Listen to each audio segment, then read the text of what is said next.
Guys, this video will have two different voices, but I'm sure you'll love it. Without further ado, let's go to the video.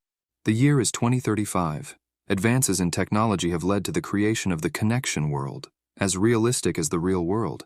NPCs with perfectly natural AIs, beautiful swordplay and magic that could only be experienced in a game.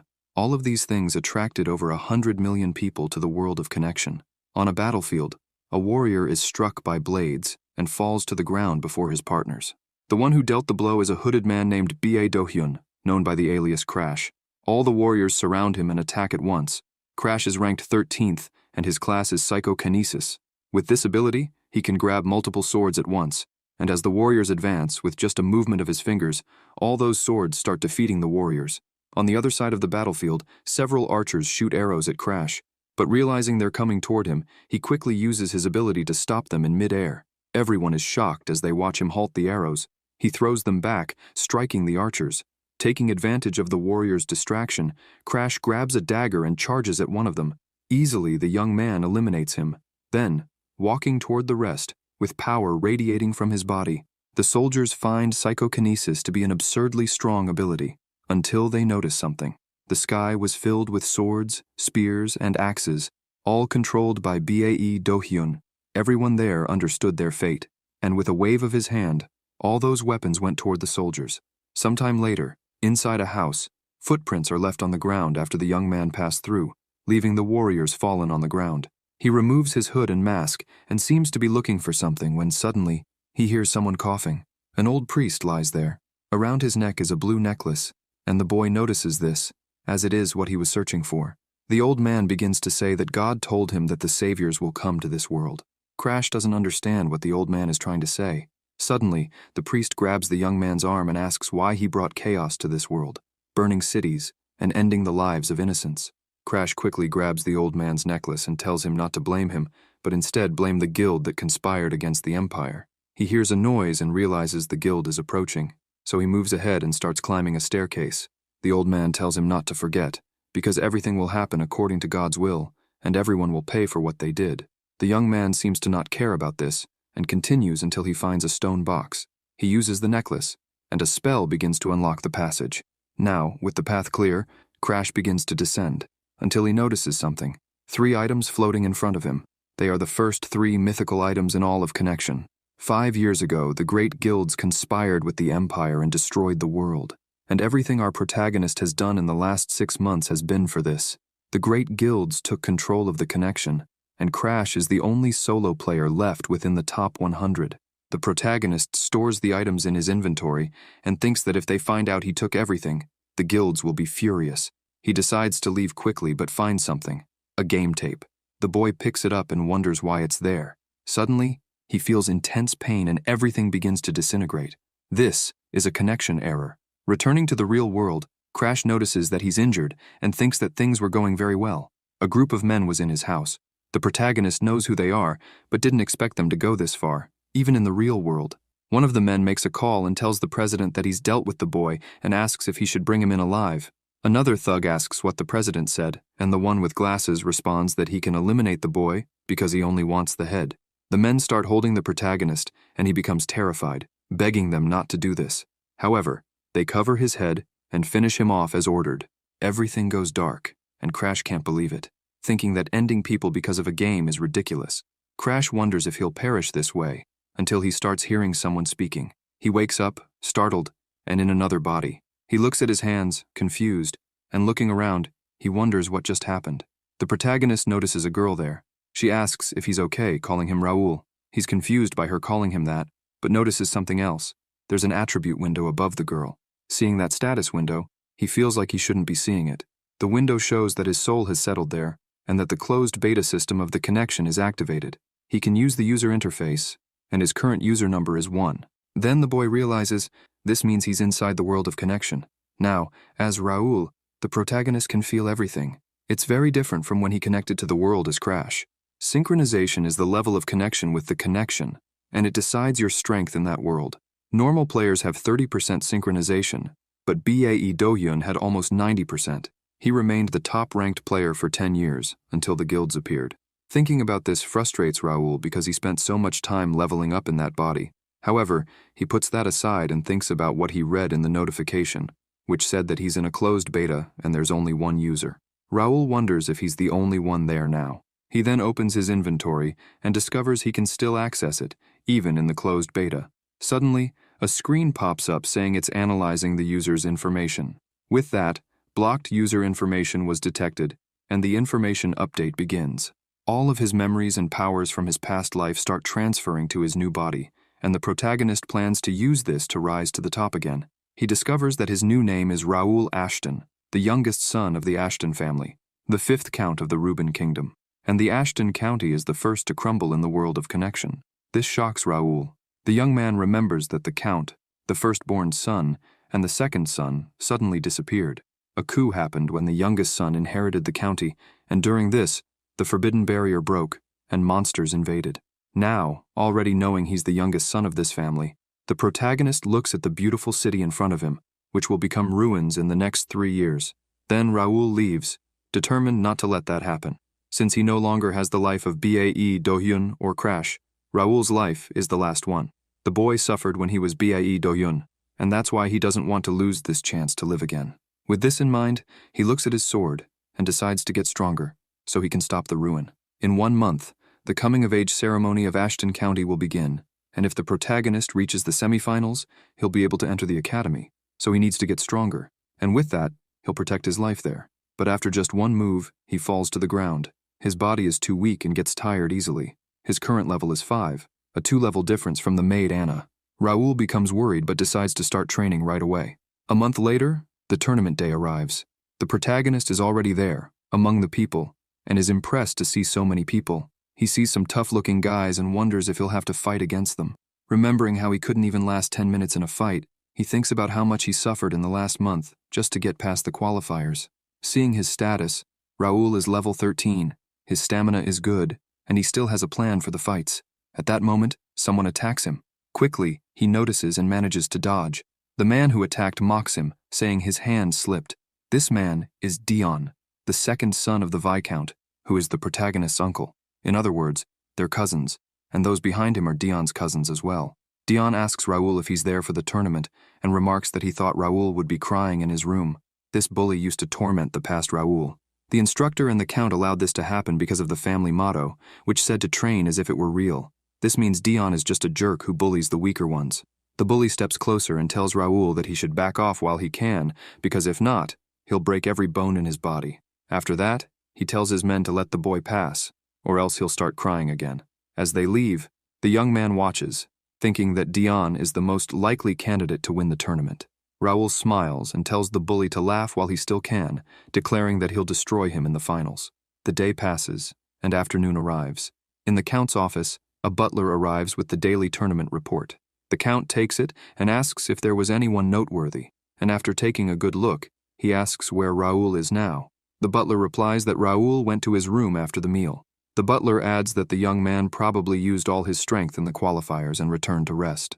This is Count Melvin Ashton, Raul's father. He tells the butler to leave and, after, begins to laugh proudly at his youngest son. He is very happy that his boy made it to the group stage. Raul had never been forced to learn how to wield a sword because he was always weaker than his brothers, but then he started training a month ago, before the tournament. Melvin always watched him and saw that Raul would fall after just 10 minutes of training, but he never gave up. The count knew about the bullying the boy suffered during training, but if Melvin had helped, Raul would have suffered even more. So, with no other choice, the count had to wait until his youngest son could fight on his own. However, this was beyond his expectations. He decides to visit Raul when his training is over. On the day of the final, 2 participants were fighting. The audience was dissatisfied with the match, asking what these 2 were doing and why they were dragging it out so much. The guy with green hair is frustrated because his opponent isn't falling. Raul, who is the opponent, stands firm and strong. The guy attacks, and the protagonist just blocks the strikes. This irritates Edmund, who intensifies his attacks, trying to bring Raul down. With each attack, the boy is pushed back. This makes the audience sweat cold, because the protagonist was hit numerous times but remained standing. Because of his resistance, some people begin to root for the young man. Once again, Edmund grows frustrated with the situation and attacks again, shouting that Raul won't be able to block forever, but the boy blocks again. Another attack is blocked as Edmund yells some things. Raul tells him he's not hearing any of it. After this last attack, Raoul positions himself differently. Edmund is already as tired, if not more than the protagonist, but the crowd wants the big guy to win and begins shouting for him to finish it. Furious, Edmund declares that he's going to end this now and starts using a special ability. The audience is shocked to see Edmund using a mana sword because if the young man is hit with it, he won't survive. Edmund charges at the protagonist with everything he's got, but is confused when he sees that Raoul isn't moving, making Edmund wonder if the boy isn't going to dodge. With all that mana, a massive explosion happens in the arena. The spectators are eager to see what came of it. As the dust begins to settle, it becomes clear that the fight was interrupted, and Raoul is declared the winner. The crowd goes wild, both shocked that he won and for those who were cheering for him. Edmund is furious, refusing to accept this outcome, and asks how Raoul won. He says that if the instructor hadn't intervened, he'd be defeated by now, but the instructor thinks that's foolish. He tells Edmund to look at his neck, where there's a cut, and warns him that if he hadn't stepped in, he'd probably be dead. It is then that Edmund realizes that, while he was attacking, Raoul not only blocked but was also aiming for his neck. Shocked and terrified, the big guy falls to the ground. The boy approaches him and says he'll make him answer for the insults once the tournament is over. This worries Edmund. At the end of the day, Raoul returns home, where Anna greets him. He heads to his room and turns around with a serious expression. However, he's very happy, as he managed to defeat Edmund. He then opens his status window to see how he's doing. It shows that he leveled up, and his mastery in the family writing reached beginner level 9. Raoul smiles, realizing that his special strategy worked. Because of this level up, the protagonist decides to take advantage of this mechanic of gaining more experience after defeating stronger opponents to level up quickly. The reason the boy can use this strategy is because he's playing in hardcore mode, where players earn far more experience points than in basic mode, but they can't be resurrected. It's a high-risk, high-reward strategy. Knowing he only has one life, he wasn't excited at first, but he wouldn't have been able to level up quickly if he were in basic mode. The protagonist looks at his system screen, which shows his profession, titles, and unique traits. Raoul has 5 unique traits. The first is Master in Psychokinesis S+, the second is Royal Lineage A, and the other 3 are unknown. The boy is glad to have 5 unique traits and knows that Master in Psychokinesis belongs to B.A. Do-hyun, and Royal Lineage belongs to Raoul Ashton. He plans to unlock the other 3 traits as he levels up. After thinking a bit, he decides to test them in the upcoming matches of the tournament. Another day, at the tournament, the protagonist has already won another match, and another, until he reaches the grand final. The audience, seeing him win all the duels, wonders if he is using some sort of trick, but Raoul hears this and thinks that the civilians of the game don't know, but the players have powers. After some time, he returns home and decides to keep this a secret, but he can only use his powers when other players appear. The boy is full of himself, thinking that with his acting skills, he will easily hide this. Suddenly, Ivan, the butler of the house, arrives. He asks if Raoul is injured, but the young man claims he is perfectly fine and points out that, even if he were hurt, there are priests at the arena. Ivan leans on his shoulder and sighs in relief, telling him not to let his guard down. Smiling, he tells the boy to remember that there's an injury they can't heal. Raoul is embarrassed, as he's never experienced this before, but changes the subject and asks about the thing he requested. The butler hands him a paper and says he did what was asked, and worriedly asks if Raoul is sure about what he's going to do. Raoul confirms and asks Ivan not to worry, as he will win. The man bows and says he'll take his leave. As he walks through the house, the butler notices that the boy's confidence is very similar to Melvin's when he was young. However, his final opponent is Dion, who brutally injures anyone who faces him. Back to the protagonist, he stares at the paper. It's about the betting system of the county, as the county has a legal betting system for the tournaments, and the bets also go to the participants. So, this is enough to secure his place in the family. On the day of the final battle, Raoul enters to fulfill the last thing left. Face to face with Dion, the only thing left is to destroy him. The signal is given, and the battle begins. The crowd is excited, shouting the names of the two in the arena. Dion calls Raoul out and says he doesn't know how he made it this far, but he won't be able to defeat him. The bully asserts that the people cheering for the young master will soon see how useless he is. With a menacing smile, Dion emphasizes that it will be fun to watch Raoul crawling on the ground. The protagonist mocks him, yawning, and asks if he's finished stretching his tongue. This irritates Dion, whose mana starts overflowing. Raoul, seeing this, thinks his cousin is acting all tough. Dion's stats are good, but his potential talent is only B, which is decent, but that's his limit. Now, with the bully enraged, he shouts that he will finish off the protagonist. But quickly, Raoul jumps and appears above him, delivering a strong attack. Dion continues blocking but is pushed back. He stops in the middle of the battle to insult the protagonist, and with just those attacks, Raoul notices that Dion's flexibility is poor. The battle continues, and Raoul thinks that the guy's strength doesn't matter. Eventually, Dion lands an attack, but the boy easily dodges as he can perfectly see the movements of his sword. At one point, the young master trips Dion, and he falls face first to the ground. Seeing this, the protagonist realizes that Dion only has skill with a sword but lacks practical experience. Seeing the bully's situation, Raoul can't believe he used to be bullied by him. Quick on his feet, Dion recovers and releases even more mana, declaring that he's going to finish the protagonist. Seeing this, the boy wonders if the only thing Dion can do is use a mana sword. After a loud noise, the audience is shocked by what they see. Raoul disarmed his cousin with a single strike and still says the fight was boring. Dion is surprised by these words, but quickly gets angry and runs to grab his sword. Once again, the protagonist trips him and points out that the problem with anger is always falling for the same trick. The boy tells his cousin to look in the mirror because he's embarrassing the name of Viscount Austen. Again, Dion charges without thinking, and as a result he gets punched in the face and immediately falls unconscious. He lies there on the ground, and the audience asks if he lost. But upon a closer look, they realize that yes, he did. The boy looks at the instructor and asks if he's not going to announce the result. And so, Raoul's victory is announced, and everyone celebrates. People say they always believed in the young master and shout his name. Then, exhaustion hits, and Raoul collapses from his poor stamina. At that moment, a notification window pops up, informing him that he completed the mission for the coming-of-age tournament. His reward is 300 coins, 2 random skill books, and 5 D-grade attribute points. With that, the protagonist can now go to the kingdom's academy. From a distance, his father and Ivan were watching, and the butler says he's proud of the young master, as he's grown so much in 1 month. Melvin agrees. Seeing that his son played with Dion and reached this level in just 1 month, the count thinks his son is a genius. However, from below, Raoul calls out to his father. He waves, thinking that his father is watching and probably noticed that he's good enough to go to the academy. However, his father remains silent. As night falls, at the Ashton household, Melvin tells the protagonist that he can't allow him to go to the academy. The boy asks why, as he thought he could go if he made it to the semifinals. But his father says it's situational. From what he's seen, Raoul needs to stay a bit longer before leaving. The count points out that, after the battle, he collapsed on the ground, until the protagonist interrupts him, saying that learning about the sword is a lifelong journey. That's something his father always said, and that's why the protagonist wants to go to the academy and says his father can't stop him.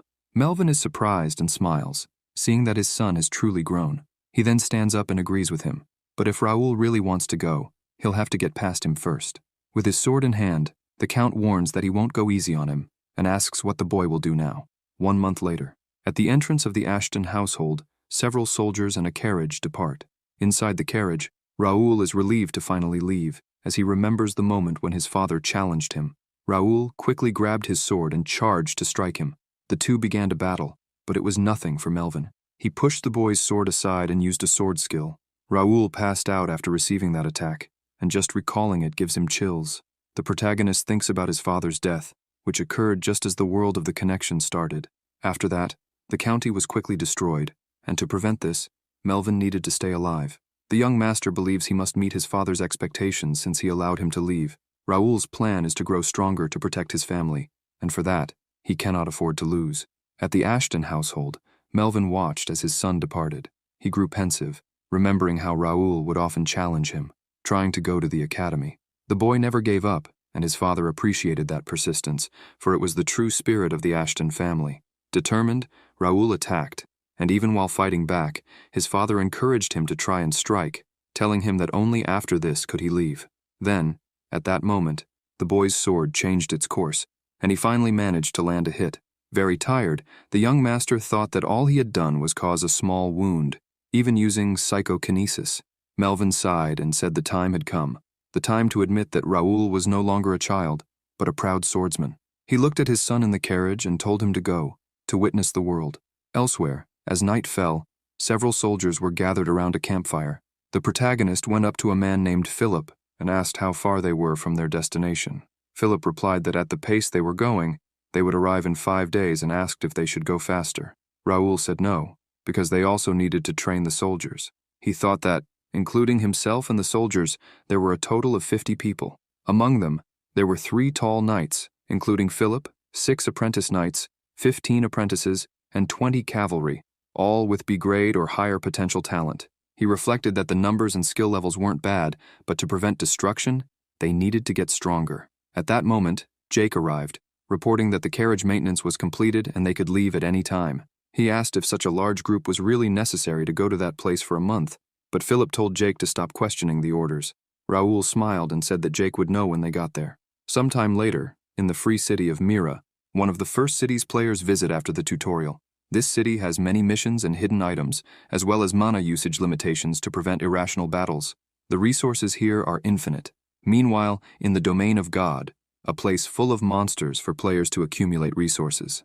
The domain of God was the reason Raoul brought everyone to this city, to gather resources and level up quickly. Raoul thought it was a perfect plan. Suddenly, a notification screen appeared, informing him that the community, guild, and new missions had been unlocked. The boy hadn't expected to be able to use resources before the official launch and thought that by meeting certain conditions, he could unlock even more resources. At that moment, someone called out to him. Jake informed him that he could meet with the mayor now. At the city hall, Ronaldo, the mayor, asked who was there. A servant informed him that Count Melvin's youngest son had come to visit him with 50 of his people. The mayor asked if it was the son known to be weak. He then told them to let the boy in, already planning to deceive him. The door opened, and Raoul entered the room, greeting the mayor. Reynaldo greeted him with a smile and welcomed him. The mayor invited the protagonist to have a chat, but the boy was already aware of this old man's deceitful smile. The mayor asked what brought Raoul to Mira, and he replied that he had found an excellent place to train. Reynaldo agreed that it was the perfect place to train, but the protagonist interrupted him, saying it couldn't just be any place. Raoul said that he would like to take on missions to enter the cursed forest. The mayor pointed out that it was very dangerous there, so he refused, but this was something the protagonist had expected. Raoul then said he had no choice and pulled out a pouch with 500,000 gold coins. Quickly, the mayor claimed he was just joking. He said that the cursed forest would be easy with the knight the young man had brought, and with that, he granted permission for him to enter. Raoul smiled and said he knew that a generous mayor like him would allow it. With everything set, the only thing left was to gather resources, claim all the rewards, and soon rise to the top of the connection. As night fell in Mira, a city built for players to live in, there were no players yet, as the game had not yet launched, except for the protagonist, Raoul Ashton, and because of that, the city was facing a crisis. There were many inns, large shops, guild buildings, and other facilities that were disproportionate to the number of people living there. The price of land had dropped because of all this, and now, the protagonist's purpose was the real estate market. If Raoul buys cheap plots of land in Mira, sooner or later, they will be used to build houses and guilds. In the future, these plots will be worth more than 100 times what they are worth now. The boy believes that as soon as the war begins, Mira will become a perfect refuge. In the past, it was possible to make money just from renting out the plots, but even so, it's not enough. Considering the war that's coming, Raoul has to prepare even more. He remembers the great guilds and how he couldn't do anything against them in his past life, but this time, it will be different. Sometime later, Jake was about to sign a document, but asked to make sure if he only needed to sign there. The protagonist, already annoyed, shouts at Jake to just sign it already since everyone else had signed except him. Jake points out that his mother always told him to be cautious when signing documents. After everyone signs, a woman collects the documents. She says everything is confirmed, including Raoul's signature, totaling 51 in all. With that, the creation and registration of the guild Pioneers is complete. The protagonist has created the first guild in a world without players, making it the first and most advanced guild, the Pioneers. All the guild members will receive system support, and Raoul is excited to see their reaction. Sometime later, they head to the branch office of the Mira Battle Association. Upon entering, they are greeted by the receptionist.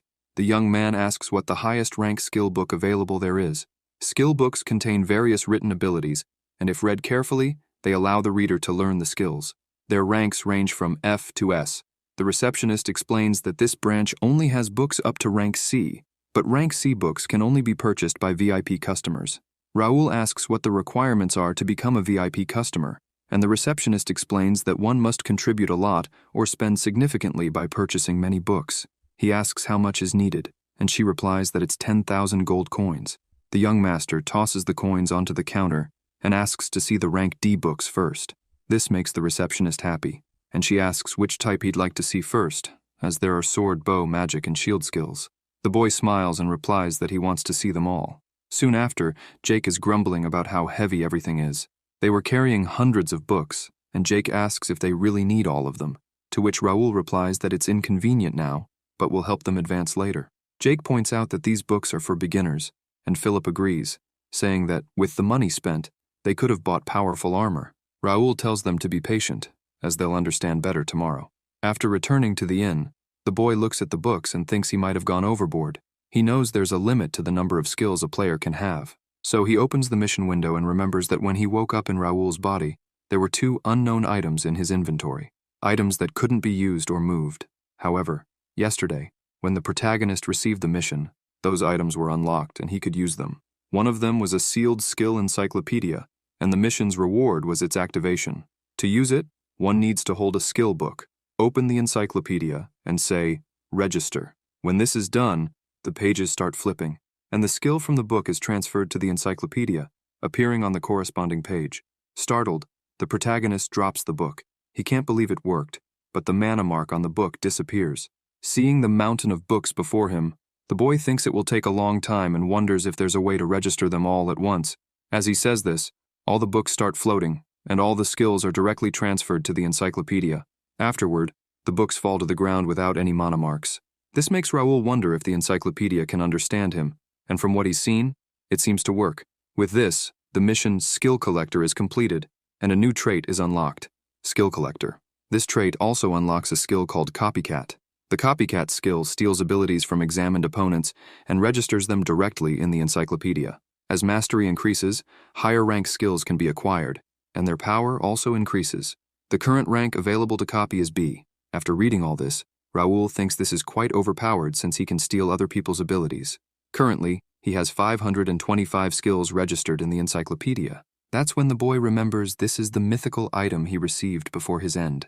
Raoul understands that some aspects of his past life, like his psychokinesis and items, came with him. The only things missing are 3 EX-grade traits and 1 item in his inventory, which makes him wonder about the kind of power he now possesses. The next day, all the young master's knights are confused as a status window suddenly appears. Inside the inn, a man greets the protagonist, but he was very tired because he couldn't sleep all night, having spent the time reading all the skills. The boy asks Bernard if he instructed everyone.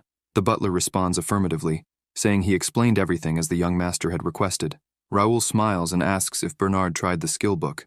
This man is Bernard, a subordinate of the Ashton family, and the stepson of Yvonne. He has worked for the county since his youth and was personally trained by Yvonne. He has excellent memory and learns things quickly. But there's another reason Raoul chose him. Bernard begins using magic, and the boy is impressed. Bernard has the power to control the wind. The subordinate bows, saying he is flattered. His attributes are not outstanding, but he has great talent as a subordinate or a telepath. With that, the protagonist completes his preparations and asks Bernard to get ready. Bernard agrees but asks why. Raoul explains that as soon as the knights get accustomed, they will depart for the domain of God, the cursed forest. In the forest, an orc attacks the protagonist, but Raoul dodges easily, as orcs are very slow. Immediately after, the boy punches the monster in the head, disintegrating it with a single blow. The monster is defeated with ease. Knowing there are more monsters nearby, Raoul calls for them to come out at once. Several other monsters appear, quickly surrounding the protagonist. Their leader, a larger red ogre, roars for all to charge. The monsters rush at the protagonist. Raoul prepares himself and orders everyone to attack with full force. Here, we learn about the cursed forest, specifically the domain of gods. It is not just a place to gather resources, but encompasses all the cities of Mira. If players are injured, they are healed. If they die, they are revived in this blessed city, making it the ultimate refuge. In the forest, however, the blessing applies only to the monsters, so the number of monsters remains constant, even after being killed. Humans cannot be revived in the forest, and if they leave with items obtained from slain monsters, those items turn to ash and vanish if attacked outside the forest. This means one cannot touch the god's property. However, this rule applies only to civilians. Players can use items obtained from monsters outside the forest. Jake explains this happens due to the assistance system. Philip asks why he's even explaining this when the young master is fighting alone. Meanwhile, The protagonist is defeating all the enemies with a single blow. The orc leader is terrified upon witnessing the boy's power. Raoul uses his psychokinesis, launching multiple weapons at the leader, finishing the orc without difficulty. The protagonist explains that this is psychokinesis. Jake acknowledges it, and Philip sighs in embarrassment upon seeing it. Afterward, they collect items from the orcs. Jake sighs, saying he didn't come this far to do this, but understands he's made significant progress through training. While the young master collects monster fluid, someone calls him. He turns and thanks everyone for their help, emphasizing that they can all grow stronger by studying the books. Philip agrees, recalling when he launched an attack with his dagger. A burst of mana shot toward the monster, splitting it in two. Raoul asks if he liked that skill and explains that's why he bought books instead of armor. Philip is stunned, finding it incredible. He thinks about how quickly he learned a skill and wonders how the young master discovered these abilities. Suddenly, something appears in the guild chat. Philip is utterly terrified upon seeing it and shouts for the young master, but Raoul had already seen it and was very irritated. He immediately orders them to return to Mira. In an alleyway in the city of Mira, one of the guild members lies on the ground with a sword pointed at him. The man holding the sword says he should have done this earlier and that it was hard to hold back after seeing the Ashtons walking around. Then, he finishes the soldier. The man's brother says he should have listened earlier, as they could have done this a long time ago. One of Ashton's soldiers asks the two why they are doing this. Without mercy, the man kills him. The man with the bangs is Ramon, the eldest son of Viscount Randall. The other is Jerry, Randall's second son, and the youngest is Cale. Another fallen soldier warns that they will regret this, but before he can finish speaking, Ramon moves his sword and slices him, leaving the soldier in agony. Laughing like a psychopath, he says he hopes the young master shows up there. However, he notices something strange. The soldiers keep reviving each time. Jerry comments that they'll deal with Raoul, and Cale reminds him that noble families are not allowed to fight within the free city. But Ramon dismisses it, saying it doesn't matter. They can simply deny everything later. He thinks it's a good idea, and plans to destroy the Ashton family. Smiling, he jokes that perhaps the Ashtons' great-great-grandfather might even praise them for it. Suddenly, his head disappears. Cale calls out to his brother, and as they turn around, Raoul asks how they dare to do such a thing. Furious, he commands them to pay with more than just their worthless lives. Jerry begins shouting, questioning how Raoul dares to touch one of the Viscount Randall's sons. Cale, confused, wonders what Randall's knights are doing, and how the boy managed to get there. However, the knights were struggling against Philip, Jake, and Bernard. Philip informs Raoul that they have already dealt with Randall's knights and checked for any nearby civilians. Raoul thanks him for the good work and uses his ability to retrieve the bodies of his soldiers. Bringing them back, he asks Bernard to take them to the sanctuary. Then, the young master opens his inventory and retrieves his sword. Now prepared, he decides to deal with the trash himself. Regarding Viscount Randall, his family is similar to the Ashton County, being one of the 5 warrior families of the Reuben Kingdom. However, unlike the Ashton family, the Randall family lacks a long history. The 4 warrior families were reorganized into 5 when the current head of the family, Viscount Hudson D. Randall, reached the stage of Master Swordsman. As a family with a short history, they had to find various ways to secure their place, consistently producing great knights, contributing with respectable achievements, and destroying their opponents. Their rival was the Ashton County.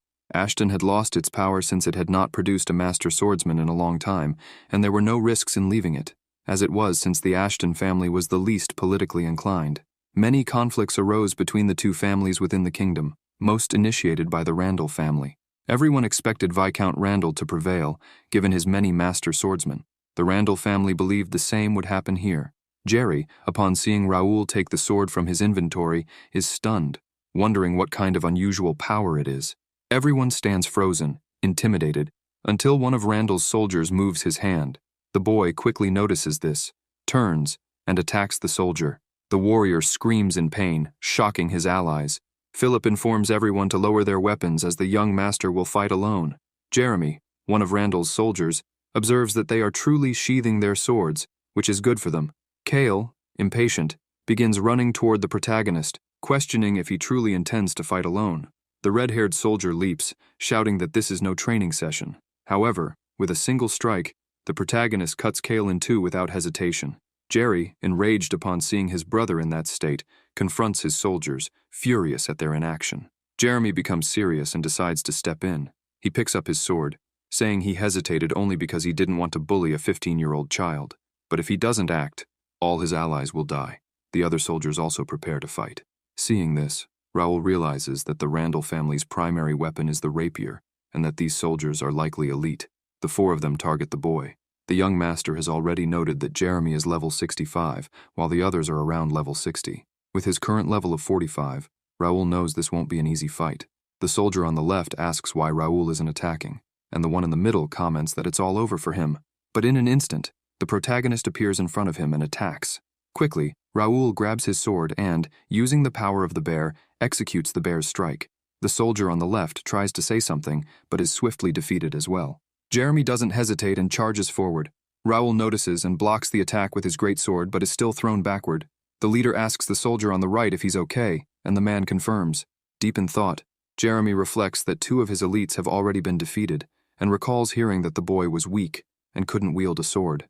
Then, he pulls out a dagger and tells Raoul that he's far different from the rumors, and that now he will fight seriously. The young master readies himself and, unafraid, dares the leader to come at him. Face to face, Raoul notices that Jeremy is wielding a dagger and a rapier, which makes him wonder if the leader is using the Randall family's sword skill, Falling Star. Jeremy smiles and says he admires the protagonist's courage, but asks if he knows that all injuries are healed in Mira.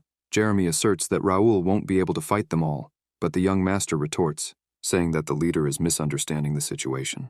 Raoul explains that Jeremy and the Randall Knights likely didn't train upon arriving in Mira. Jeremy is shocked and wonders how the boy knows this. Raoul points out that one of the soldiers present is trembling, even though his wounds have been healed, which is proof. Raoul emphasizes that they are not accustomed to death. Taking a combat stance, Jeremy thinks that the protagonist not only understands combat, but also sees through everything, making him a threat. He orders his soldier to protect him from the rear and advances, ready to attack. Raoul quickly moves to block the strike. The two clash, with Raoul dodging and blocking until he is hit. He suffers several cuts, not deep, but the sheer number causes sharp pain. Seeing this, a soldier finds an opening to attack and rushes forward. Jeremy realizes it's a trap and yells for the soldier to stop, but it's too late. Another soldier is sliced in half. Infuriated, Jeremy decides there's no time to waste and uses the Randall family's sword vision skill, Falling Star. Raoul is shocked, but tells Jeremy to keep going. The leader unleashes quick and powerful strikes. The protagonist struggles to keep up, as the skill is incredibly strong. Even with his psychokinesis, it's hard to follow. He knows he needs to find a way. But how? Jeremy continues his onslaught, believing he is dominating the fight and overwhelming Raoul with his skill. Frustrated, he shouts, asking why Raoul has such an arrogant expression. At that moment, the boy declares that he's reached 100%. The leader doesn't understand until, with a precise strike, Jeremy is disarmed. The opponent's skill has been analyzed at 100%, and the copy is ready for use. Raoul can now replicate the exact movements recorded in his encyclopedia. Watching his weapons fly into the air, Jeremy is baffled, unable to comprehend what is happening. As the weapons fall back down, Raoul catches one in each hand. A system notification appears, asking if he wishes to activate the Randall skill Falling Star. Already in position, Raoul confirms the activation and begins his assault. The leader is terrified, unable to believe what he sees, as it is undeniably the Falling Star. He screams, demanding to know which traitor taught the protagonist this skill. Smiling, Raoul responds that it was himself. Jeremy, in shock, is struck and falls to his knees, facing the protagonist's cold gaze. Raoul, exhausted, thinks to himself that it's finally over. He reflects that the rank S skill, Copy, is difficult to use because of how overpowered it is. This skill, learned through the encyclopedia, allows him to copy one skill at a time, but requires him to keep the opponent in sight throughout the process. If the target is lost from view, the analysis resets. That's why Raoul didn't blink while enduring the attacks. Additionally, the skill can only be used in one-on-one fights. Raoul asks the system to display his skills. Currently, he possesses 5: Sword Vision, Bear Strike, Psychokinesis, Ashton Mental Skill, Copy, and Basic Meditation. He reflects that, thanks to the encyclopedia, he can use 3 or more skills simultaneously. Suddenly, he notices Jerry, who is terrified, and asks who Raoul is and how he managed to use the Randall family's sword skill. Raoul, having forgotten about him, orders Philip to eliminate all the enemies each time they revive for at least an hour. Philip agrees, and instructs the rest of the group to finish off the adversaries. Jerry starts screaming, begging for forgiveness, but Raoul declares that he will repay them in kind. An eye for an eye, a tooth for a tooth. He states that this is neither Earth nor a game, but the reality presented to Bae Do-hyun, and now he will do whatever it takes not to lose again. Even if it means swimming through a sea of blood, he refuses to lose. From a nearby window, Mayor Reynaldo observes the scene, wondering what went wrong. According to the plan, Viscount Randall's men were supposed to defeat Raoul, but the boy single-handedly took down 15 knights. In the end, Raoul notices Reynaldo spying, which causes the mayor to quickly hide, terrified. He questions how the young master discovered his presence. As Raoul leaves, Reynaldo reflects on whether the boy is just a weak rich kid. He considers the possibility that Raoul might be a master swordsman from the county, but decides to dismiss the thought. Instead, he resolves to be friendly and kind to the Ashtons from now on. Back in his dormitory, Raoul receives a system message informing him that he completed a sudden mission from the rival family, earning 30,000 gold coins and a Grade B skill book lottery ticket. He considers the rewards decent and, in addition, gained another 5,000 coins, a spacious magic pouch, a unique grade rapier, and a set of Randall armor. Taking the lottery ticket, Raoul feels it's a good opportunity, especially since the tickets he won in the tournament were disappointing. He decides to pray for something good and tears the ticket. As it glows, Raoul continues pleading for something useful. To his surprise, the result is the Rivera Spear Art, a Grade B skill essential for his next destination. Now, there's only one important thing left to do in Mira: ensure his success. A week later, Raoul is in battle against an orc. He takes it down with a precise strike, reaching level 51 and earning a promotion. All his skills evolve along with him. With the advancement, his occupation changes from sword user to sword specialist, and his psychokinesis evolves from beginner to intermediate. Raoul smiles, knowing he is stronger and better prepared for the challenges ahead. Philip and Jake are amazed that Raoul, at just 15 years old, is already a sword specialist. The protagonist then raises his hand, pulling several stones with his ability. With a command, he hurls them at the trees, destroying them all at once. Immediately after, the boy grabs his sword and leaps, using Bear Strike to obliterate the rocks and the ground. Raoul asks if that was how it was supposed to be, and Philip remarks that it's incredible. After a long training session, Jake suggests they take a break, but Philip quickly scolds him. Jake says it was just a joke, and adds that since the young master worked so hard, he just wanted to suggest they go a bit easier. However, Raoul declares that, joke or not, he doesn't plan to rest now. Philip asks what the boy would like to do, while Jake wonders if they'll contact the family, noting that the Count would be impressed. The protagonist decides he will speak to his family later. For now, he'll keep this between them. Raoul reflects that he has already leveled up significantly and set all the bait. Now, all that remains is to wait for the prey to take the bait. He hopes the imperial dogs move quickly. In a bustling market, a young alchemist named Nakia is happy after another successful day of work. She looks at her potions, knowing they are very popular these days. This is thanks to the Ashton County, which made it possible to have these resources. To produce potions, monster bioproducts are necessary, but Nakia previously struggled to obtain them. Thanks to the people of Ashton County, who began bringing her the materials, she has been able to produce potions every day. Additionally, the county's residents stop by the village every morning to shop and ask if anything happened overnight. While closing her shop, Nakia wonders if the boy's name is Raoul. She finds him a bit strange, but is very grateful to him. Moreover, she also thinks he is handsome. Quickly, Nakia regains her composure and runs off, thinking that he's only 15 years old, 8 years younger than her, and, on top of that, a noble. Shortly afterward, Nakia arrives home. She opens the door with a smile on her face and calls out to her sister, Nikki. She notices the house is unusually quiet and tries calling again. However, she notices something: a note pinned by a knife. The note reads that her sister has been taken hostage, and if Nakia wants to save her, she must follow the instructions. This sends Nakia into a panic. Nakia begins running through the city, knowing that if her sister is taken out of the house, she will be in danger. She recalls stories of kidnappings but never thought they were real. The young woman wonders what to do because if she goes to the town hall, she might be watched, and the guards would never leave the city over a poor child. Then, she remembers that Raoul told her to come to him if she had any problems. Crying, Nakia decides to talk to him and runs to find him. A notification informs Raoul that Nakia is on her way. He stands firm, understanding the gravity of the situation, and orders his soldiers to maintain formation and report any changes. The protagonist accesses the connection community and searches for Cafe Link. This place, which he managed in his past life, was famous for gathering useful information from its informants. As a result, Cafe Link had become a treasure trove of information, holding most of the secrets of the connection. Raoul sees that the cafe still exists and decides to use it to plan better, rather than rely on uncertain memories. He searches for all the available missions and hopes everything will work out. Suddenly, a soldier arrives with news that Nakia has arrived. The boy blushes and wonders if he can change the future of the game. He orders that Nakia be treated with respect.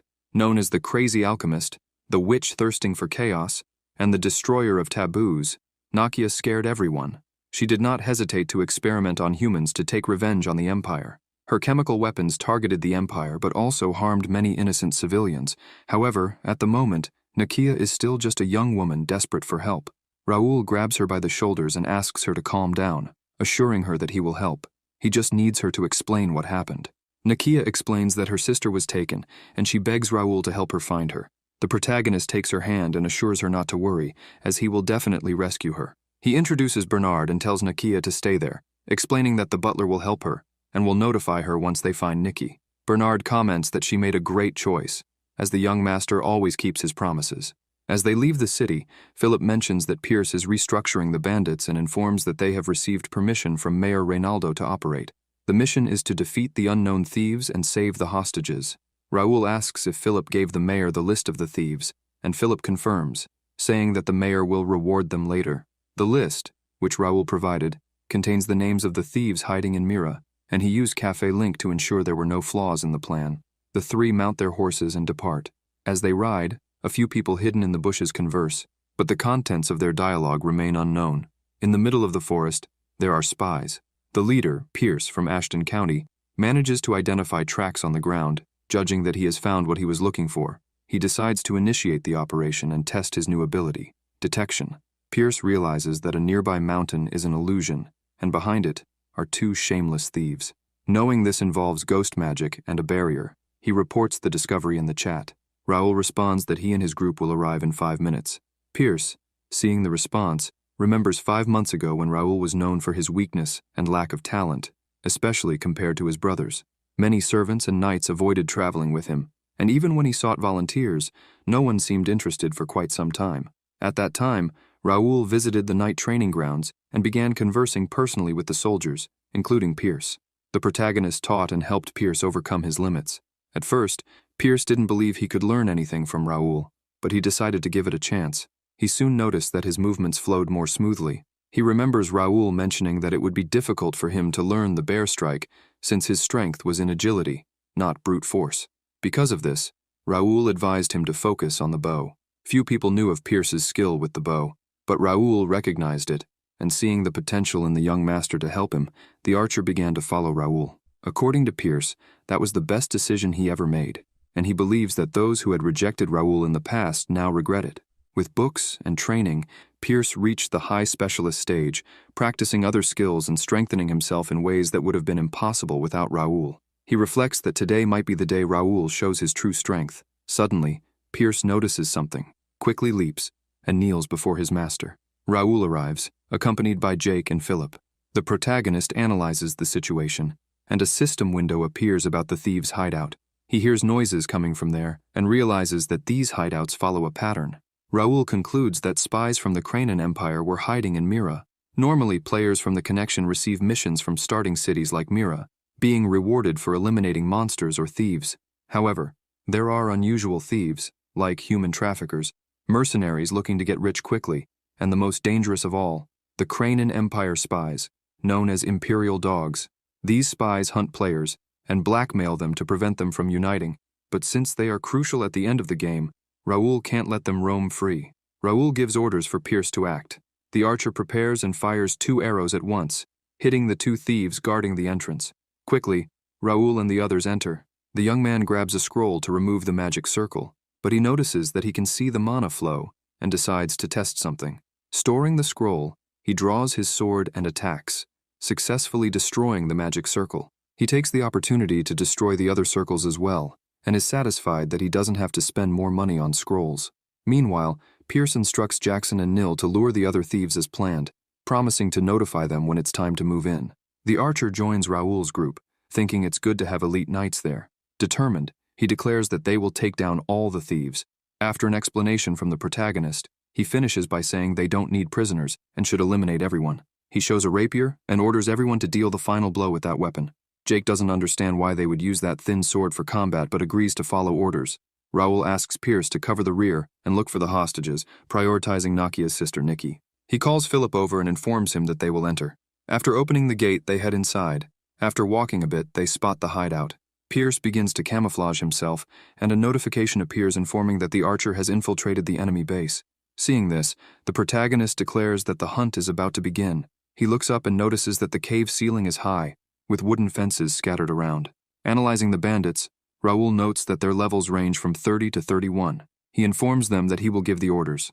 Raoul explains the plan to Jake, shows the strategy to Philip, and sets his role. With everything ready, they spring into action. The young man runs toward one of the towers and jumps, appearing above the bandits. He grabs 2 small knives and throws them, easily defeating the enemies. After landing on top of the tower, he takes his bow and spots another bandit, shooting an arrow that brings him down. Meanwhile, Jake and Philip clean up the other side of the field. Philip takes out a few bandits over there, while Jake defeats others elsewhere. Amid all the chaos, the higher-ranking bandits begin to notice the intruders. The apparent leader shouts for everyone to protect the fences, and quickly, all of them rush to defend them. Shooting with his bow, Raoul notices that the number of enemies is decreasing, but they're managing to block the arrows. Suddenly, several enemy archers appear and shoot at Raoul. However, he stops all the arrows with his skill. Everyone is shocked to see this and orders reinforcements to be brought in. Soon, more bandits show up. One of the enemies warns that arrows don't work against Raoul and that everyone must attack him at the same time. With no other choice, Raoul decides to use that. He grabs his knives, assuming a posture similar to Wolverine. One of the bandits charges at him, but when he strikes the young man, he is thrown back. All the arrows on the ground begin to levitate and surround the protagonist. As Raoul controls them in the air, the enemies watch in disbelief. Then, he launches them all at once, hitting several opponents simultaneously. After the attack, the young master grabs his rapier, thinking he'll need to exert more force to pierce the enemy's armor. He quickly leaps. One of the bandits notices the danger, but is finished off before he can react. Raoul asks where the rest are, and as he looks around, he sees Jake and Philip dealing with more enemies. As ordered, Jake uses the rapier to finish off the thieves. However, he strikes incorrectly, frustrating Raoul because they couldn't leave any traces of fencing at the scene. Suddenly, Raoul notices a bandit approaching Jake from behind, but Pierce, who is behind the enemy, shoots him with an arrow before he can do anything. After a while, Pierce regrets not finding Nikki, but Raoul reassures him that it's fine and asks if he explained everything to the hostages. The archer confirms and tells Raoul that he distributed clothes and food to them, asking them to wait at the location until the battle was over. Jake asks if there will be more enemies, as those were just common thieves, and Raoul confirms, saying it's strange. He explains 3 things. First, Nikki isn't there. Second, there were many thieves, but none stood out from the rest. And third, there was a magical circle at the entrance. The boy asks if any of them encountered a mage there, but they all reply that they didn't. With that, Raoul deduces that the important people and the hostages must be somewhere else. The big guy points out that if they couldn't find anything, everything they did was pointless. But Pierce informs them that he found some suspicious places, although his skill didn't reveal anything, as there might be more magical circles there. The young master says it hasn't even been a month since Pierce joined the guild, and soon no one will be able to fool his eyes. He smiles and tells them to follow him, as he has an idea of where the hostages might be.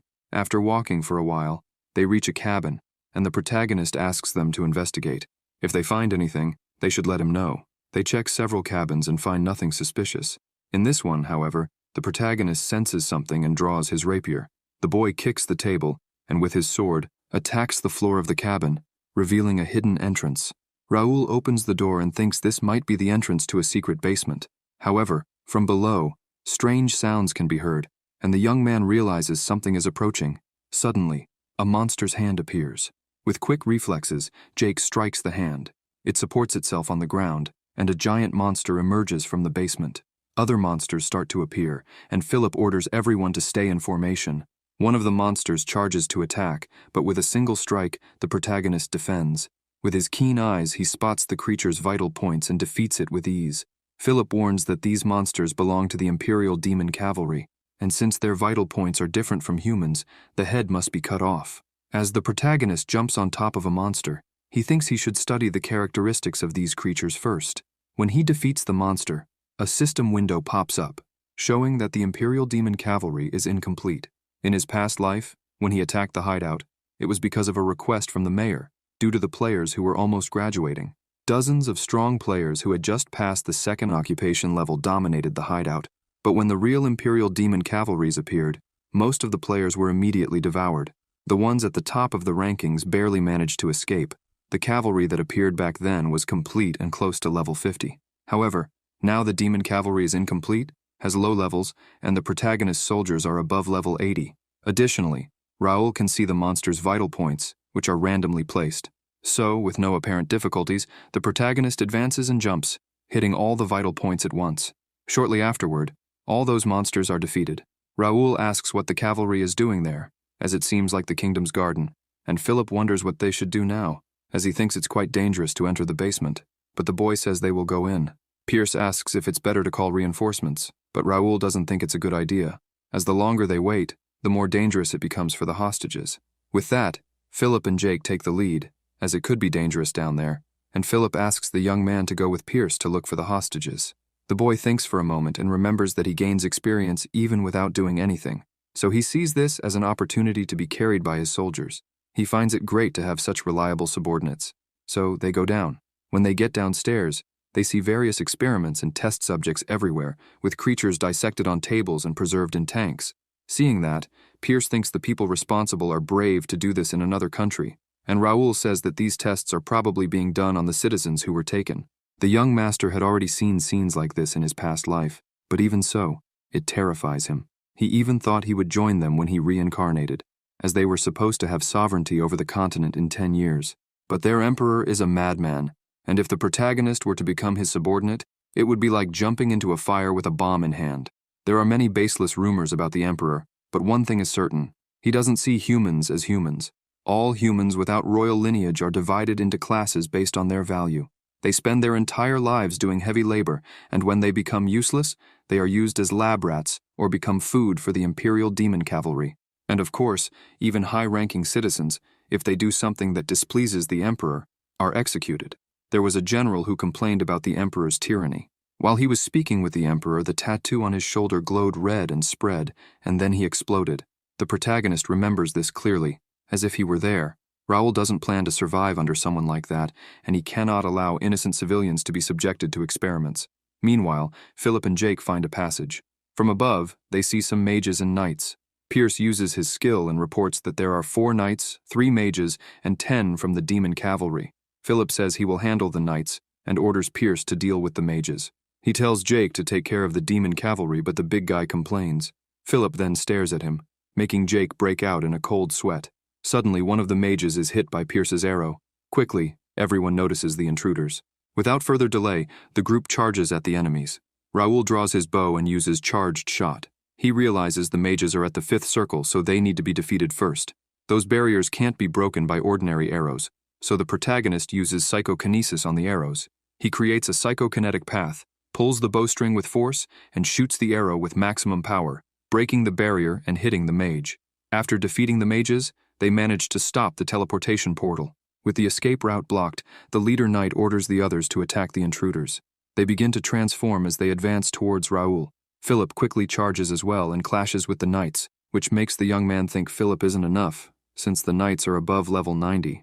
With his status viewing skill, he sees that the leader is at level 71, and after activating the red tattoo, their attributes have increased.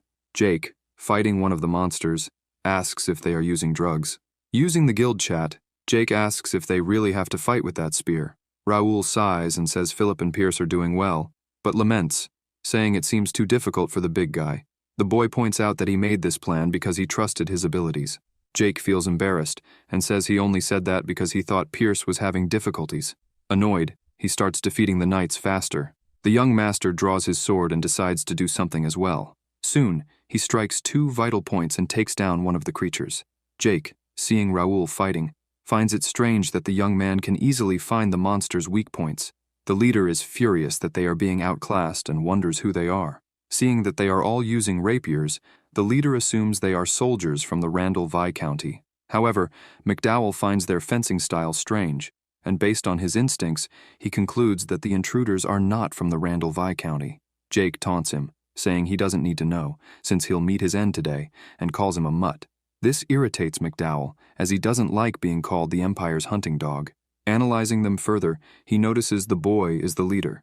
The leader smiles, thinking he has found the key to his survival. Giving an order, more knights begin to transform into monsters. One of the creatures charges, and the boy realizes that this is a dark sacrifice. Jake is hit by the monster, and even with his shield, he is thrown far away. The dark sacrifice is a skill that sacrifices the user, burning their life energy and mana to gain strength for a short time. Raoul thinks the enemies might be planning something, given that they are using this skill, when Philip calls out for the young man to be careful. McDowell was coming toward him. The knight is wearing an imperial power armor, which uses a mana stone to generate 3 defensive circles. Philip charges, as he already realizes McDowell is behind the young master. He attacks, but his strike is completely nullified by the armor's defense. Philip yells for his master, but McDowell was already too close and attacks with a powerful blow. However, something was wrong. As the dust settles, McDowell sees that Raoul is also wearing power armor. However, the protagonist's armor has movable pieces, and judging by its appearance, McDowell believes it's of F class. Still, his instincts tell him it will be dangerous if the armor's mobility is compromised. He attacks again, but Raoul easily defends. What happened was that when McDowell charged, Raoul intended to use the flash skill to dodge. However, a message appeared, and the boy couldn't move. The message informed him that he had encountered hostile power armor. The Regnator armor, which had been dormant, awakened. Regnator analyzes Raoul's qualifications and determines that he meets the minimum requirements. However, the young man doesn't have enough mana for full activation of the armor. Thus, the armor seeks another energy source and finds psychokinesis, partially activating the armor with success. The power armor has a barrier that blocks all attacks weaker than a mana blade, a defensive ability that cancels magic of at least the 3rd circle, and a mysterious core that boosts the user's mana and physical abilities.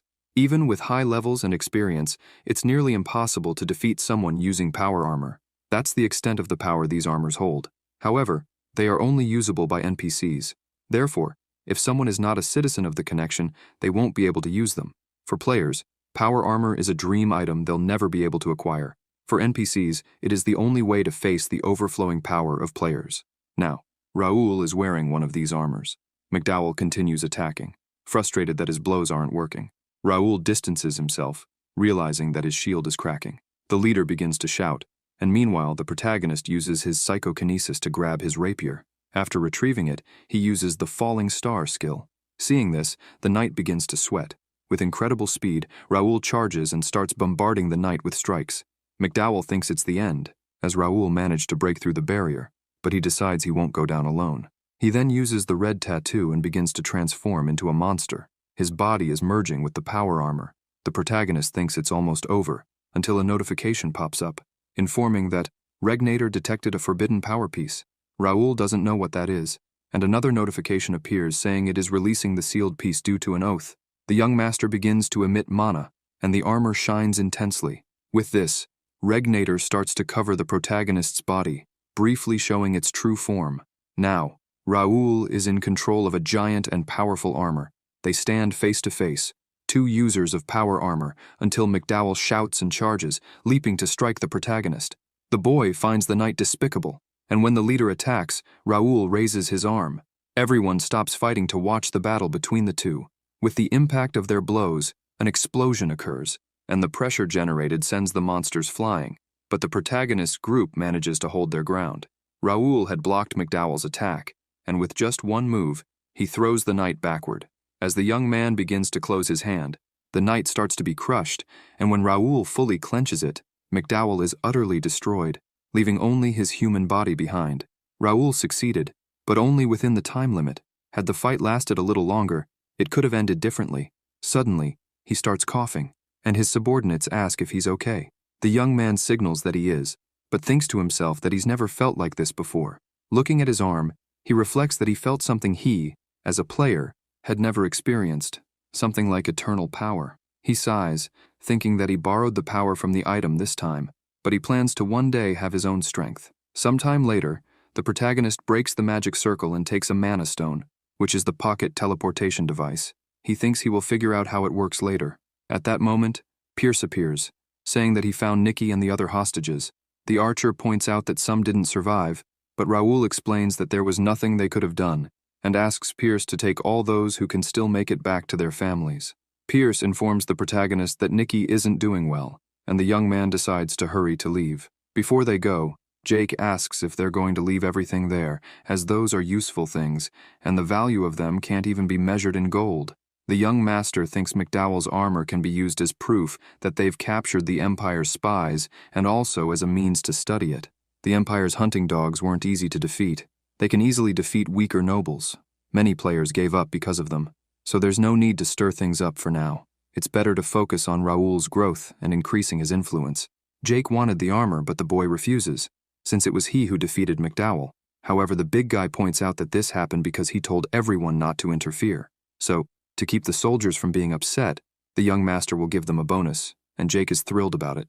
Seeing the big guy leave, the protagonist wonders if he's an idiot or just smart. Changing the subject, he asks the archer about the report. Pierce says he'll ensure there's no loss. Watching the archer work, Raoul thinks that what they're going to do is obvious, but still, he's curious to see what kind of expression they'll have once they fall into the trap. Walking through the forest and searching for the protagonist, the three men from before appear. Ramon is furious because of the protagonist, as they lost money and swords because of him. But they only lost to the protagonist because they couldn't use mana abilities in the city, and since Raoul is now out of the city, the situation is different. One of Pierce's partners led the Randalls there, as Pierce had requested. So, they arrive in front of the entrance. Cale finds this somewhat dangerous, and Ramon says that since they've come this far, there's no reason not to go in. Suddenly, the protagonist arrives. The guards announce that the Ashtons have arrived. Raoul, along with several hostages and soldiers, walks up. He asks a man nearby if he is the captain, to which the man replies affirmatively. The protagonist compliments him on the good work. Amidst the crowd, Nakia watches closely, trying to spot her sister. Then, she sees Nikki in the protagonist's arms. The young man hands her over to the alchemist, who thanks him genuinely. Raoul informs them that the little girl isn't in good shape and asks Bernard to take the two of them to the mansion and look after them. As the girls leave, the young man thinks about how he saved many lives that should have been lost. He changed the future of the alchemist, who would have otherwise lived only blind with vengeance. Perhaps Nakia will no longer be the great alchemist she once was. The items and potions she created might never appear in this world. Still, Raoul needs her for the future of the county, and everything started changing when he returned to the past. Now, he no longer cares if the story changes. The young man won't hesitate to take someone's future, for he is no longer a kind person. Even today, he could have saved many more people if he had acted faster. But instead, Raoul ignored those people and chose only a few missions to gain Nakia's interest. Looking at the people and thinking about their loved ones, he considers that, in the end, he completed the mission and saved everyone he could, making the city safer. However, something still unsettles him. When the young man looks at the crowd, he sees an elderly woman crying because her son didn't return. The boy knows that the poorest can't afford the ransom, and because of this, many people never even had the chance. Raoul realizes he did all of this to level up and complete a few missions. He never spoke to anyone who had nothing to do with the mission. When he reincarnated, he promised himself he would live in the present, but so far, he's been treating it as if it were just a game. However, the boy thinks there's nothing wrong with living according to the system, and wonders if following the missions the system gives him is the right thing to do. Up until now, he's been making his plans from the perspective of the player Bae Do-hyun, but this might be limiting many of his horizons and options. If he doesn't find something that only Raoul can do, something a player can't, he may end up repeating the mistakes of his past self. The young man calls Philip and asks if he can tell him the personal information of everyone who is downhearted there, which shocks the soldier. Raoul also asks him to offer comfort, money, and help to those who ask for employment, since everyone has lost their families. Philip finds this unexpected, since the young master usually does things that are advantageous to him, and assumes the rest of the team won't refuse to help. But then he looks at Jake and remarks that maybe someone would say no. The big guy gets irritated and asks why Philip is looking at him. Whispering, Jake asks if they'll still have a few days off. After some time, as they were riding their horses, everyone was shouting and thanking the protagonist for helping them. The boy thinks that the support of the citizens is very important for dealing with guilds, so he decides to stay a little longer to level up even more. During a conversation, someone in the back was watching the protagonist. It was an old man in a hood, who was smiling contentedly seeing how Raoul was doing. The next day at the town hall, Ronaldo was thanking the protagonist for dealing with the kidnappers and reporting everything he had discovered. Raoul mentions that he was surprised as well, since the Imperial forces had reached there, which is clearly Reuben Kingdom territory, and judging by their hideout, they had been there for a long time. Ronaldo explains that this wasn't the first time there were disappearances, but they hadn't been able to deal with it due to the treaty that Mira has, which prohibits armies, only guards. Even the guards can't show even half of their abilities outside the city. The mayor sighs and informs that someone from the Randalls came, as Raoul had said, and they claim to have destroyed the hideout and are asking for compensation. Ronaldo emphasizes that if it weren't for the boy's request, he would have already kicked them out. The young man says that was expected, but the mayor interrupts him and agrees to give credit to the Randalls. However, he thinks this could earn the protagonist reputation and rewards from the royal palace. Raoul thanks him for his concern but asks him to do as he requested. Ronaldo nods that he will. The boy thinks that dealing with the consequences of destroying the hideout will be up to the Randalls.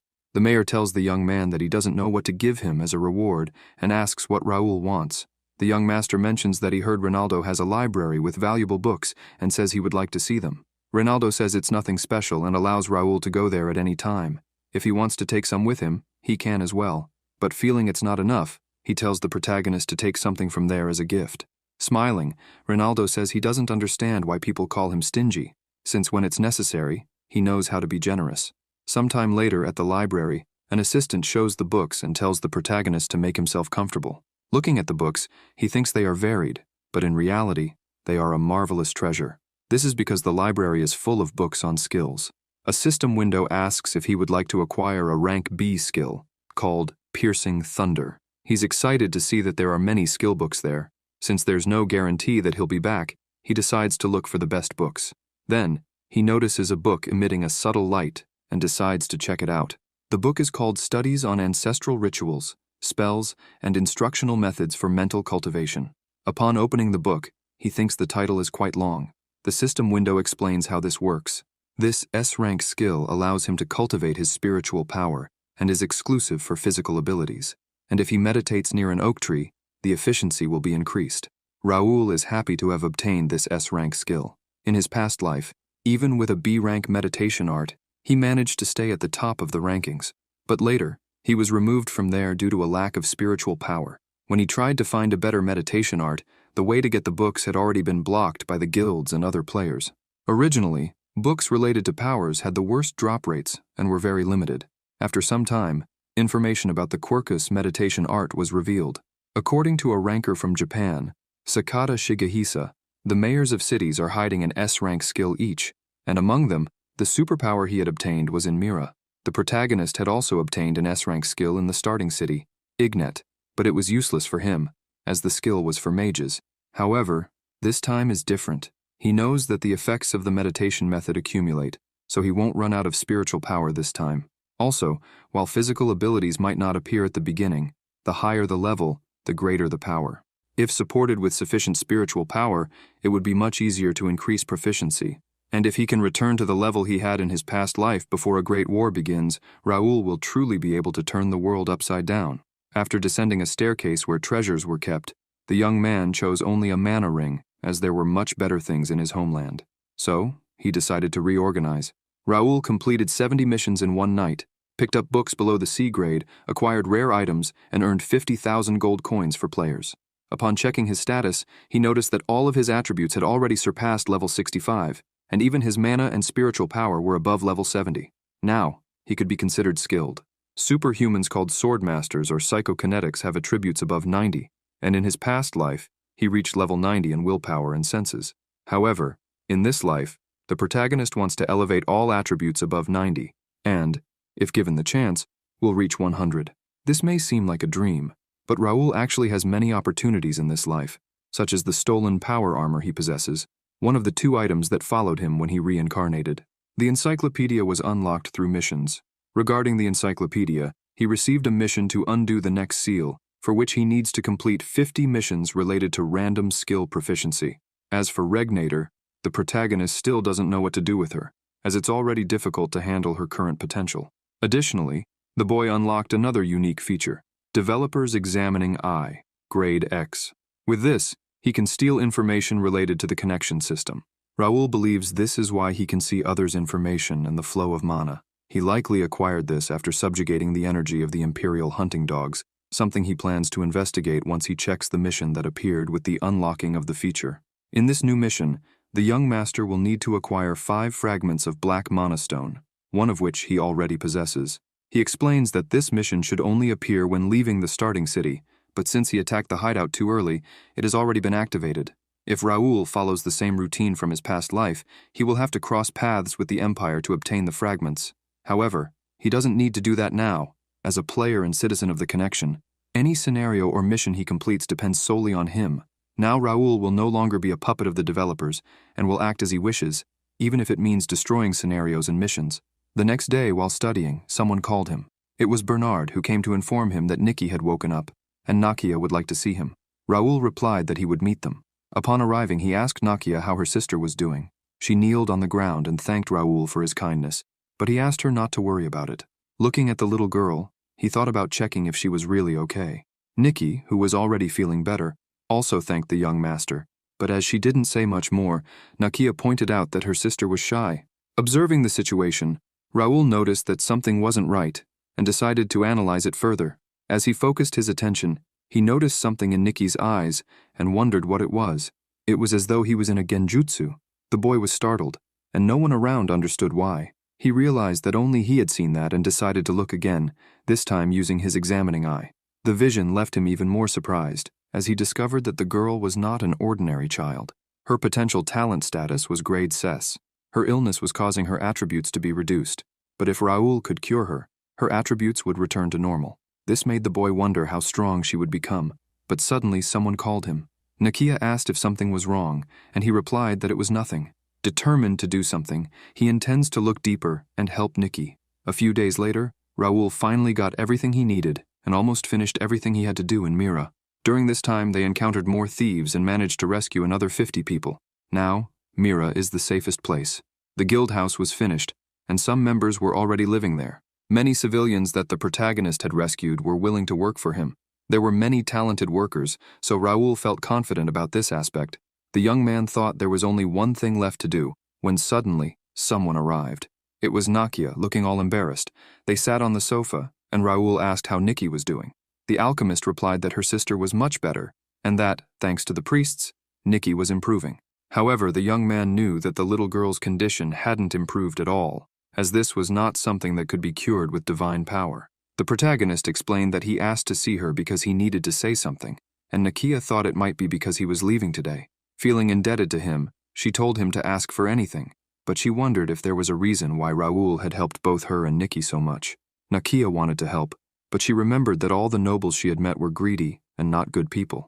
Raoul reassured her that it wasn't what she was thinking and handed her some notes, asking her to read them first.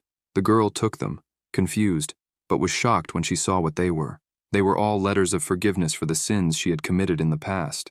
She asked how the protagonist managed to do this, and he pointed out that it wasn't much, since money solves a lot of things. The document Raoul handed Nakia forgave all her sins, and he had to spend a large amount to get permission from the Alliance, but this didn't compare to the value of her life.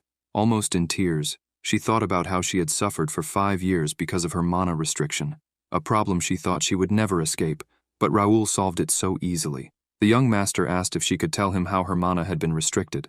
She then explained that, when she was younger, her alchemy teacher noticed her talent and helped her enter the association.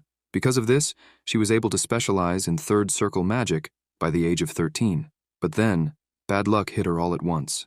There was an epidemic in her hometown, and with it, Nakia lost her family, leaving only Nikki when she arrived there. She tried to take her sister to the association and live there, but the misfortune didn't stop there. When Nikki turned 6, she contracted an incurable disease, as there were many dangerous substances around them. Because of this, Nakia focused on finding a cure for 2 years. She reached the 5th circle at the age of 18 during this process, but it meant nothing to her. When Nikki's death was drawing near, the young alchemist could think of nothing else. She broke the taboo of using alchemy on a person and kept Nikki alive using materials she stole from the association. However, she was caught breaking the taboo and was expelled, along with the mana restriction. Nakia explained that after wandering aimlessly, they ended up here because the city was safe and God's blessing had helped Nikki's illness. Raoul said that she had been through a lot.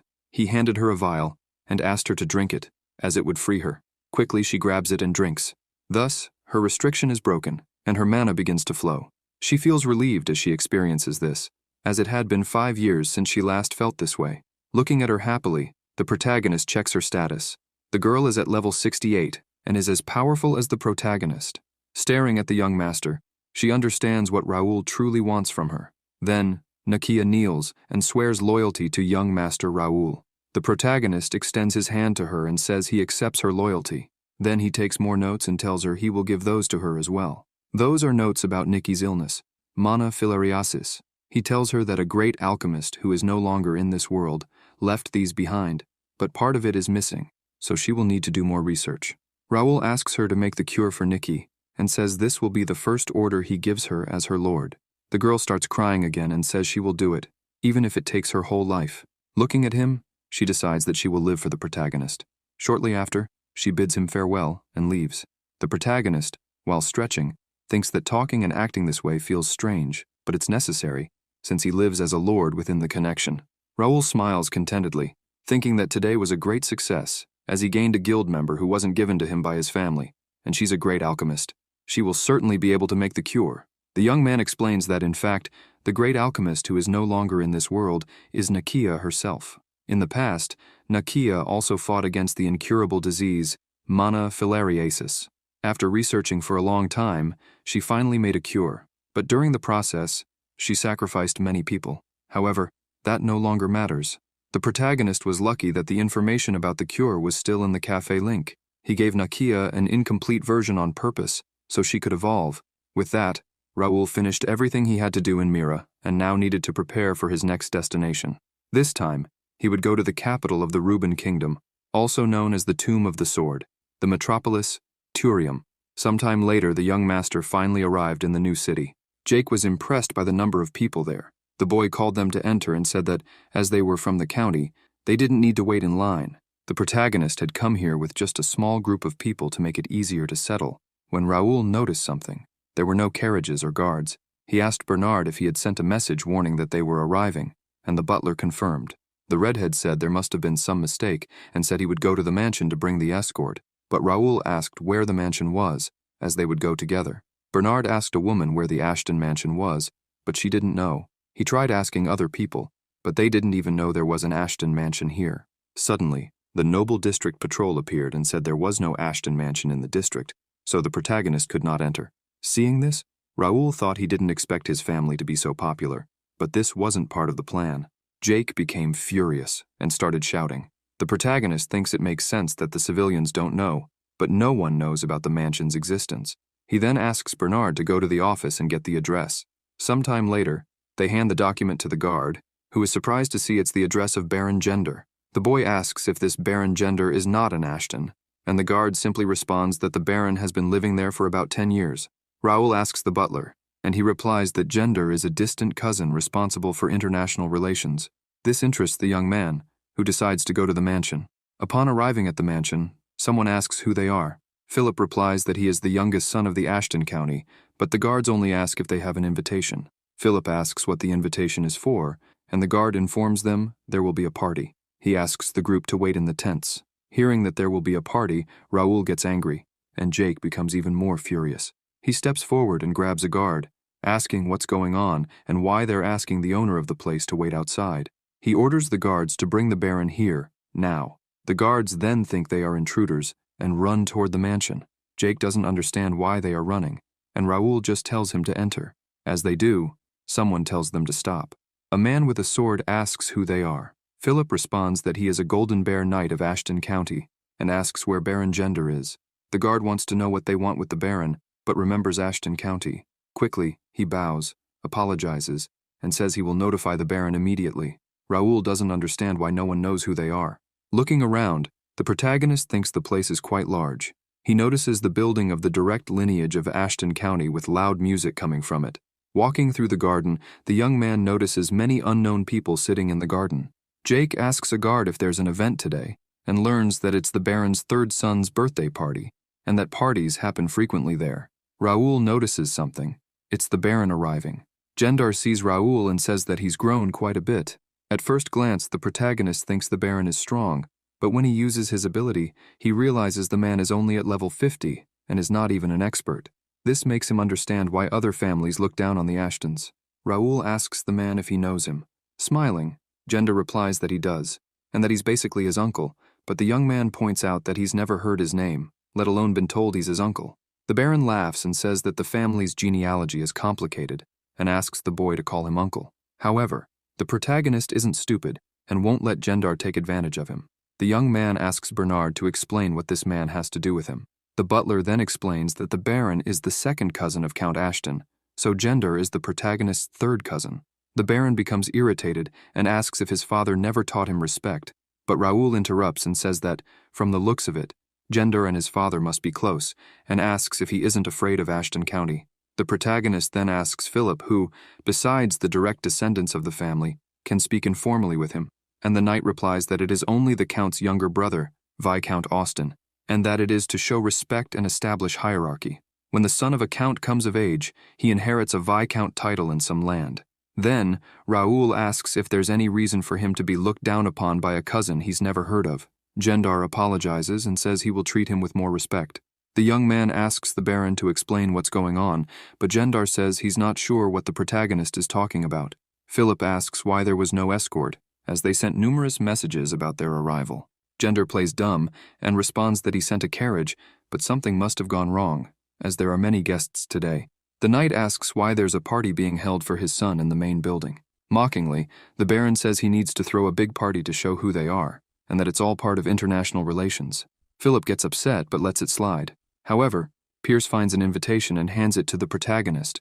Raoul shows it and asserts that this party has nothing to do with Ashton County, because all that's on the invitation are the name and the coat of arms of the Gendar family. Gendar tries to explain, but the protagonist points out that even the location is listed as the mansion of Baron Gendar. The Baron says he won't discuss it anymore, as this is beyond the authority the young master has. Then, Raoul asks if he really thinks this party is right, and the Baron confirms, saying it's normal to use the ballroom when the mansion is empty. The protagonist thinks he's right, but only if he has the permission of Count Ashton personally. Raoul takes a document out of his pocket and says that, as the temporary Viscount, he orders the party to end in 1 hour, and that after that, Gendar must submit a report of funds spent on the event. Even so, the Baron continues to complain. The young man asks if he's not going to follow the orders. With no other choice, Raoul grabs his rapier and asks if the Baron doesn't care about his family, as there isn't a single guest here that the protagonist cares about. Then Gendar decides to end the party but warns the boy that he will regret this. But the worst that could happen is the Count complaining to the protagonist. He thinks there's no evidence of the collapse of Ashton County, but maybe he'll find something there. Perhaps he won the lottery. Sometime later, the protagonist doesn't like what he sees, as the place they were escorted to is not the main building, but rather an annex of the mansion. The man who led them there explains that the Baron said the mansion was full and told the protagonist to stay there. Without thinking twice, Raoul runs straight to the main building. When he arrives, he opens the door and asks if they're crazy.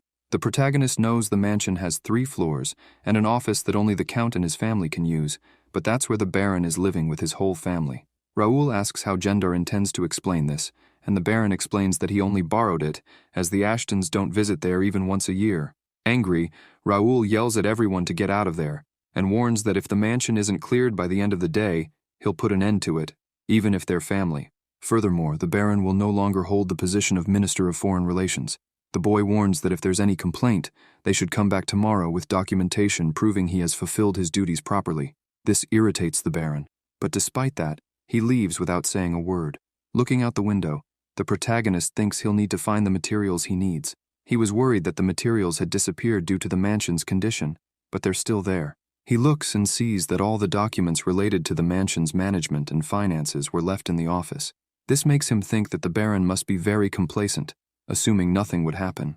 In the protagonist's past life, he studied business administration and claims that Bernard is the best expert in matters related to the mansion. Suddenly, Philip and Pierce arrive, informing him that the Baron has already left the mansion, and emphasize that they left with nothing but the essentials. But this was obvious to the protagonist, as they were thinking they'd be back soon, so there was no need to take all their luggage. Philip asks if everything will be okay, and if it wouldn't be better to give them some time to organize. But the protagonist says it's always best to uproot evil as quickly as possible. Moreover, Raoul has to use this place as a guild branch until he finds an ideal location in the capital, and this is his home, so he won't let anyone throw a celebration inside. Pierce feels that Gendar has some other support, and wonders if something strange will happen. The young master tells him not to worry, and to trust the county. Jake suddenly grabs them and tells them not to worry, calling them to look at the mansion. After all, they just need to do what the young master says. Raoul confirms this but adds that they might have to use some force tomorrow, so it's good to get some rest. With that, the three leave the office. Looking at the bookshelf, the protagonist asks if Bernard knows what he needs to search for, and the butler replies that he does, and since they don't have much time, they'll start now. The next day, two swords clash. The protagonist is controlling some swords and warns that he's going to attack again, launching his swords toward Bernard's swords. After the attack, they tremble and fall to the ground. Bernard is using the wind to control the swords, and the protagonist is assisting him. Raoul praises him, saying he has improved a lot, but Bernard acknowledges that he still has a long way to go. The protagonist smiles and thinks it's already been a month since the butler awakened his power with the book. The protagonist hadn't imagined he was so talented, since it's not easy for a wind mage to handle weapons. At this rate, Bernard will reach the intermediate level in less than 6 months and become a multi-talented psychic, which is rare. The young man invites him to train martial arts as well, but Bernard notices someone has arrived at the mansion. Raoul is impressed by the long-range perception the butler has. The protagonist tells him to go, and Bernard asks if he should bring everything they got yesterday. Raoul tells him to bring it all. Smiling with a confident expression, Bernard says he deserves a reward for his work yesterday. Seeing this, the butler thinks that something always happens every time the young master makes that expression. Bernard hopes the Baron hasn't done anything foolish. In the banquet hall, the protagonist arrives with his knights. Upon entering, he wonders why there are so many people there. There were escort knights and even soldiers outside the mansion. Jake thinks there are too many, and perhaps their group won't be able to handle it alone, wondering if the young master has something planned. Gender, observing the situation, thinks things are going well, since the young master took the bait. He looks at the people and thinks the job will be completed once the protagonist leaves, and that way, the Baron will secure a position. There are relatives of the Ashton family lineage living in the capital. They probably came because of what happened last night. Being fired and kicked out of the mansion isn't just a problem for Gender, since relatives who live in the capital used to attend these parties, spending county money. Even the maintenance fees for the mansion are being sent to them through the Baron, so there's no way they will lose such an important income source and remain silent. Know what he's doing. Furthermore, the Baron plans to take the seal the Count gave to the protagonist. Then, Raoul enters silently. Upon seeing the protagonist, people start talking about him, about his handsome face, how he's 15 years old and already 1.80 meters tall, and how he won the fencing tournament. The young master addresses everyone, saying that unexpectedly, he's now in front of many people, and asks if they are all here because of the Baron.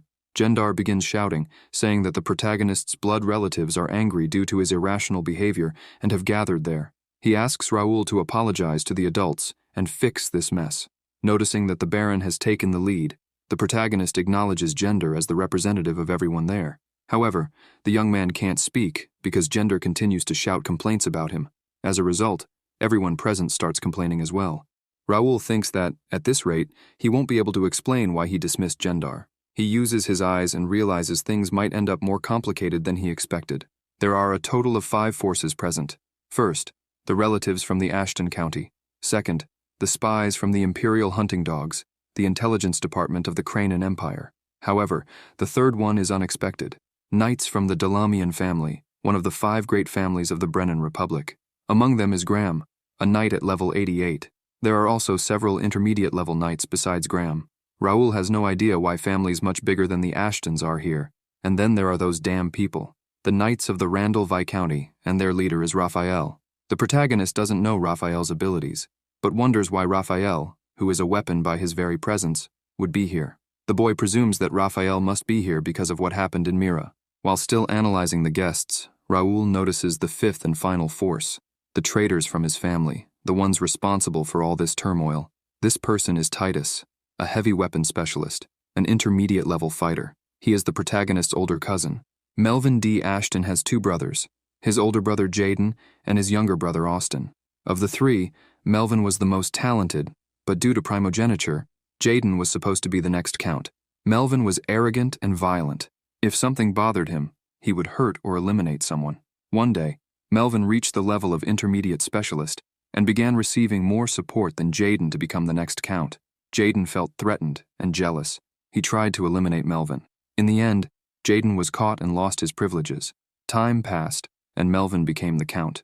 Jaden was still given the title of Viscount and a large amount of land, but he could never accept losing the title of Count to his younger brother. He eventually sold his assets to the rival McNeil family and left the kingdom, taking his followers with him. This all happened 15 years ago, when Raoul Ashton was born. And now, seeing that Jaden's son is here, it's clear that the Baron is involved in all of this. The people here lost nothing in the incident from 15 years ago, so they have no negative feelings toward Viscount Jaden. They probably think they have a chance to take the Ashton place. In the protagonist's past life, Ashton County split into multiple factions and crumbled. Perhaps they made the right choice, but that only applies if the protagonist is not here, because he will show them the mistake they made. So he asks Philip to get everyone's attention, which he does by banging his shield. Raoul says that he's heard enough and now would like to speak. He orders Bernard to hand out books to the guests. They wonder what it is, and the young man asks them to read the title. The book is the financial management report for the Ashton Count's estate, with investigative materials and evidence attached about the embezzlement and misappropriation of funds by Baron Gender. However, when they open it, they're not surprised by the content. Everyone is shocked, and the Baron is frustrated. He throws the book on the floor, shouting, "This is fake!" But Raoul asserts that it's legitimate, even though it's hard to accept. However, Gender says there's no way he could have done all this in one night, so it must be fake. The young man smiles and says that he will now tell the truth. He points out that the document mentions 200 apprentices receiving free lessons at the mansion and asks where they are. The Baron replies that all of them quit and left. Raoul says that besides that, all of them came from outside the capital, and the reason for offering free lessons was to gain popularity in the capital. Gender screams that the choice of who is selected is entirely up to him, but the young man warns that the book contains the address and that he will uncover more as he investigates. The next point is that the book states Gender gave 100 golden swords as gifts to other barons, but according to the report, they all received 10 golden replicas instead. It also says that the Baron hired 100 rank C mercenaries, but there are only 20 rank F mercenaries here. There were frequent parties at the main building, celebrating the birthdays of the Baron's family members, so Raoul can't understand what this has to do with the misuse of the Ashton estate funds. After reading all of this, the protagonist feels impressed, as he stayed up for a long time to find these documents. Last night, he discovered some documents were fake, so he had to sneak into the Baron's house. There, he found the real ledger, using his analysis skill and Pierce's observation. Bernard organized everything and put it into a book. Then, the protagonist used his copy skill to make dozens of identical books. He thinks that everyone here must know how much the Baron has embezzled so far. The young man points out that, as they can see, more than half of the estate's expenses were embezzled and asks if anyone disagrees with the Baron's dismissal. Suddenly, Gender starts clapping. He begins shouting that Raoul is impressive and asks how long he has been planning this. The protagonist sighs, wondering what Gender is trying to do now. Showing the book, Gender asks everyone if anyone has felt something suspicious about it. He says he has never seen a report so meticulously organized in his life, and that formal investigations usually have 2 or 3 pages, but Raoul made 30 pages. Then Gender says that the young master clearly did all of this beforehand to try to dismiss him and limit the family's influence in the capital. Once again, everyone starts complaining, saying it doesn't make sense that the boy did all this in just one night. The Baron takes advantage of this and calls for Jackson. Jackson hands a paper to Jake, and Gender informs them that this is a list of demands, saying that if Raoul signs it and leaves, he will forgive his disrespect. But before that, the young man asks Jake to check the list. The knight starts reading, and the first thing on the list is for the ownership title of the mansion to be transferred to a joint title under the names of Baron Gendar and the other family members. The second thing is that the management of the mansion, including the staff, should be decided by the family members in the capital. The third is to allow the swordsmanship skills, which are exclusively shared within the main family, to be taught without restrictions to collateral family members. This irritates Jake, who starts shouting at the Baron, and the Baron starts shouting back, saying that this is rude. Then, the Baron pulls something from his pocket. He draws a dagger at Jake. Quickly, Philip and Pierce become alert, and seeing this, the Randalls also get on edge. Everyone is now in a battle-ready stance. However, Raoul orders Jake to stop. Gender is trembling and thinks that the giant didn't even care when he pulled the dagger because, as those 3 are the best knights of the Golden Bear Order, the Baron wouldn't even stand a chance. Even afraid, the Baron orders Raoul to execute Jake and apologize for insulting them. The protagonist smiles and says that his knight hasn't said anything wrong and asks Gendar to stop acting, as it's getting irritating. He pulls out his sword and with force strikes it into the ground, destroying the staircase. Raoul points out that the Baron is more annoying than he imagined. He says that Gendar probably already knew he would never sign that document with such demands. Then he asks what Gendar really wants. Frightened, the Baron reflects that he had heard that the youngest son was the weakest and least talented. But even after seeing the real level of the protagonist, he decides not to retreat now. Giving orders to his guards, Gendar warns that the young man won't leave until he signs the document. With that, the guards block the door. Pointing the dagger at the protagonist, he orders the boy to think carefully. With an eager expression, Raoul asks if Gendar really wants to do this. With his sword in hand, the young man warns the Baron that this is the same as declaring war on the county. With that, people begin to complain to Gendar, as declaring war wasn't what they had agreed upon. Raoul turns around and says it's too late now. They're in the same boat. He asks the Baron what he plans to do, as he will not sign the document. Gendar explains to the protagonist that there are several knights present who, when ordered, will attack him, and asks if he really thinks he can handle all of them. He also has a secret weapon prepared just in case. But Raoul understands the situation and notices that many of the knights present are just watching, so there's nothing to stop him. He points his sword and asks what Gendar intends to do. This shocks the Baron, as he didn't expect Raoul to be so confident. He decides to save the secret weapon as a last resort, because if he uses it, it will be war. With no other option, he decides to use a badge and shouts that he will challenge the young master to a lineage trial, throwing the pendant at the protagonist's feet. This is a dual request that can only be used once in a lifetime. The people think it's ridiculous to use it for this occasion.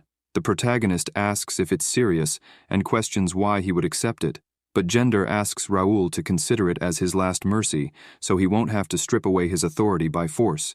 He then tells the young man to choose, and if he refuses, he will have to use force.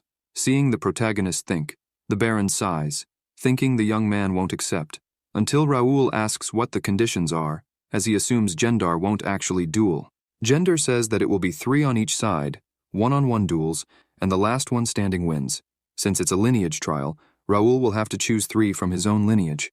However, there is only Raoul from the Ashton lineage here, and Philip thinks this is unfair. The Baron points out that there are people from the protagonist's lineage present, and suggests that if anyone from his lineage wants to, they can stand by him. Philip complains again, but the young man stops him and accepts the proposal.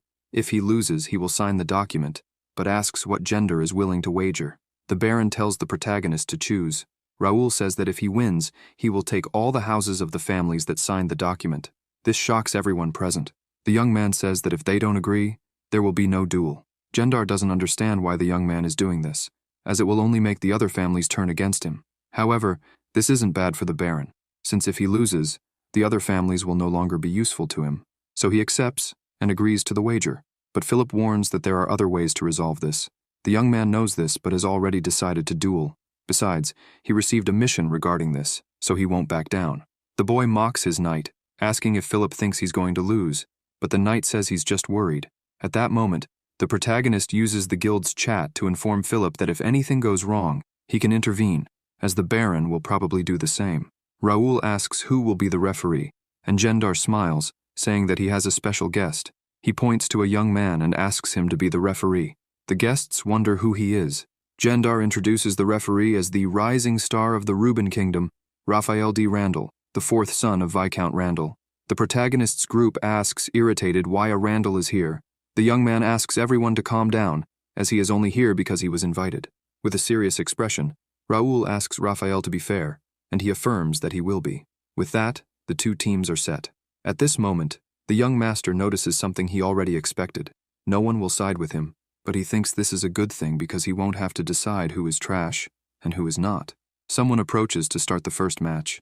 The first to duel with Raoul is the 3rd son of the Gendar family, Aaron. The young man is angry because the protagonist ruined his birthday party.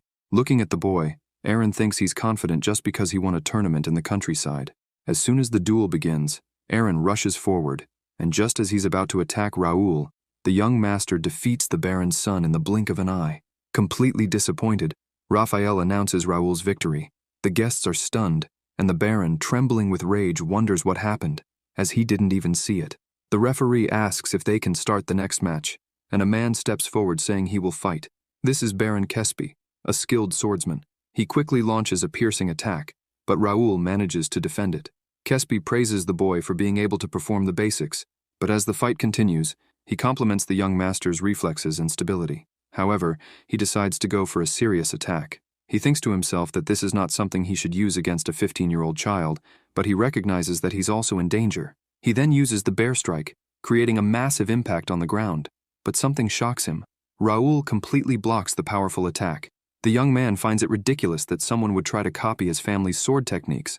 Kespi is surprised that the attack didn't work, but he doesn't give up and charges again. However, Raoul blocks his attack once more. The protagonist realizes that Kespi is using a different sword style, which, at least, is better than the previous one. The people around start ridiculing the protagonist for being just a child. This irritates Raoul, and he thinks to himself that all of them are losers who gave up their work due to inferiority complexes and jealousy, leaving their hometowns to stay in the capital. He knows he has relatives with talents beyond swordsmanship who came to the capital with greater dreams, but those worthy people aren't here. Furious, he grips his sword tightly and attacks the man. He says that it's a shame because if Kespi had delved deeper into his family's swordsmanship, he could have overcome this obstacle. Hearing advice from a child only makes Kespi angrier, prompting him to attack again, using the skill Storm Wolf. A giant wolf is about to bite the protagonist, and the people are hoping for it to happen. However, Raoul faces the wolf calmly, and when he sees an opening, he quickly advances and slashes the wolf, shocking Kespi with the action. Approaching the man, the protagonist says that it doesn't matter what kind of sword art he learns. What matters is how well he learns it. Kespi uses his sword to block the attack, but at the last second, the attack shifts direction and strikes his leg. He wonders what kind of sword form that was, and as he looks at the boy, he wonders if that was the 5th form of the bear swordsmanship. Receiving the blow, Kespi thinks it was the 8th form. The next one could be the 3rd, or perhaps the 6th form. Kespi can't tell, as Raoul is changing the form so quickly that he can't react. Suddenly, the man receives a cut on his arm. He can't believe it's possible to connect so many sword forms like that.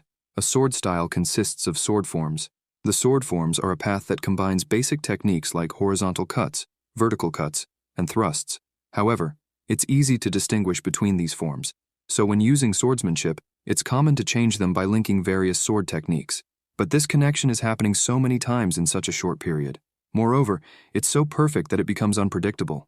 This makes Kespi realize the difference in talent between them. After another blow to his arm, Kespi drops his sword and Raoul delivers checkmate. The protagonist explains that the standard combination of sword forms is more than enough. Kespi calls him a damned monster and falls to his knees. Raoul thinks to himself that if he has visual accuracy, reaction speed, and judgment, sword techniques aren't that important. Raoul's victory is announced once again. Those against the protagonist are becoming more desperate, but the Baron tells them not to worry, as there's still the last duel. This lifts the spirits of the guests. Raphael then calls the next representative. He finds it amusing to see the Ashtons fighting among themselves. When the final representative arrives, even Raphael is surprised.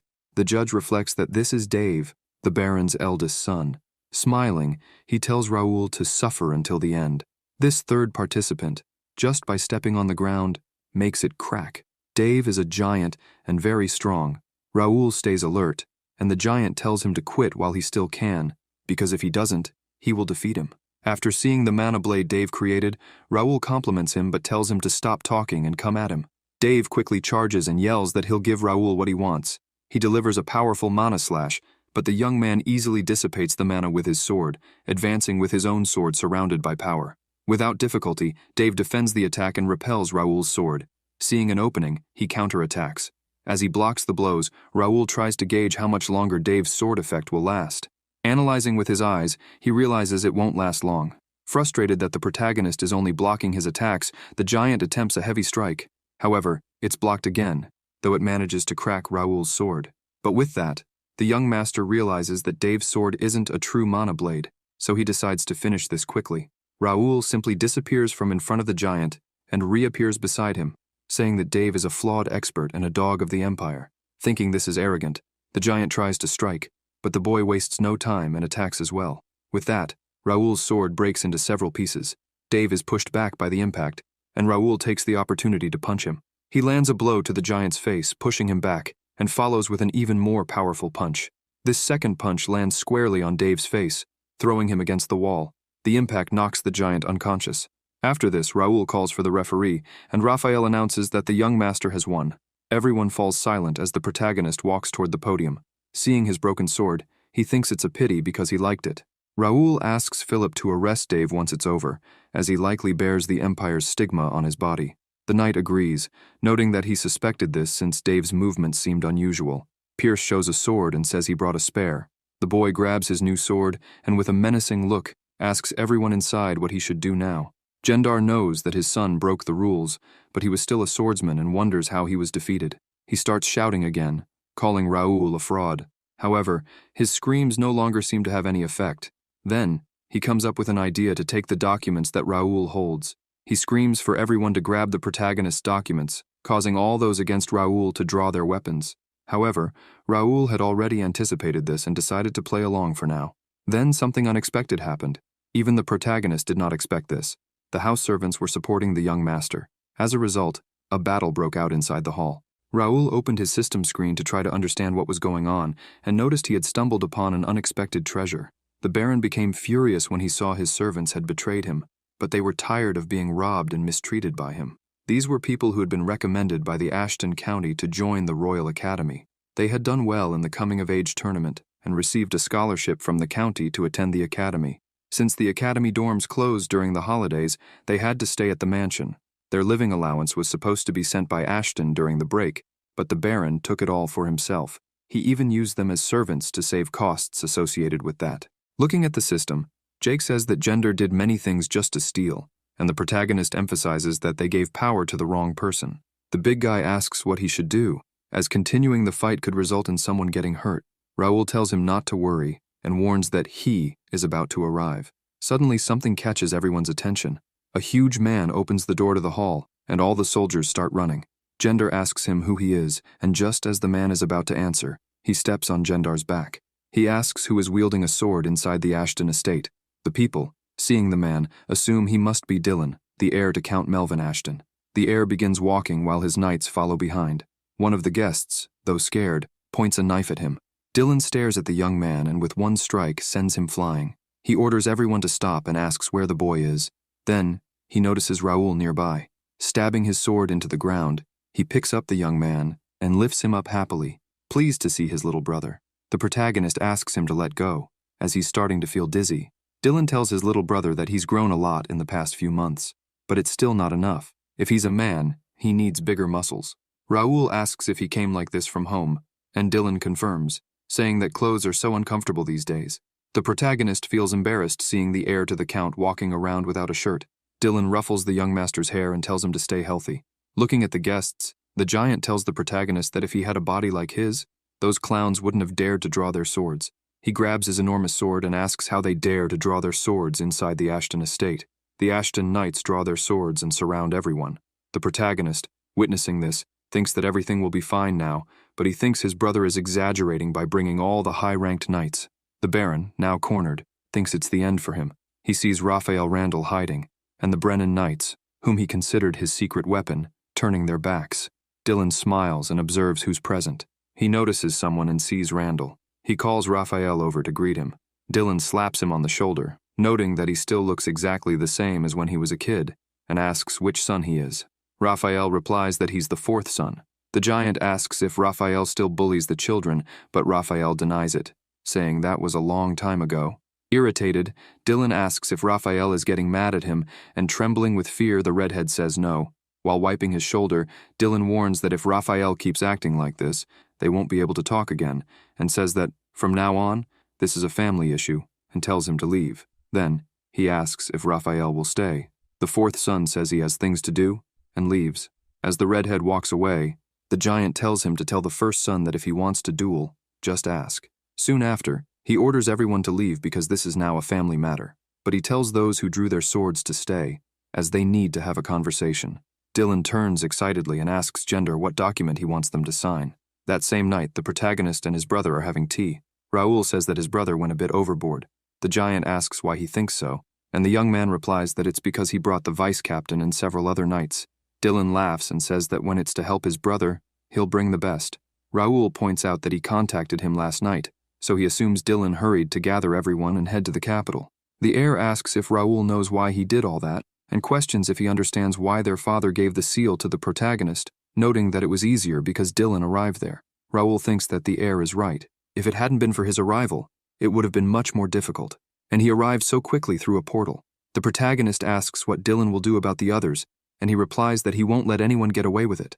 The young master wants to know if their father will be angry about this, but the heir says their father didn't say anything about it, so this is the chance to get rid of everyone, since it's because of them that the funds have been reduced.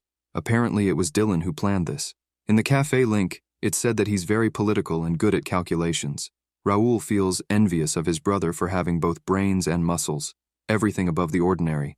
Dylan notices that the young man seems distracted and asks if the protagonist is thinking that he's going to eliminate them, but he assures him that he's only going to take their funds and praises the good work the protagonist did today. The boy points out that he didn't do anything, and he only moved against them because they were being annoying. Hugging his brother, Dylan says he did, because he wrote that entire report and even won all the duels. The protagonist tells him to let go and do that with Livy instead. The heir says his wife won't let him hold her, even though he's the father of the girl. The young man thinks she won't let him put those huge hands near her anytime soon. After that, Raoul says he has something to tell and hands over a paper explaining that it's the document proving the lineage between him and the Baron. He asks what they will do with it. Reading the document, Dylan tells the protagonist that the houses of all 27 people who requested the seal's removal from the young man are now all in Raoul's possession. This shocks the protagonist, as that's worth at least 100,000 gold coins. He had thought the family would take care of the houses since it was a family dispute. Dylan sighs and tells the protagonist that this is his reward for fighting fairly against them, and everything is his by right. As a son of the Ashtons, he must be more confident. Raoul happily takes the document and says he'll be more confident, and asks if he can make a request. He asks Dylan to handle this and leave only the Baron's house because he wants to use it. The protagonist thinks the value of the document changes depending on who is holding it. The heir agrees and says he'll take care of everything and the protagonist won't lose anything. Also, he will teach Raoul and asks him to meet him in the field in the morning. Dylan explains that he'll teach the protagonist to have perfect muscles. He asks if Raoul is excited to learn. Completely shocked, he replies that he definitely is. The giant had already imagined that the protagonist would be excited and points out that Lawrence's father is also curious, but only the protagonist will learn. This makes the protagonist wonder if there's some secret way to grow muscles, which also intrigues him. A month passes with Dylan's hellish training, and Raoul vows never to train with him again. Finally, the day of the academy admission arrives. Bernard tells the protagonist to take care and wishes him great results in the placement exam. The young man replies that he'll take it easy, since there's no need to go all out in a kid's test. Dylan, inside the carriage, asks if he's really going to take it easy, and the boy responds that yes, because there's no reason to give his best. The heir confirms and says he'll return once the young man's admission is over. Raoul is confused, thinking his brother would tell him to go all out. Actually, the academy is just an excuse to stay away from home, and it's not his true purpose. He thinks trying to get along with the kids will just tire him out, so he decides to go more relaxed. After traveling a lot, they finally arrive at the academy. Raoul notices that the place is quite crowded, something he didn't expect on admission day. Dylan explains that this year is special. The people who delayed their admissions are all here. This worries the young man because he hadn't seen anything about this on the cafe link. He even made a list of who could be there this year and assumes something must be going on. The young master doesn't care much about the academy, but when he enters, he notices something. He realizes there are many names from warrior families, so he asks Philip if he didn't say there wouldn't be any warrior family lineages this year and why so many are here. Philip informs him that there were no news about it before they left Mira. He understands that he didn't receive news because he spent so much time training with his brother. Raoul asks Dylan if he can explain. The heir winks and says he'll find out soon enough and that the young master can't take it easy on the exam. The protagonist wonders if something's wrong, but still decides to go in. Raoul asks Jake and Pierce to go out and gather some information. Looking around, he thinks it's a drag because there should only be weak people there, but there are many high-ranking nobles. He plans to stay relaxed, thinking he can still stick to his plan. Someone at the front grabs everyone's attention and welcomes everyone to the Reuben Kingdom. The guy says he will introduce the team members. Raoul had already researched them, so he doesn't need to pay too much attention. However, he's impressed as the temporary vice president of the academy and the Department of Magic and Administration will be Alfredo Gray. The protagonist knows him. Alfredo Gray is one of the 3 sages of the continent, the 8th Circle Archmage. He wonders why Alfredo is here. The Archmage steps forward and introduces himself, saying he will be the temporary vice president. Raoul recognizes that Gray's illusion magic and vision are unmatched, and besides that, he's known for his alchemy. Not understanding, the young man wonders why the Archmage is here. He's known for wandering the lands, and even the Gray Tower has to request his location from the Information Guild from time to time. The protagonist wonders if this person will really be the vice president of the academy for a while. This is already different from what Raul expected. He was supposed to appear only after the alliances formed. Alfredo announces that the academy will now include vision magic training in its curriculum. Spence, the academy president, informs everyone that there will be a change in the curriculum this year, so the students should pay attention to the material shared. Looking at the system, Raul thinks that it's probably still all at the same level and that he had already planned to take it easy. However, Spence announces that there will be a reward for those who stand out in the exam.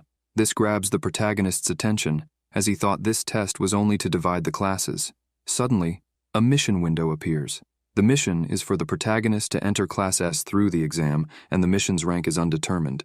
The Academy's sword department has 5 classes: S, A, B, C, and D. The top 60 out of 600 students enter Class S, so it'll be easy for the protagonist. The doubt now is whether Raul should be the best. He's unsure because he doesn't know what the reward for first place will be. Suddenly, Jake arrives, saying he heard that the special reward isn't anything special. Raul picks up the paper and reads the 3 rewards for the top students.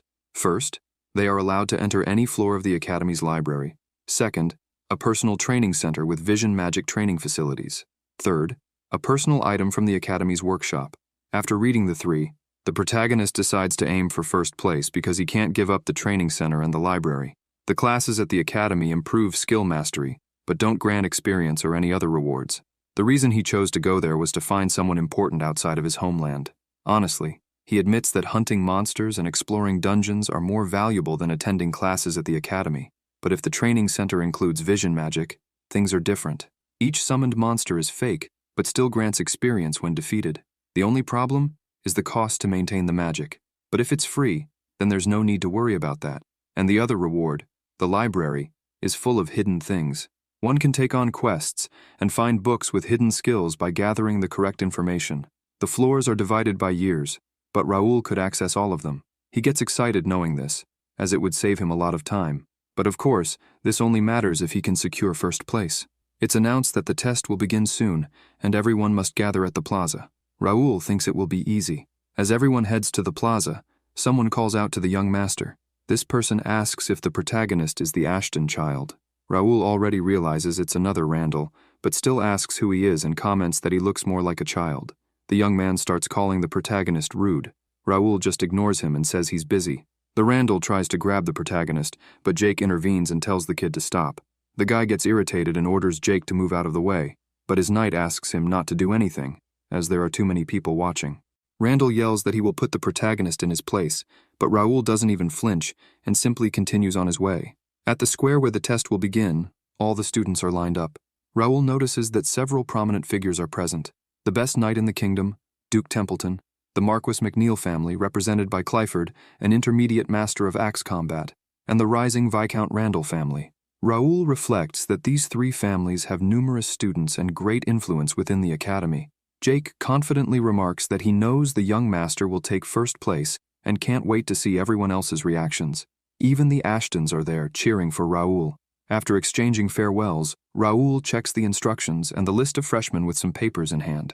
He recognizes a few familiar faces from his past life, especially Dalton from the Templeton family and James from the McNeil family. He knows both will reach master level within 10 years, becoming formidable adversaries. Suddenly, a staff member announces that the first test will begin shortly and asks everyone to proceed to the auditorium. Raul feels excited because, despite the promising students, he firmly believes the top spot is his. The first test is a written exam, but Raul easily excels, having gathered all the necessary knowledge from Link Cafe. He finishes the test without difficulty. Next comes the physical strength test. The instructor leads the students to the gym in groups. Upon entering, Raul senses something unusual and wonders if the area is a mana restriction field. The instructor explains that the gym is designed to measure only physical strength, so mana usage is prohibited. He introduces a punching machine that records the student's strength and calls for the first participant to step forward. The student positions himself and punches the machine, scoring 1322 points on the first attempt and 1418 on the second. Raul observes carefully, noting that the highest score between 2 attempts is recorded, with averages ranging between 1,000 and 1,500 points. He assesses that the scores aren't particularly impressive. Watching the next participant, Raul identifies that the student has 43 vigor and 50 strength. placing him among the top 5 in the group. Meanwhile, in another location, a group observes the exams and discusses the participants. They note that, being from the Kingdom of Knights, scores are typically high. One mentions that many enrolled in the academy after hearing about Alfredo, who remarks that freshmen under 20 scoring above 1,000 will surprise the students of the Leslie Kingdom Academy. An older man, curious, asks what motivated Alfredo to join, as the tower reported a month ago that he wouldn't return. Alfredo responds that he wanted to test his new magic circle, admitting with a smile that it might seem like he's using the students as test subjects. However, the other professors admire how the students are implementing the new circle. The vice president expresses joy in seeing so many promising young students, pointing out the representation of warrior families. Spence explains the reasons for the heavy participation. When Caleb Randall steps in, the president introduces him as the 13th son of the Randall family and mentions that Caleb personally requested admission, which excites Viscount McKenny D. Randall. Caleb prepares and delivers a powerful punch to the machine, scoring an impressive 3,005 points. The representatives are astonished by his performance. Spence announces the next participant, James from the Marquis McNeil family and grandson of the current Lord Clifford. James steps up quickly and strikes the machine with a strong punch, followed by a second attempt. On his first try, he scores 3,500 points, and on the second, 3,612. The representatives are shocked, noting that Clifford's grandson surpassed 3,000 points twice, setting a new record for freshmen and achieving the highest score ever recorded in the academy. Alfredo is impressed, commenting that when the machine was installed, even knights struggled to exceed 3,000 points. The next student stepped forward. It was Dalton, grandson of a swordmaster. He struck the machine and scored 2,900 points. The representatives were startled by the result, but a man with glasses didn't understand the reaction, as the score was lower than James's. The man with pink hair explained that the surprise was because Dalton had delivered the punch with one arm behind his back. Watching him strike again, everyone was speechless as his second blow exceeded 3,000 points. Spence smiled and commented that he had forced Dalton to enroll in the academy, which was why he didn't seem very enthusiastic. One of the representatives observed that even with one arm behind his back, Dalton achieved a high score and wondered what the result would be if he punched seriously, emphasizing that this was expected from the Templetons, known as the strongest. Viscount Randall, irritated, called everyone to eat, saying they already knew the ranking results, and there was no reason to keep watching. Alfredo, looking at the list of students, remarked that there was still one more participant, but McKenny smiled and said it wasn't worth watching. He explained that rumors claimed Raoul Ashton only got into the academy with his family's support, and that besides, he was just 15 years old. The other representatives found this unusual, as participants were usually around 19 or older, and they didn't understand why Raoul wanted to compete. McKenny began to comment that Raoul was only there to gain experience and that it was a shame, but he was interrupted by laughter. It was Dylan, who tried to stay quiet, but couldn't. Randall became annoyed, but Alfredo smiled, recognizing the kind man he had spoken with earlier. Dylan approached, saying it was an honor to speak with Alfredo, and the vice president remarked that it was impossible to forget Dylan's impressive physique and intimidating face. Suddenly turning serious, Alfredo asked why he was laughing. Dylan looked at McKenny and replied that he found it amusing to see the older men talking, adding that believing only in one's own perspective was selfish. He asked if McKenny had considered the possibility that Raoul really was there just to gain experience, given that he had nothing to learn at the academy. McKenny, agitated, shouted that this was nonsense, since no one in history had graduated before the age of 20. He asked if Dylan was implying that Raoul would leave a mark on the academy's history. Dylan replied that he didn't know, as he wasn't a prophet, but admitted he was curious to see what Raoul was thinking. Spence interrupted them and asked who the Ashton freshman was. A man in green pointed to Raoul. Everyone at the table noticed that the protagonist was very handsome, and even questioned if he was really Dylan's brother. The giant smiled and confirmed it, saying the young master was the jewel of the family. McKenny asked them to stop talking about the boy, but observing his behavior, Dylan realized that Randall already knew everything because Raphael had told him about the incident with the Baron. Looking at the screen, Dylan wondered whether Raoul would hold back or go all out, hoping he wouldn't disappoint. Raoul walked up to the machine, took a deep breath, stepped forward, and struck. Spence, excited, thought that if he could evaluate it personally, he'd give it a perfect score. Raoul's score was 2999. The representatives sighed, seeing that it was below the previous scores, but they considered his age of only 15. Raoul prepared for his second punch as others cheered him on. Then, he stepped forward and struck with all his might. The representatives celebrated, McKenny grew irritated, and Dylan was shocked. The heir smiled and rejoiced because Raoul's score was 3,615, exactly 3 points above the previous record. Dylan realized his brother was truly clever, noting that Raoul had planned everything carefully. After the punch, the crowd watching was stunned into silence. Raoul sighed, satisfied that everything was going according to plan. As he returned to his seat, everyone stared at him in disbelief. Once seated, he pretended to be tired. He checked the system and reviewed the report, noting that at test site number 1, the highest score was 2820 with no changes, and at test site number 2, the highest score remained 3,612. He carefully recorded all the scores. Once the test concluded, students with scores above 2,500 would be ranked in order. The protagonist recalls that when he reached the expert level, his physical strength increased exponentially. The hellish training his brother put him through raised his strength attribute to 68. Raoul could easily score over 4,000 points, but needed to maintain the average of the top freshmen. Therefore, he had to gather information and pretend he had given his best punch. He explains that he used psychokinesis to reduce the impact.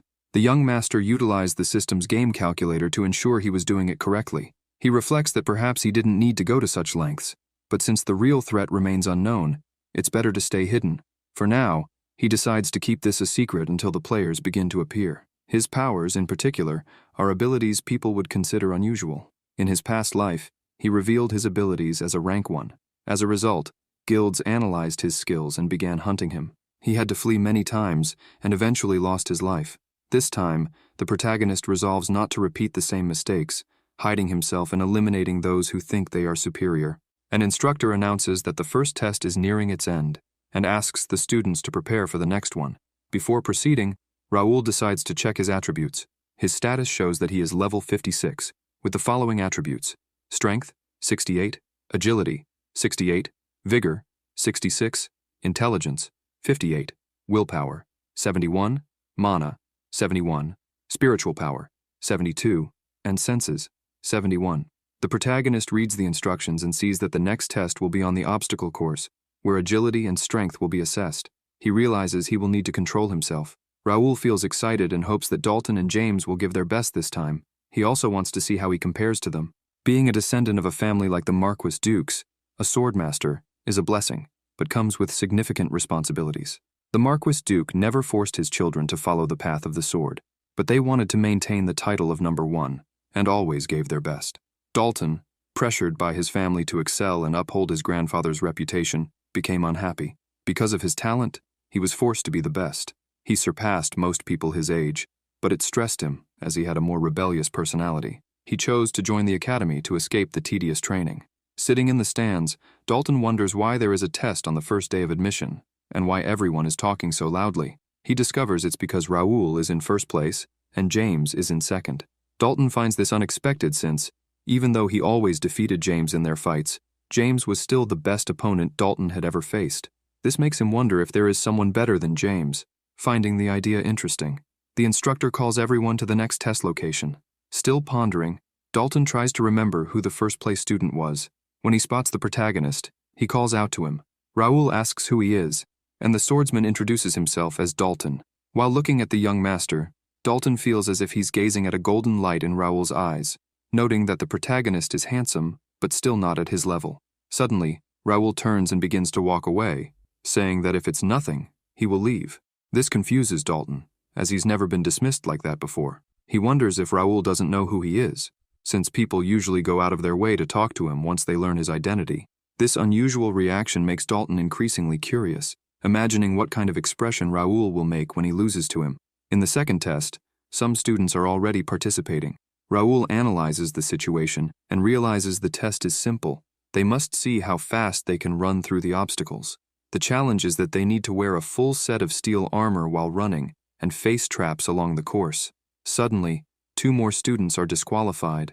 Raoul tries to understand why so many are failing, since over 100 people have already been eliminated. He suspects something was altered when Vice President Alfredo arrived, though no one knows exactly what was changed. So far, no one has passed the test. Raoul notices that 2 people have passed with times close to 13 minutes.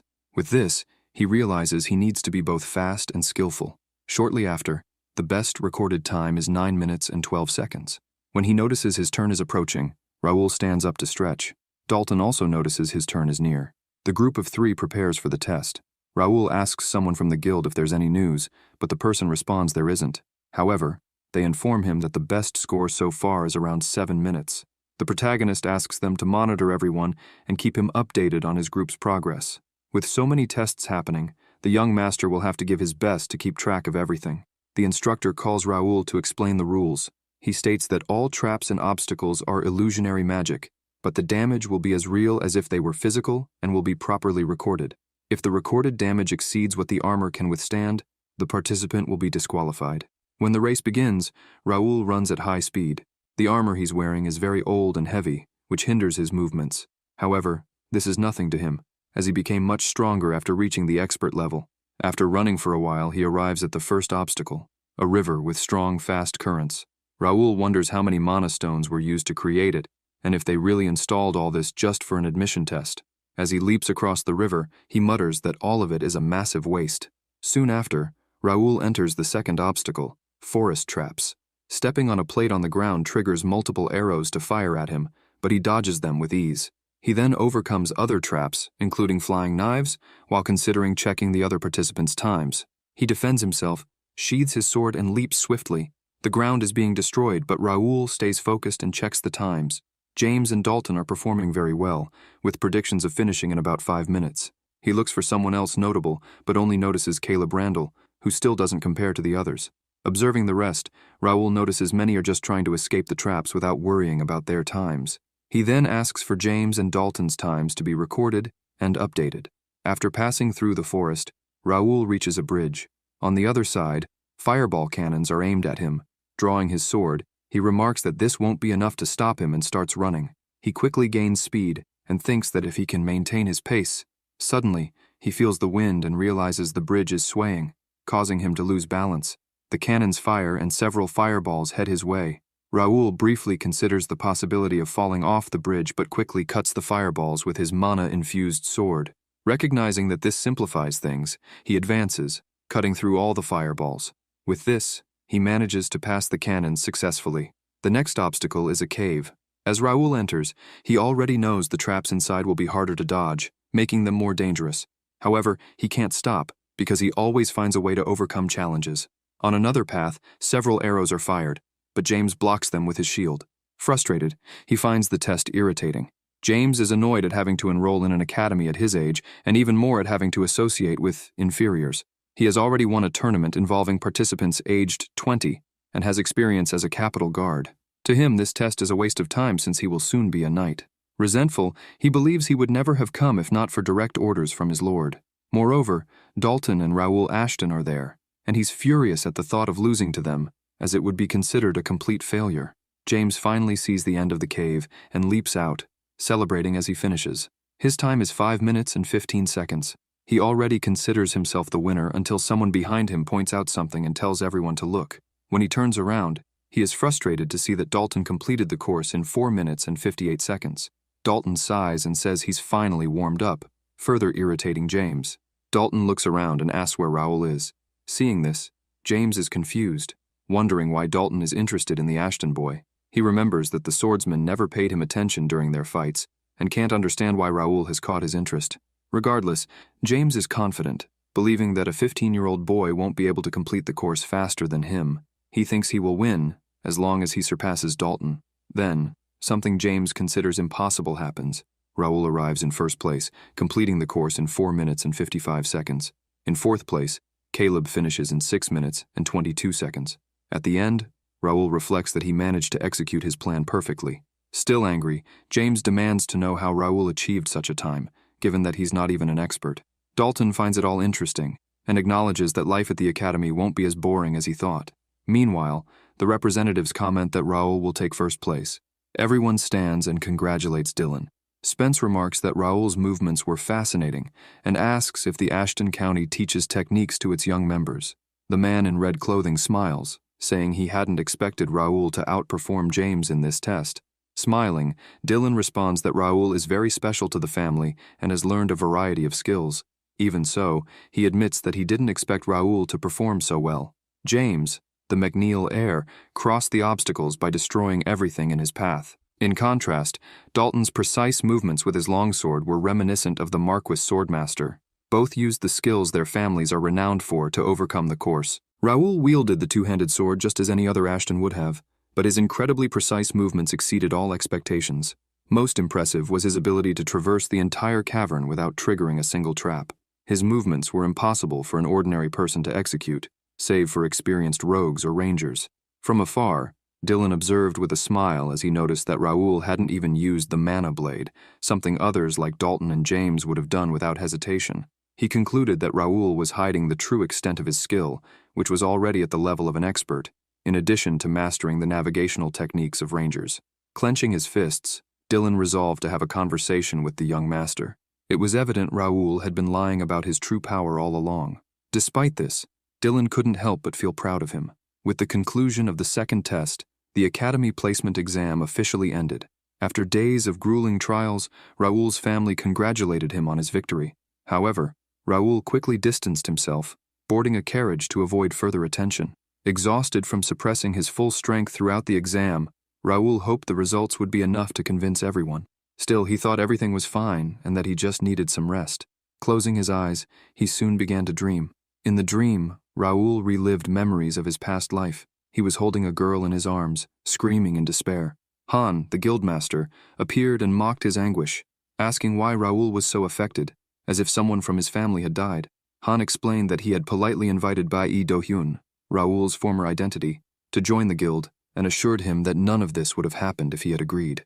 Han acknowledged that Bai Do-hyun was ranked number 1, but was convinced even he couldn't defeat the entire guild. Bai Do-hyun remained silent, but the rage in his eyes was unmistakable. Han continued his taunts, calling the girl just another NPC. Those words deeply wounded Do-hyun, for she had meant the world to him. During a main quest, she had become his guide, and over the course of a year, he dedicated his life to protecting her.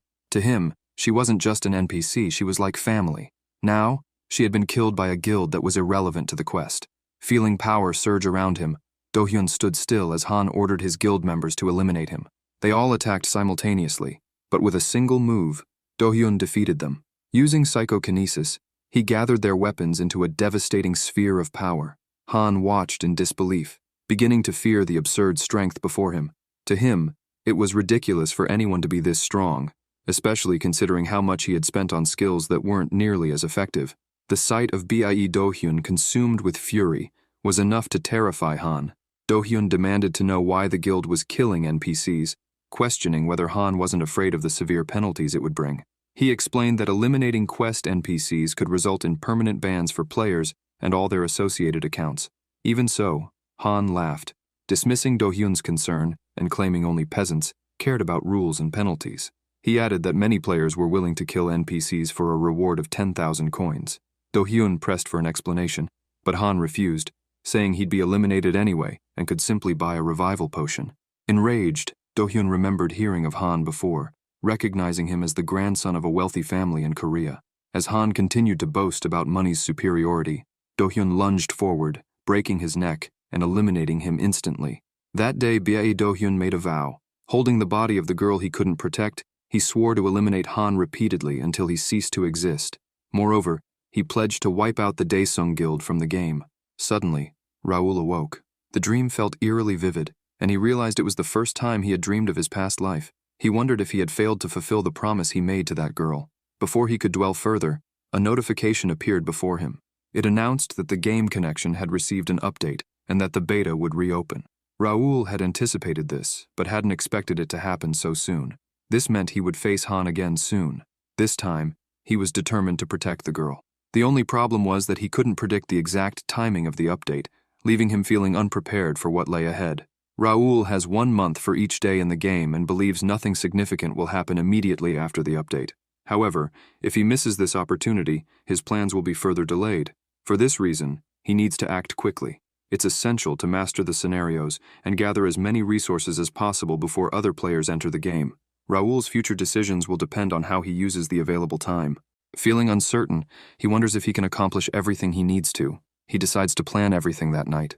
Staying awake the entire night, he organizes his thoughts and devises the most efficient and concrete plan possible. Elsewhere, Prata Zero, leader of the Imperial Hound Hunters, is in a meeting. In addition to him, 9 others are present. One member reports on the royal household, stating that the king has not attended any recent events personally except for regular meetings. He also mentions that the Sword Emperor was absent from his grandson's admission ceremony. Prata Zero commends the members for their good work and informs them that, as of that morning, the operations base issued an order. In exactly 1 month, the grand plan will commence.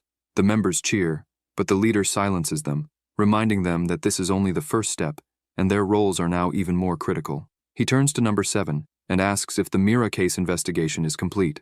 Number 7 responds affirmatively, but admits uncertainty about what happened there. He explains that the kingdom is involved, making it difficult to approach the site. However, he is certain that the Randalls are involved. One member questions this claim, stating that the Randalls haven't made any moves. Number 7 insists, arguing that the circumstances point to them and reminding everyone that the Randalls declared their conquest of Mira on the same day as the events. All evidence suggests their involvement. The leader interrupts, ordering them to stop arguing. He asks if there is anything beyond the Randalls. The members inform him that the youngest son of the Ashton County, Raoul, was present in the city with his group, but did not approach the base. Prata Zero asks if the county could be collaborating with the Randalls, but the team believes not. He orders Raoul to be excluded from the investigation and asks if there is any additional information. One member mentions rumors that Alfredo Gray was seen in the region. Upon hearing Alfredo's name, the leader orders the investigation suspended, stating there is no need to worry about minor issues with the grand plan so close. He instructs them to close the case and alert the Randalls. Turning to number 3, Prata Zero inquires about the academy. Number 3 reports unknown variables. They kept Dalton under control, but Raoul, the youngest Ashton, appeared unexpectedly. The leader addresses number 6, questioning why, as he was responsible for the Ashtons. Number 6 explains that he doesn't know what to say, as Raoul showed no talent the previous year, but now displays great skills. Nevertheless, he assures that the boy is still under control. The leader asks if Raoul could disrupt the plan, but number 6 believes not, given that Raoul is only 15. He emphasizes that even if something goes wrong, they have a contingency plan. Prata Zero reflects that Raoul is appearing in various contexts, but feels it's not worth spending time on a child, especially with the plan so close. He concludes that Alfredo Gray is more important, and that using James to approach him is no longer viable. He orders them to proceed with the next plan. Turning to number 8, he asks about the situation in the underworld. Number 8 reports that a guild is causing trouble but assures that the situation is nearly resolved. Prata Zero sternly warns everyone to ensure there are no further problems in a month. He reminds them that a small variable can ruin the entire plan and urges them to remain vigilant. The next day, Raoul walks through the academy, thinking about how exhausting it is to stay up all night, though he feels relieved to be getting ahead to avoid future issues. He chose to study rather than stay in the dormitory, making his work easier. As he walks, he notices admiring looks from other students, recognizing his talent. However, he also senses envy from some, but doesn't care. He heads to the location displaying the rankings list. The system announces the exam results, and Raoul sees he is ranked first and classified as S-class. He asks if there is more information beyond the ranking. A notification appears, indicating he has completed the exam mission and received an extra reward. Raoul finds the other rewards uninteresting, but is curious about the additional reward. Even so, he deduces it won't be anything too valuable, as the mission was D rank.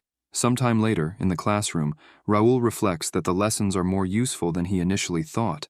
Looking around, he notices that the other students are also avoiding interacting with him. He had expected Caleb, Dalton, and James to bother him, but to his surprise, they are simply ignoring him, which he considers a good thing.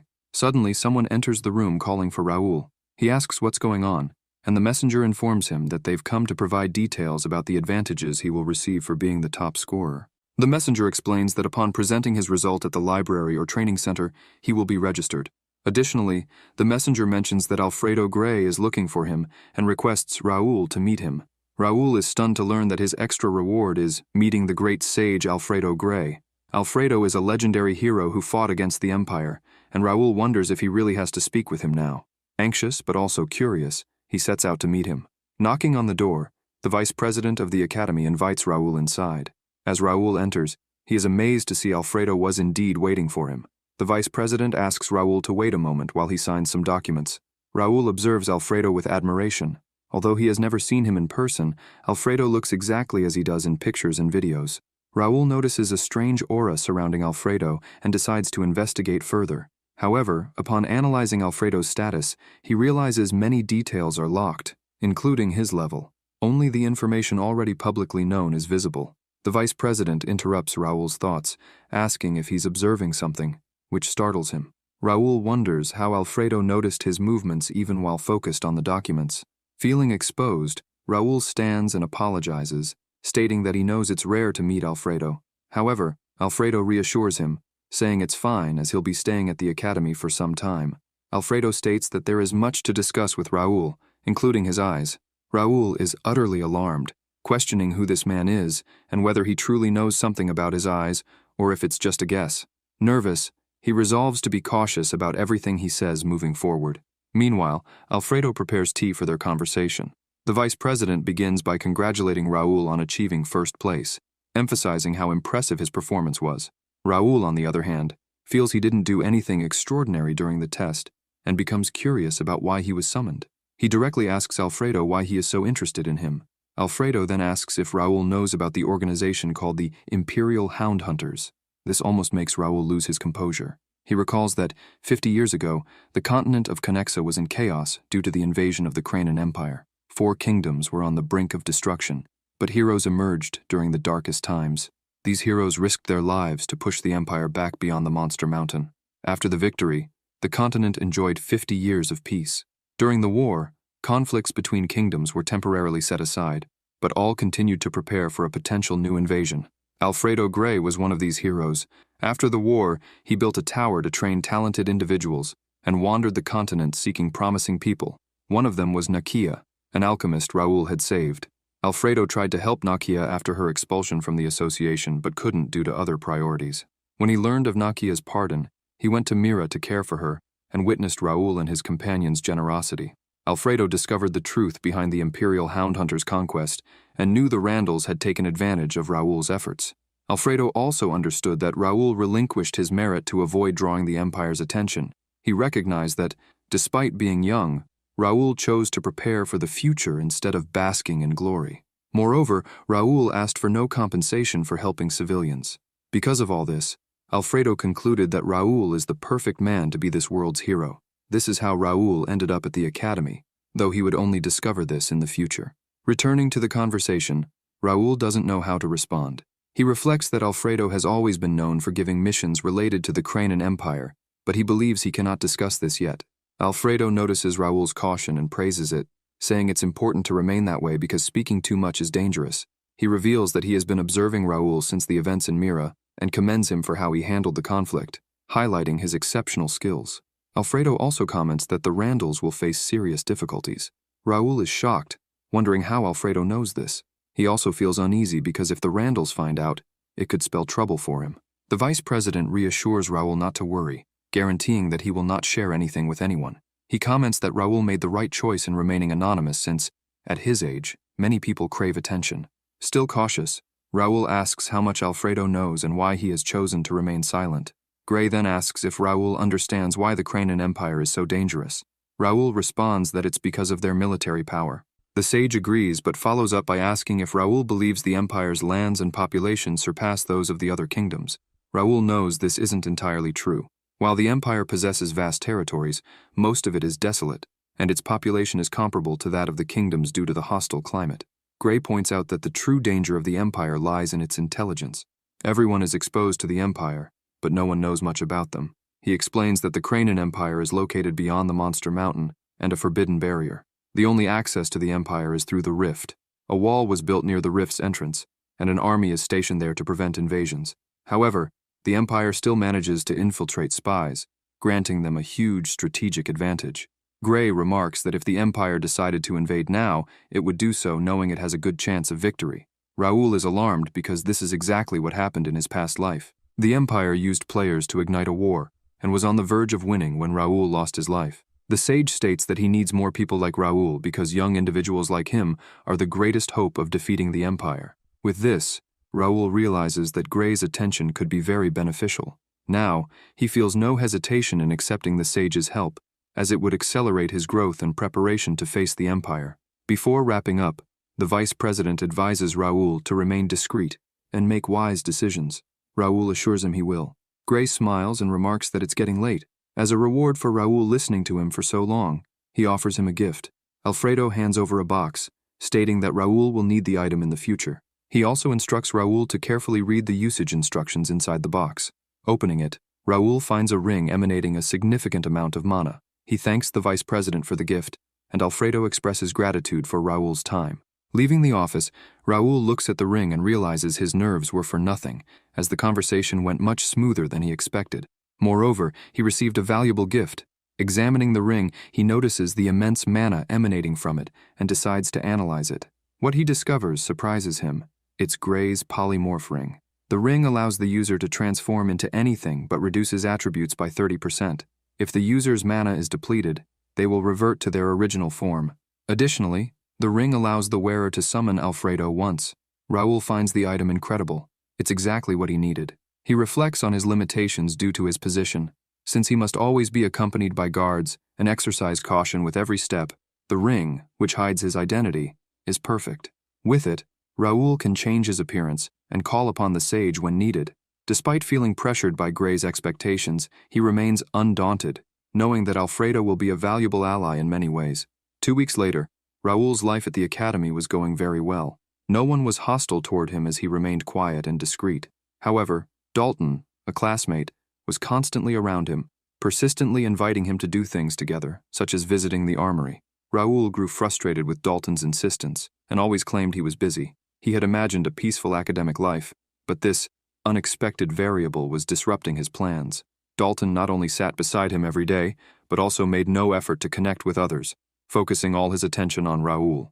As they walked together, Raoul thought that, although Dalton was annoying, at least he wasn't harmful. Moreover, his presence seemed to deter other curious or bothersome individuals. Dalton then asked why Raoul was so busy every day.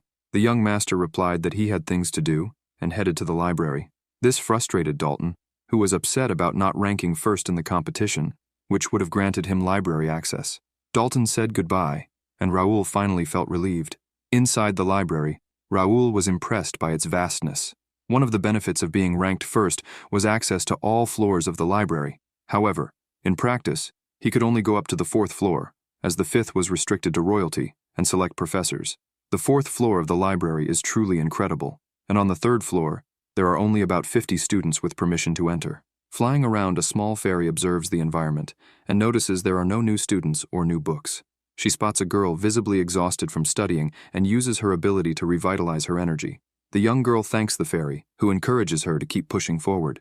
Nearby, a boy is sleeping on the table. Annoyed, the fairy gives him a slap on the head, startling him. The boy runs off, thinking he was attacked by a ghost. The fairy, indignant, mutters that she won't forgive anyone who sleeps on top of books inside the sacred library. Raoul, on the other hand, continues exploring the library, finding it fascinating. As he walks and picks out books, he overhears 2 students talking about something curious. The girl mentions that a student ran off after being slapped by the ghost. Intrigued, Raoul wonders what could be happening, especially since the library is protected by powerful magic.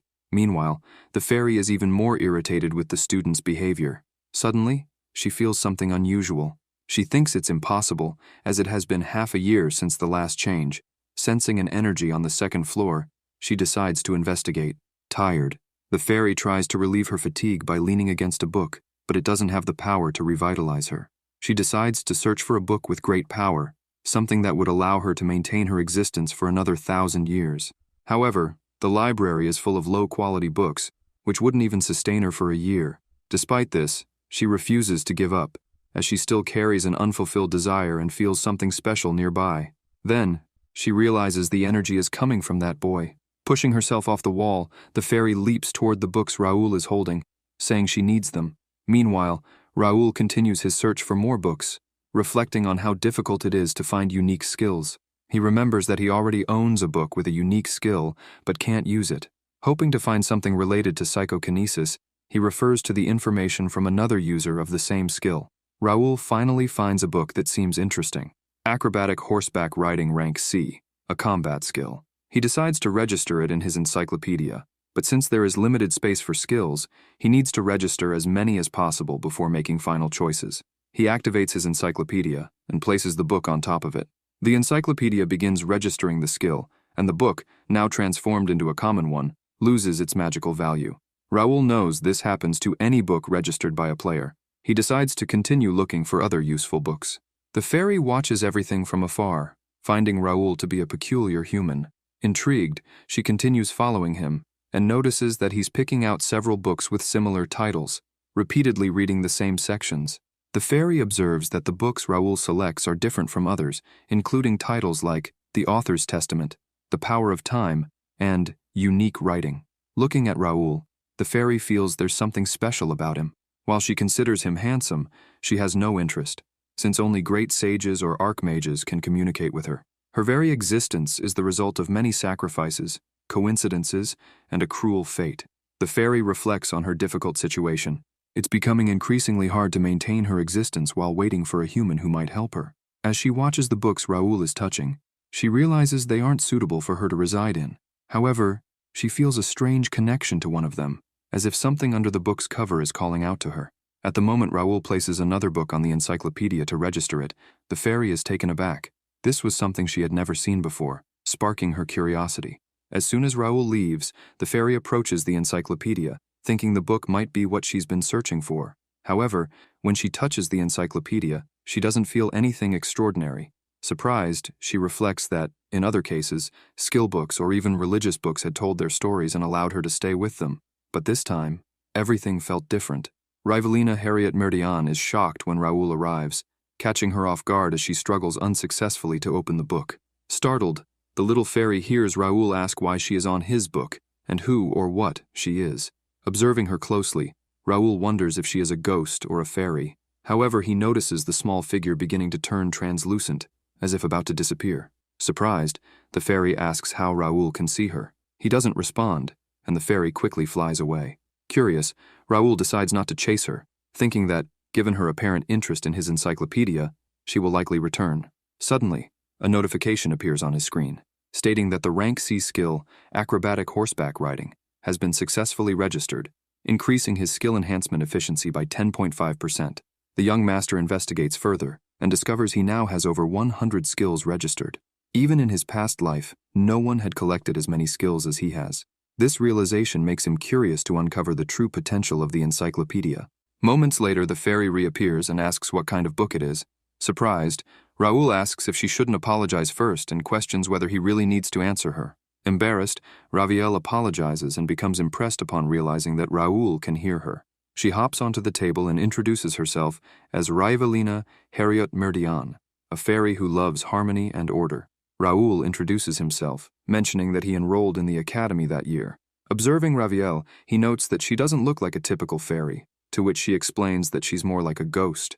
Raoul then asks if she's some kind of inspector, but Ravielle reacts poorly, vehemently denying it and insisting she's not a monster. Shifting the subject, Raoul asks why she is so interested in the book. Ravielle replies that it's a special book, even among special books. Skeptical, Raoul asks if she even knows what the book is. The fairy admits she doesn't, as the book hasn't spoken to her, but she's certain it is extraordinary. She begs Raoul to let her inspect the book. Reflecting, Raoul remembers that in his past life, he never had clear information about the encyclopedia and considers that Ravielle might be useful. He decides to let her examine the book, on the condition that she shares everything she discovers. Raoul opens the book, and Ravielle sits on it, remarking that she feels energy flowing from within.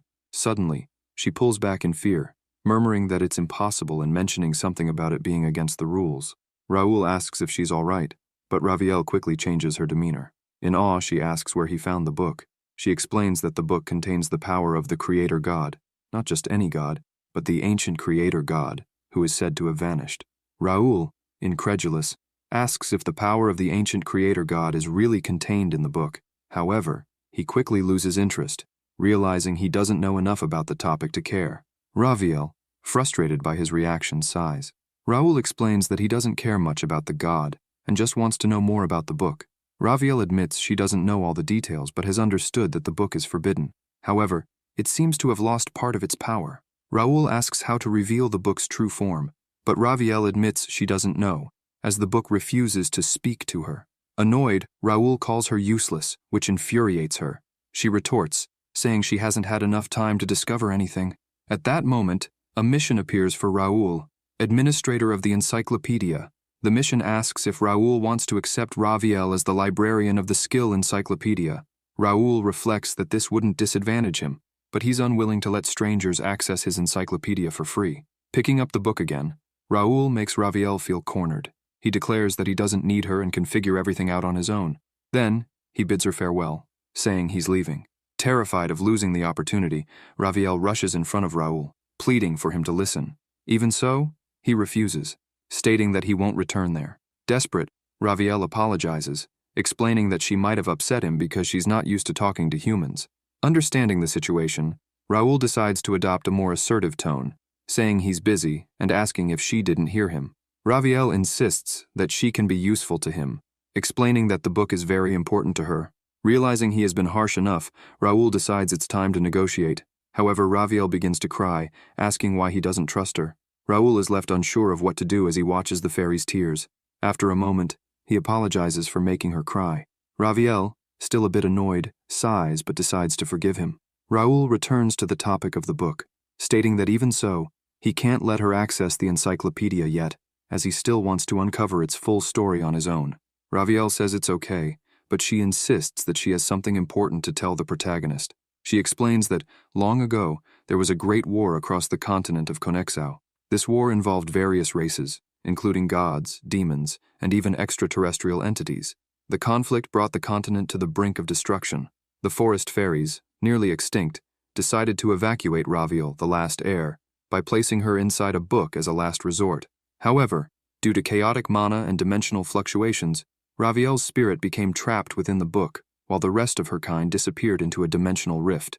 She says she slept for a long time after the event, and when she woke up, she discovered that she had to move from book to stay alive. However, each time she awoke, she lost part of her memories. Despite this, she still remembers that she has a duty to fulfill. Curious, Raoul asks what this duty is. The fairy, emotional, explains that she needs to find other fairies of her kind who are still scattered across the world. Raviel believes that there may be more fairies alive besides herself. The problem, she says, is that she is trapped inside the books.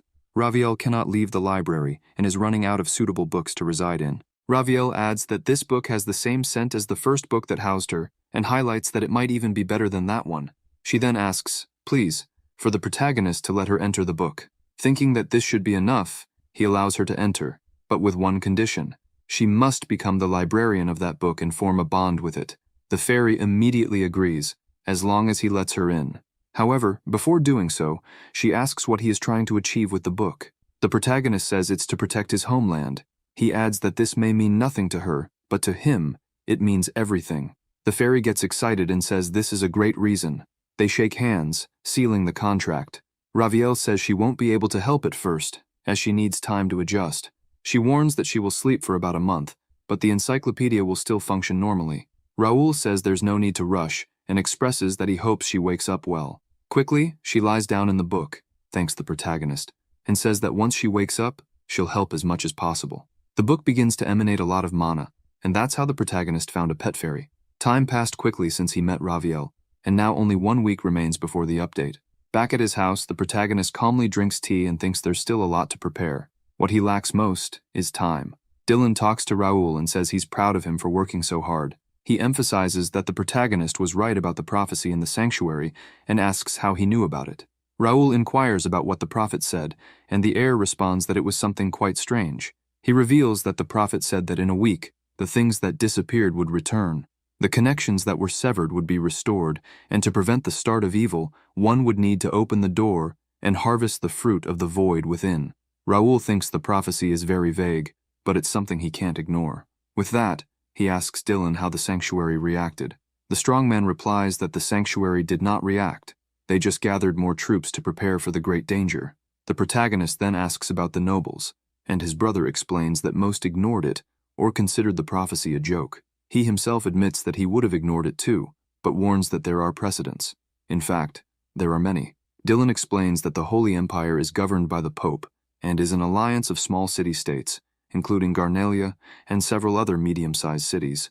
Despite its small scale, the empire holds the imperial title due to its religious influence and is considered an impenetrable domain. They announce many prophecies. Raoul comments that he's worried it may be too late when something happens. Dylan reassures him, saying he will do his best and has already informed his family and the nearby families about the situation, ensuring everyone will know how to react. He smiles and says they'll work together, asking the protagonist to show his strange abilities. Seeing this, the protagonist realizes that his family never forgets something that interests them, especially his brother and his father. He recalls that the reason Dylan took his words seriously was when he told him about the update and said it would be like a prophecy. Since then, Dylan discovered the protagonist's psychokinesis and insisted that he demonstrate his abilities. That afternoon, the protagonist and his brother were training. Dylan shouted at the protagonist to stop relying on his abilities and focus on physical growth. Meanwhile, Raoul thought he'd never get used to that training. He only started training with his brother because Dylan insisted so much. However, because of it, his muscles grew, and his physical enhancement with psychokinesis also evolved to the level he had in his past life. Dylan's only interest is in the physical body, so despite his inhuman body, he has many weaknesses in combat. The protagonist knows that the enemies his brother will have to face once the war starts won't be easy. Therefore, Dylan needs to get stronger. If he combines the proper combat skills with that inhuman body, he will become very powerful. Raoul understands that his brother realizes the gap between them is shrinking more and more, and that at some point, he will no longer be able to surpass him just with physical strength. At that moment, Raoul plans to help him with appropriate abilities. The young master knows he needs to strengthen not only himself, but also the people around him. Sometime later, in the city, the protagonist was riding in his carriage, thinking he was almost finished with the tasks before the update. However, what bothered him was that everyone was acting normally, even after the public announcement of the prophecy. He knew that no lord would prepare for events that hadn't happened yet. Because of that, the protagonist would need help from the kingdom to progress in the scenario, which was unfortunate for him. He anticipated monsters invading through portals and a war against the Empire. There would be times when a large number of troops would be needed, and the kingdom's forces would need to be preserved and strengthened for that. Raoul knew there were limits to what he could do. Even though he was the son of a count and knew the future, he was still just a 15-year-old young man. That's why he chose to do what was within his reach. He attended classes at the academy, researched skill books in the library, and even visited 3 other beginner cities when he didn't have classes: Mira to the south, Kessin to the east, Bryant to the west, and Zusek to the north, making a total of 4 cities. Using the recommendation letter he got in Mira, he met the mayors of the other 3 cities. When he offered to invest in them, the mayors gladly accepted, as their situation wasn't much different from Mira's. With that, Raoul started a large-scale engineering project in the city's central area and built branches of the Pioneers Guild. This venture cost about 3,500,000 gold coins, but for him, it was worth it. Raoul needed to finish the constructions before the players started to gather. The protagonist also issued a recruitment notice for mercenaries in the capitals of the 4 cities and at the mercenary guild in the capital. The notice stated that he was looking for C-rank or higher mercenaries and small mercenary groups of up to 10 members. The contract offered double payment for the first month, along with the possibility for the mercenaries to join the guild or become apprentice knights if they demonstrated merit. With such an attractive offer, he attracted many candidates. Raoul managed to hire 50 B-rank mercenaries and 950 C-rank mercenaries. The C-rank mercenaries were trained soldiers from other territories with over 3 years of experience, while the B-rank ones were swordsmen or held key positions in small mercenary groups. Raoul spent about 30,000 gold coins to hire them and knew it would cost even more to maintain them, but he believed it would be worth it. Now, Raoul wouldn't have to worry if a large-scale battle broke out. While walking through the city, people were amazed at how rich he was and wondered what he would do if nothing happened, and the prophecy turned out to be just a rumor. Raoul asks Philip if he has called the guild members.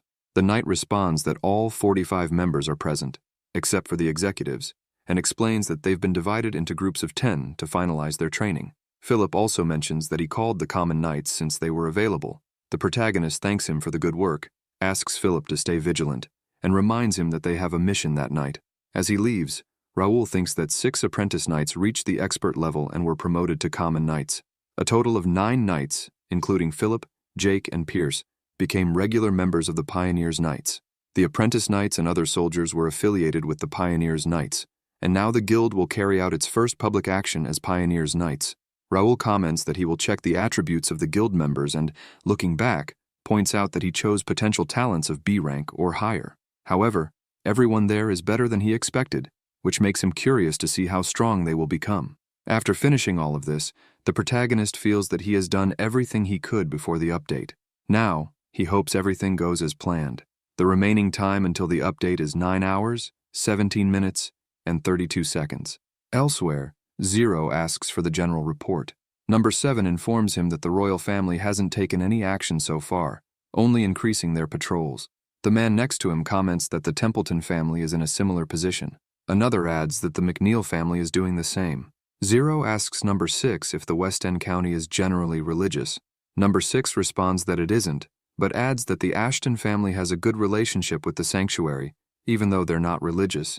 He also mentions that the county had already started preparing before the prophecy was announced, suggesting that they have another source of information. 0 asks about Gray, and number 8 responds that there's nothing special, stating that the vice president is focused on the academy at the moment.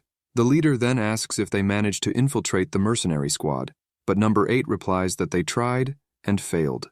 Number 5 doesn't believe it, questioning how that's possible, since the Ashtons were looking for 1,000 men, and asks if none of them managed to enter. Number 8 explains that they passed the pre-test but failed the main test, suggesting that Haw probably has some special ability. Silver 0 ponders this. Number 8 asks if they should be concerned, pointing out that the boy won't gain anything from this. Number 1 agrees, saying that those nobles cannot stop the grand plan. 0 also agrees, stating that they will just keep watching for now, and asks about the agents. Number 5 reports that all of them are positioned. The leader warns that the grand plan is about to begin, and that the day when they eliminate all the corrupt nobles is almost here. He asks everyone to stay focused, but he's still a little unsettled about the protagonist. Sometime later, in the middle of the city, a mother and her son were walking when the boy notices something and asks what that was. Looking at the sky, they see several meteors passing by. The woman asks what those things are and why there are so many meteors, until she's shocked by something. An earthquake begins, and people start to panic. The mother hugs her son and tells him not to be scared while the boy cries. He looks around and realizes a large portal has appeared in front of him. The locals ask what those things are, when suddenly a hand starts emerging from the portal. Several monsters emerge and charge at the civilians. Suddenly, Jake arrives and begins helping the citizens. Noticing what was in front of him, he shouts that the place is dangerous and tells everyone to leave. Jake announces that he's now at Exterior Wall 4, Area B, Section 32. He reports that he found a portal and is using the defense mechanisms. The soldier directs them to evacuate the civilians and remain on high alert. Meanwhile, Pierce is at Exterior Wall 3, Area F, Section 21. He also found a portal and reports that some monsters have come out of it, but so far, no civilians have been harmed. Philip is at Exterior Wall 1, Area A, Section 3, and reports that a portal has appeared there as well. He informs that he will evacuate and control the area, handing it over to the guards. At his home, the protagonist, Raoul, asks everyone to continue reporting what's happening. Looking at the real-time map of the city, he directs the troops from Section 14 to head to Section 32 to provide support. At that moment, he realizes that the update has finally begun. Raoul calls his butler, Bernard, who quickly appears. He asks the butler to decide which squad members will be sent and orders that troops be dispatched to each section. The young master knew something big was about to happen, but he didn't expect it to be everywhere at once. Raoul and his soldiers had prepared as much as possible, but they were still caught off guard. He didn't have enough information about these missions to start. The only thing he knew was that the kingdom had been severely affected by the connection in the year 521 due to the appearance of portals. The young master wanted to deal with the portals on his own, but now he wasn't alone anymore, and needed to minimize civilian damage using all the strength of his guild. He thought that if he knew the rankings of the portals, he could position his troops more efficiently. Suddenly, he notices something. A limited-time mission screen appears. The mission ranking is Extraordinary, and the goal is to close as many portals as possible in 30 days. The rewards will depend on the ranking, and the guild or individual ranked number 1 will receive a special gift.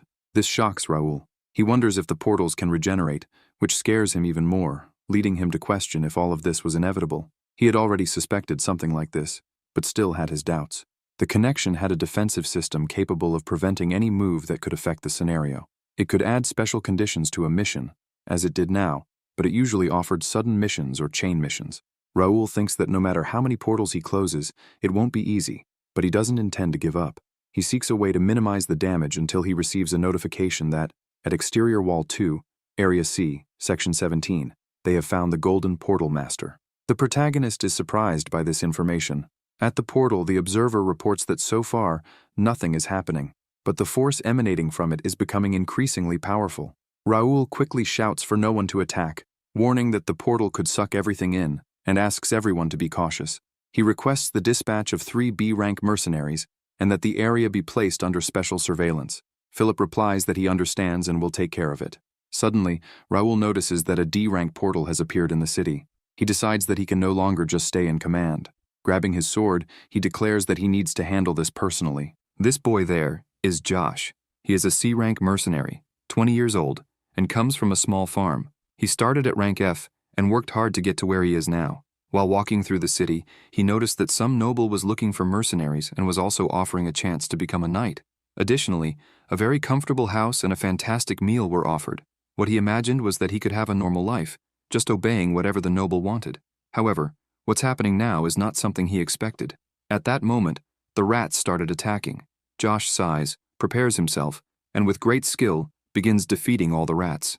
The boy manages to defeat several, but more and more rats keep coming.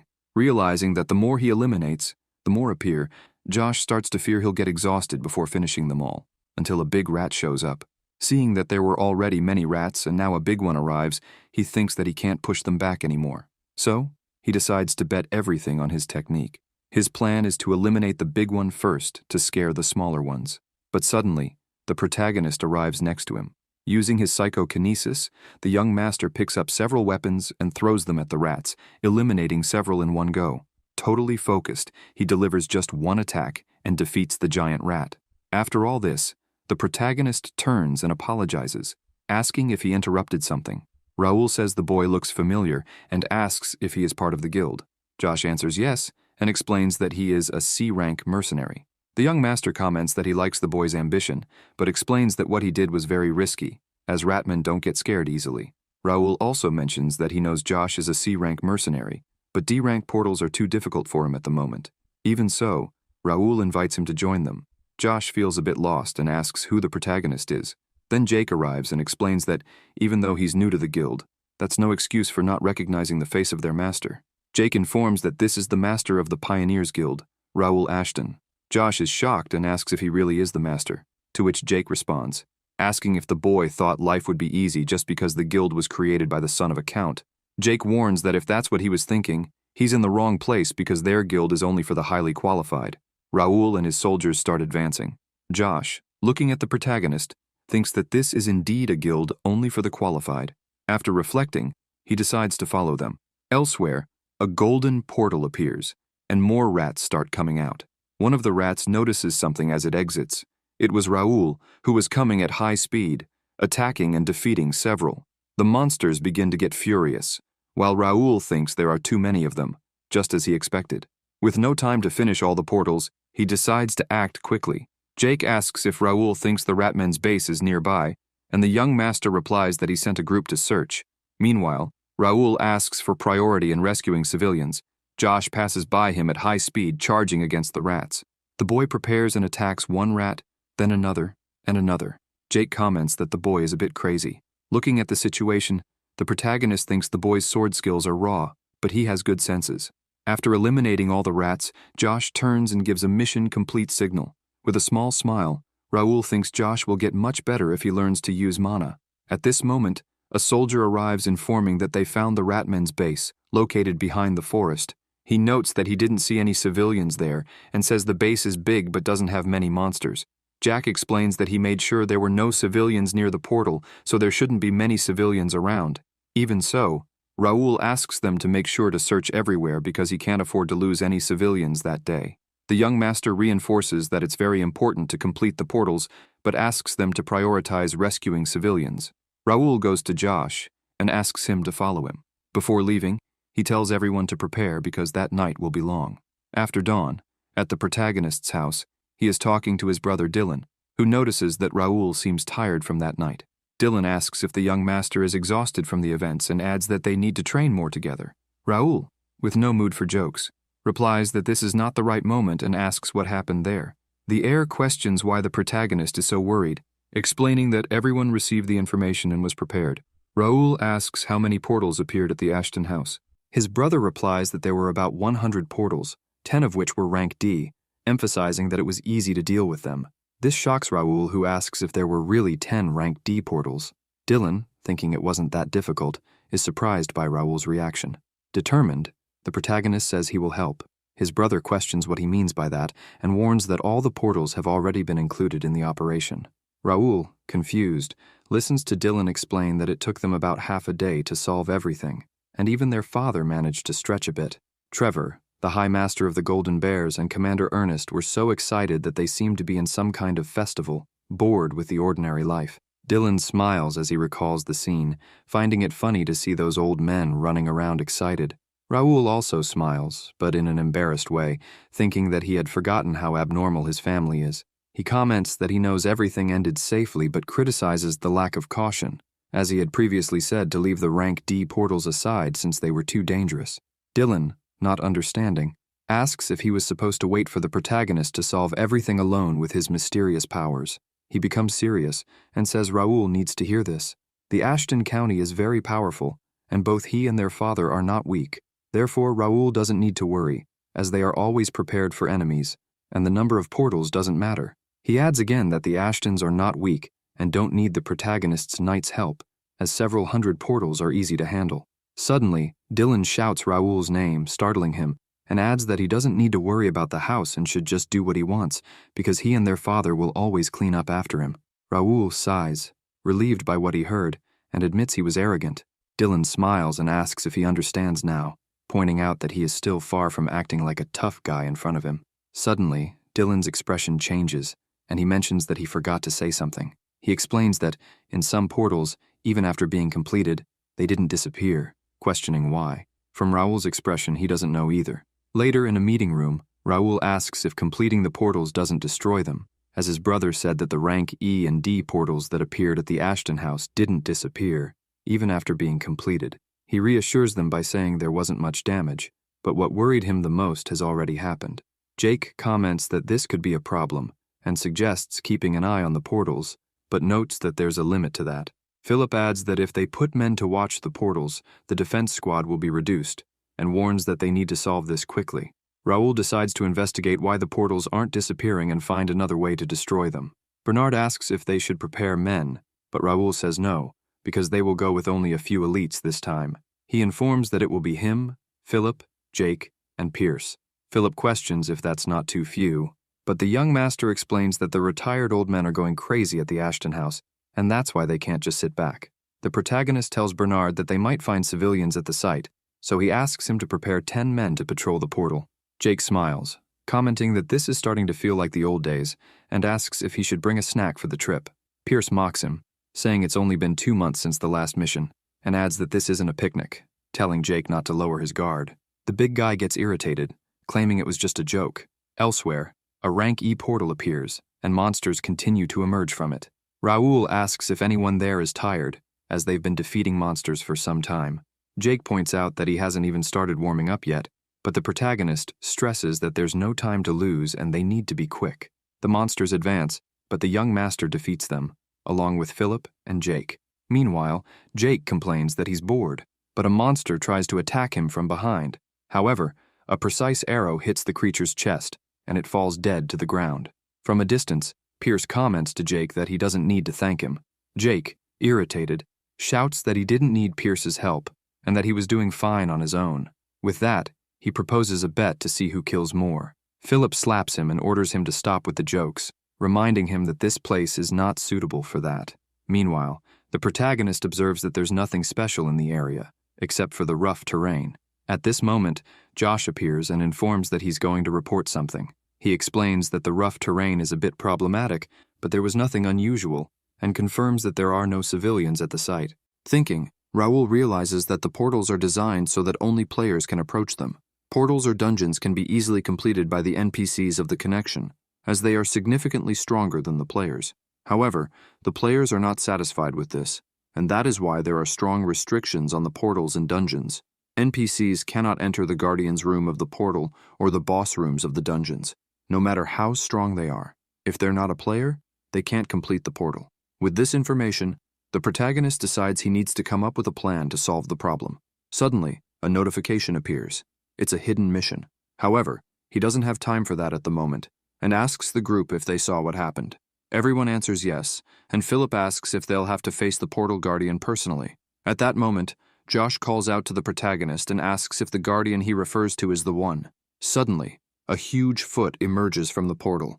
A giant and powerful goblin begins to emerge, the guardian of the rank E portal, the corrupted dark goblin. Philip sees the goblin and comments that he thinks it's the guardian of that place.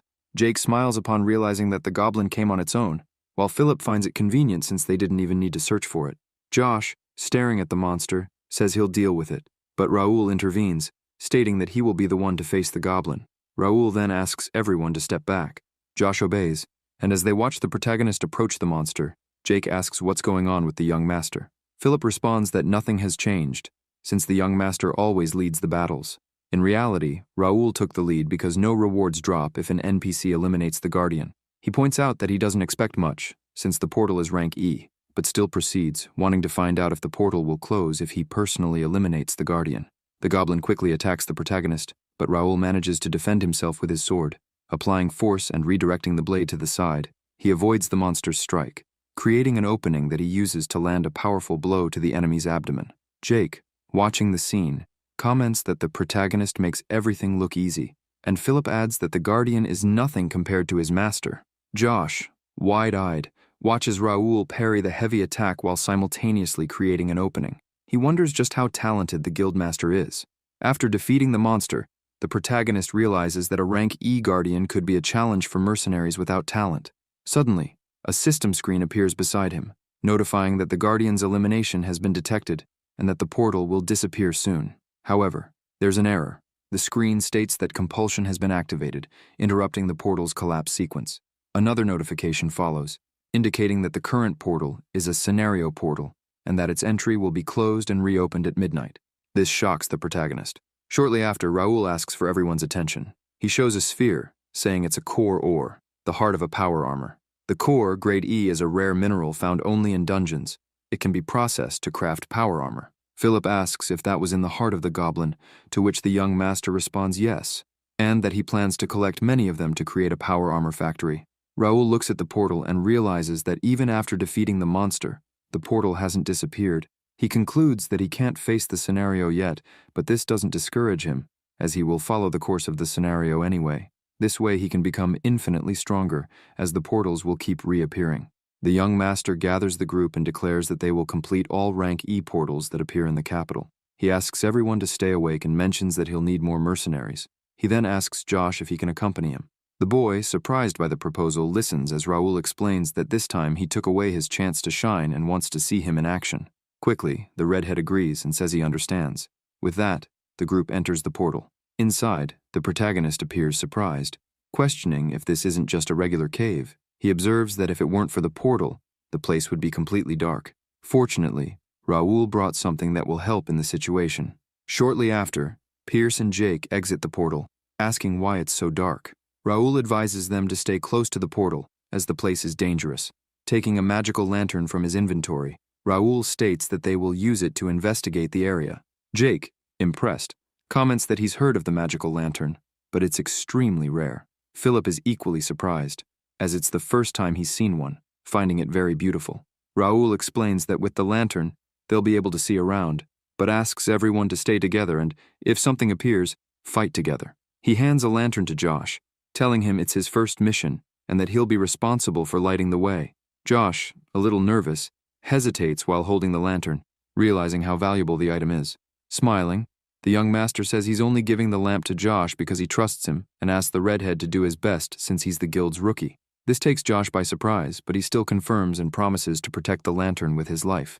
Raoul looks back and thinks he still doesn't know whether Josh is lucky or not, because soon the redhead will become a rank S mercenary and will be acclaimed as a potential candidate for Mercenary King. Currently, Josh is 21 years old, level 38, and belongs to the free mercenary class. He is affiliated with the Pioneers Guild, although his status is still temporary. His attributes are impressive, with a potential talent of grade A, strength 53, agility 56, vigor 59, intelligence 32, willpower 48, and senses 62. His unique traits are competitive, level B, and desire for success, level C. Shortly after, the protagonist calls Pierce and asks how things are going and if he sees anything. The archer responds that he sees some shapes moving in the dark, but the only certainty he has is that those things exude a hostile aura. Suddenly, he feels something and quickly shoots an arrow. Even in the dark, he hits the target. Jake asks if he found anything, and Pierce replies that those creatures are surrounding the group. Suddenly, thousands of bats appear. Raoul immediately shouts that they are giant bats, explaining that they attack where there is light, and tells everyone to be careful. Josh realizes that he is the largest source of light since he is holding the lantern. It doesn't take long for all the bats to attack him, gathering around the lantern. Worried, Raoul tells the boy to drop the lantern, stating that he can't lose his life there. However, the redhead, furious with the bats, starts yelling, calling them annoying and asking who they think they are to challenge the rookie. With skill and agility, Josh defeats several bats at once, shouting that they won't touch the lantern. Jake comments to Raoul that maybe he motivated Josh too much, to which the young master responds that it's good to see someone with so much energy. Josh, still being attacked, shouts, asking if everyone will just watch. Jake starts teasing him, saying he's too slow, and Philip joins in, pointing out that the redhead called himself the rookie, so he should deal with it alone. At that moment, another creature begins to approach from behind. After dealing with the bats, the group continues exploring the cave. Jake comments that they are going quite deep, but still haven't seen anything relevant, asking if the place is just full of bats. Philip reminds him that it's still an E-rank portal, and tells the blonde not to let his guard down, emphasizing that the young master is being very attentive and asking everyone to do the same. Meanwhile, Josh looks at Raoul from behind and asks Philip how strong their master is. The knight replies that it depends on the definition of strength, but says that the young master is getting stronger every day. However, in terms of sword skills, Raoul might be weaker than Jake. At that moment, Jake is startled by a cricket, and Philip comments that, although Jake might seem idiotic, his sword skills are incredible. Suddenly, Raoul notices something. Philip also notices and warns the protagonist, but Raoul replies that he already knows the creatures are there. Ahead of them, there are several armored scorpions, all level 45 and rank D. Their attributes include acidic venom and steel armor. Jake smiles and comments that they are very ugly. Raoul already suspected that the giant bats weren't the main enemies of an E-rank portal. Knowing scorpions, he knows they only appear in portals and dungeons, making this the first time the group faces this type of monster. Grabbing his sword, Raoul declares that no matter what they are, this is a mission, and they must complete it. He quickly explains that the scorpion's armor is more resistant than steel, and asks that no one gets hit by their poisonous stinger. Smiling and excited, he announces that the battle will begin. Suddenly, a system notification appears. A D-rank mission. The goal is to eliminate 50 armored scorpions. There is no time limit, and the reward includes experience, gold, and a low-grade random material box. Seeing the mission in the system, Raoul realizes it's not a quest, but an elimination task. He decides to deal with the portal after completing the objective. With the scorpions advancing toward them, Raoul decides to act. Without difficulty, he eliminates the first scorpion. On the other side, Philip is fighting against a scorpion that was flying. Jake, irritated as always, stabs one of the monsters and finishes it off too. However, they keep appearing. As for Josh, he is holding the lantern and trying to fight at the same time. Suddenly, one of the scorpions appears behind him, but Josh notices in time and turns around, delivering an attack. However, another scorpion surrounds him from behind. Scared, he realizes he won't be able to dodge. The scorpion attacks with its poisonous stinger, but before it hits the boy, it is struck by swords controlled by the protagonist's psychokinesis. Josh is shocked to see the swords floating around him. Raoul, who had already eliminated several scorpions, asks Josh, with all those swords around, if protecting the lantern and fighting at the same time is difficult. He comments that it feels like he's stealing the chance for the boy to shine again, but emphasizes that he is also protecting the lantern. Soon after, Raoul continues his attack using the swords, eliminating dozens of scorpions. Jake, bored, says that the young master dealt with most of them again, and remarks that he thought the fight would last longer this time.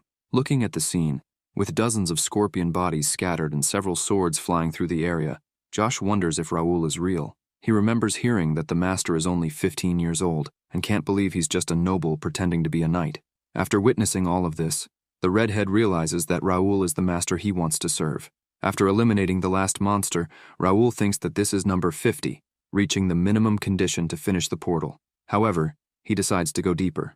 Jake, confused, asks if they will really continue since the mission was completed. Raoul explains that they need to be sure because being a rank D portal, it's dangerous to leave it incomplete. Jake starts complaining, thinking they would already be leaving the cave. The reason they continue is that, even after meeting the mission conditions, the hidden mission to destroy the portal hasn't appeared. This means they'll have to find the Guardian on their own. Raoul explains that it's dangerous to leave the Guardian free, so they need to find it, even if it takes time. Suddenly, Pierce contacts Raoul. The protagonist asks if he found anything, and the archer responds that he did, but suggests Raoul see for himself. They reach the end of the cave, where there is a circular arena. Jake comments that the monster in the center of the arena is probably the Guardian, and Raoul confirms. In the center is a creature that's part man, part scorpion. Jake asks why it isn't moving, and Pierce responds that it's probably waiting for them. The monster, called the Champion Scorpion, is the rank D portal's guardian. It's level 64 and grade C. The creature begins to smile, and Raoul, finding it amusing, realizes it's an invitation to fight. He decides to accept.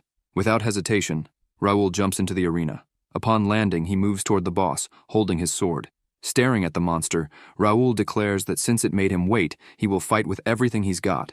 The scorpion attacks quickly, but Raoul doesn't stay still. The monster delivers a powerful strike, but Raoul blocks it with his sword. The scorpion tries to hit him with its stinger, but Raoul dodges again.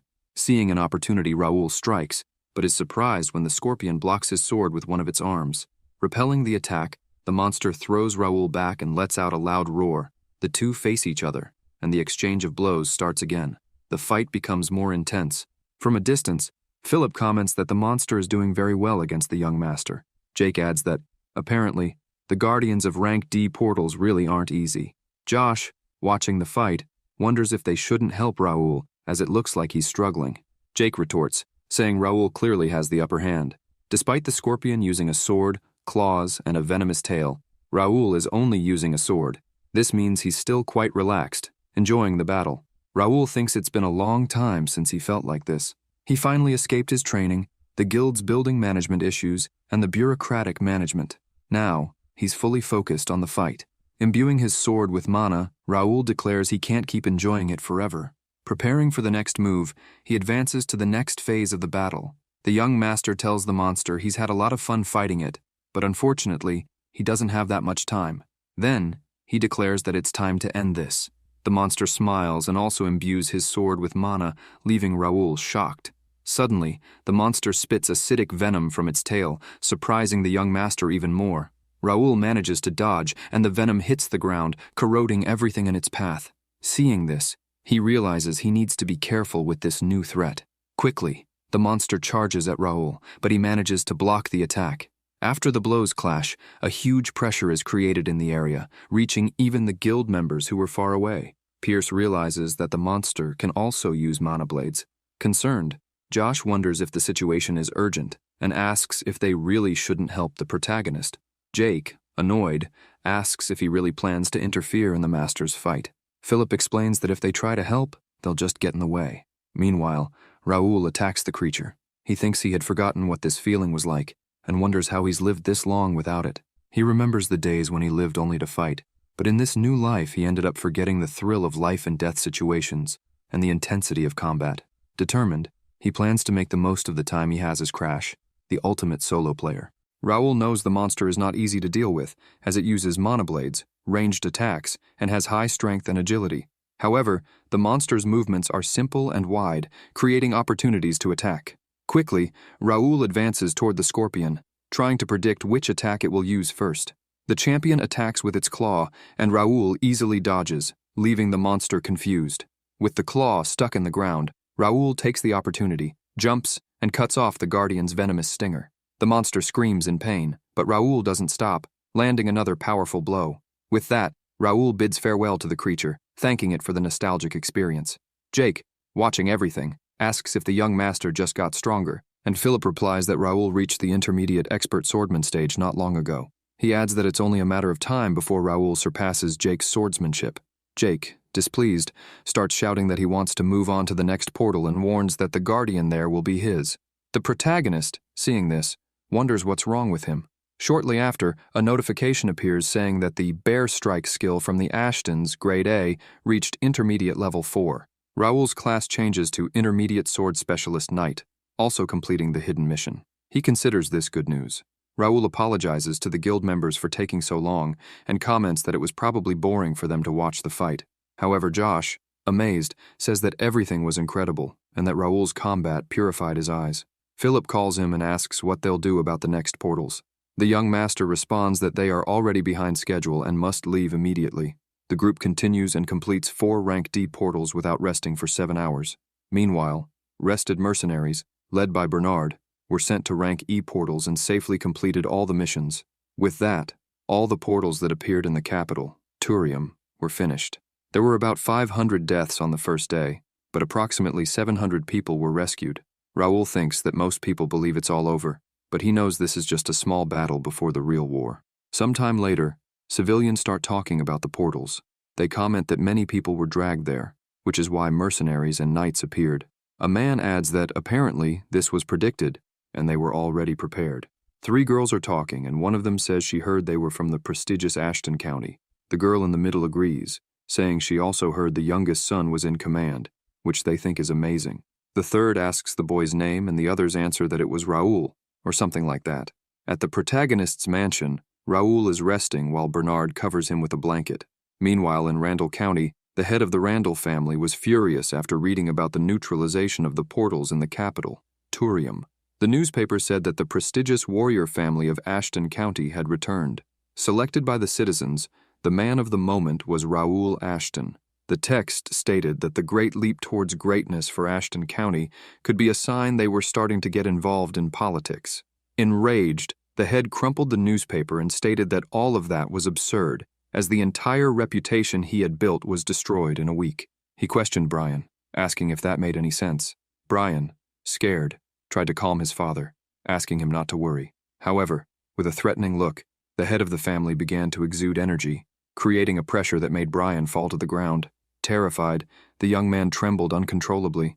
The Randall head commented that he had fathered 30 children throughout his life, but they were all useless. He thought in contrast that the Ashtons' children were very competent. When the energy started dissipating, Brian slowly stood up. The head asked if he wasn't even capable of withstanding that pressure, questioning how he could call himself a night expert. Brian apologized to his father. Hudson, the head, asked Brian to report what had happened while he had been in seclusion for a month. Brian explained that, about 2 weeks ago, an official document was sent by the sanctuary. Hudson read the report and was shocked. The document stated that 73 portals had been confirmed. 40 had been completed in a week, but the number continued to rise. Around 1,200 civilians had disappeared or lost their lives. 15 knights and approximately 1,300 troops had also disappeared or died. The knights were afraid to enter the portals, which led to a significant increase in troop deaths. For now, the portals had been blocked, and surveillance had been set up around them. Hudson was completely enraged after reading all of that. Brian, seeing his father's reaction, asked if he was okay. Suddenly, the door to the office was smashed as Count Randall threw Brian through it. Brian fell far away, and seeing his father approaching, he begged for forgiveness.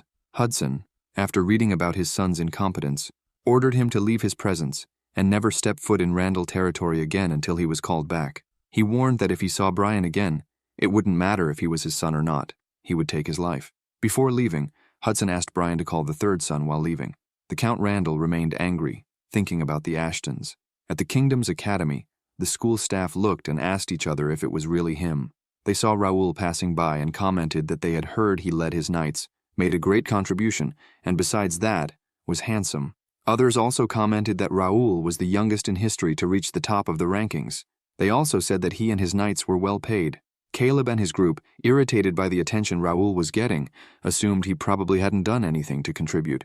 Caleb said that once the reinforcements from his family arrived, he would show everyone that he was better than Raoul. From the young master's point of view, all that attention was annoying, like being an animal in a zoo, with everyone whispering about him, but no one speaking directly to him. Suddenly, Dalton arrived, saying that Raoul had become a celebrity in just 1 week. Dalton congratulated Raoul, stating that the whole capital was talking about him. Raoul replied that he didn't want to know about any of that, which shocked Dalton. He asked if the rumors were true, if Raoul was really an heir of the Ashton County. This annoyed the protagonist, who told Dalton to stop talking nonsense. He explained that his older brother was the heir and that he had no interest in being the successor. To make it clear, Raoul stated that he had recruited his own order of knights without any support from his family. Dalton, even more curious, asked how he managed to do that. Raoul answered that he had money saved up. As they walked, Dalton commented that this was great and suggested he might visit a portal with Raoul. This obviously shocked the protagonist, and Dalton asked why he was staring at him like that. Smiling, Raoul realized he had just attracted another ally. Raoul's admission to the academy might have seemed like an excuse to leave home, but in reality, he had another goal. At the academy, he found many valuable things, such as skill books in the library and hidden secrets scattered around the place. Despite the new student list having changed because of Gray's sudden appearance, the candidates for recruitment had already been selected based on the information Raoul found at Link Cafe. Dalton, for example, was one of those candidates. The protagonist thinks that, realistically, the strongest person in this kingdom is Master Marquis Templeton. In the connection world, where almost no contact can be made with high-ranking noble NPCs, this was a unique opportunity to meet the Marquis's grandson Dalton. Currently, not everyone is allowed to enter a portal, as it's necessary to have an official permit or at least 50 troops and 3 official knights. This would make it impossible for Dalton to enter a portal on his own. Even if he's an expert, he never confirmed his abilities and must be desperate for a chance to have a real battle experience, like a portal subjugation. With a slight smile, Raoul asks if Dalton wants to go along. If it's a rank F portal, there won't be any problem. Dalton celebrates, highlighting that, as expected, approaching Raoul was a good decision. However, Raoul sets some conditions. First, Dalton must be the only one to go to the portal. The swordsman agrees, saying he prefers fewer people. Second, Raoul demands that Dalton keeps the fact that he went with him a secret. Raoul doesn't want people talking behind his back. Dalton agrees, saying he doesn't like getting involved in family matters either. The young master wonders if Dalton really doesn't care about anything and reflects on what he would do if Raoul had other intentions. However, he concludes that no one in this kingdom would dare turn the Templeton family into their enemy. Returning to the conditions, Raoul informs that, finally, Dalton will need permission from the Duke. This leaves Dalton scared, but Raoul explains that it's necessary because, if something happens to him, someone will need to handle the situation. Raoul emphasizes that he's not taking Dalton there for fun. It will be an official visit. Dalton understands and begins to say something, but Raoul interrupts, saying they'll talk again once he has the Duke's permission. Dalton gets worried, wondering how he'll convince the old man. Sometime later, at the protagonist's mansion, Bernard asks if something happened at the academy. Raoul replies that all the attention is a bit tiring, but it's nothing to worry about. He explains that in fact he expected this to happen, to which Bernard adds that they need to keep the public opinion at the current level. Raoul asks how many people have been sent so far. Bernard responds that in the last 2 days, 100 soldiers have been sent as bait, along with 10 hired wandering mercenaries.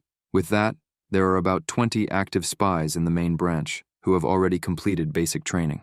Raoul reflects on the public opinion war, and how, amid the fierce battle between the nobles, this is an essential task to solidify his position.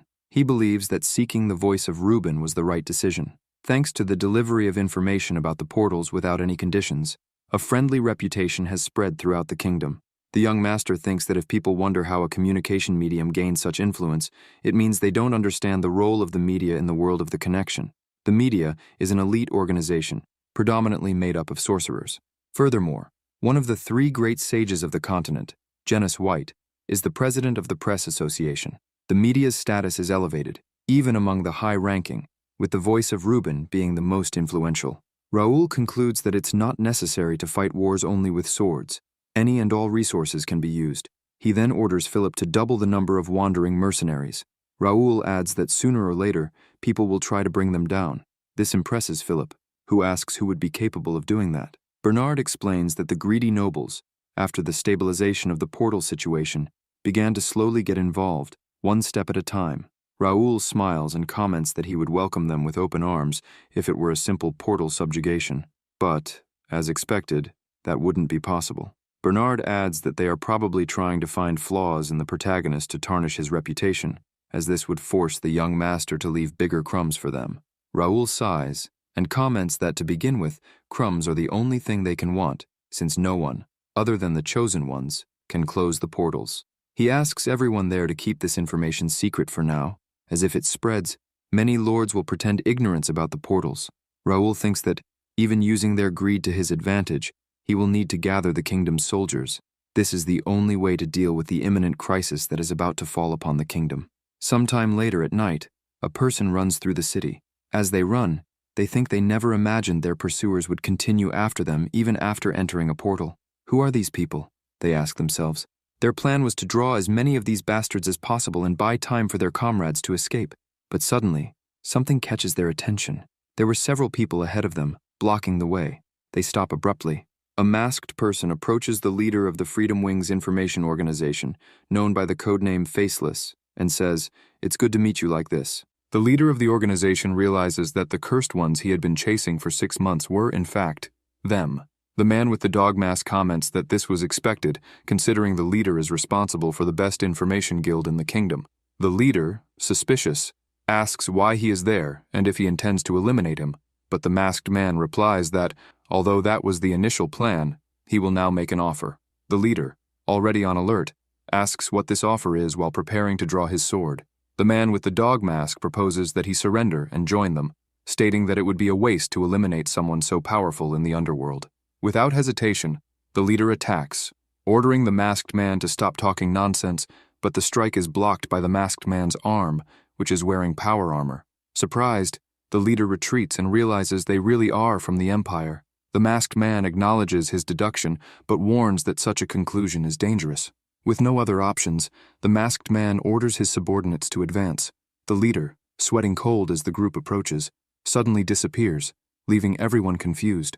The hooded figures begin to discuss, wondering if he used stealth magic or some artifact, and order a search for him. From atop a house, the leader observes and concludes that the mysterious organization chasing him is made up of the cursed ones from the Empire, wondering what is happening in the kingdom. In the protagonist's mansion, a knight informs that the permission for the F-rank portals of the Pioneer Knights has been cancelled, as announced. Jake, irritated, asks why this happened, considering it makes no sense, while Raoul comments that it is probably the natural course of things and asks about the E and D rank portals.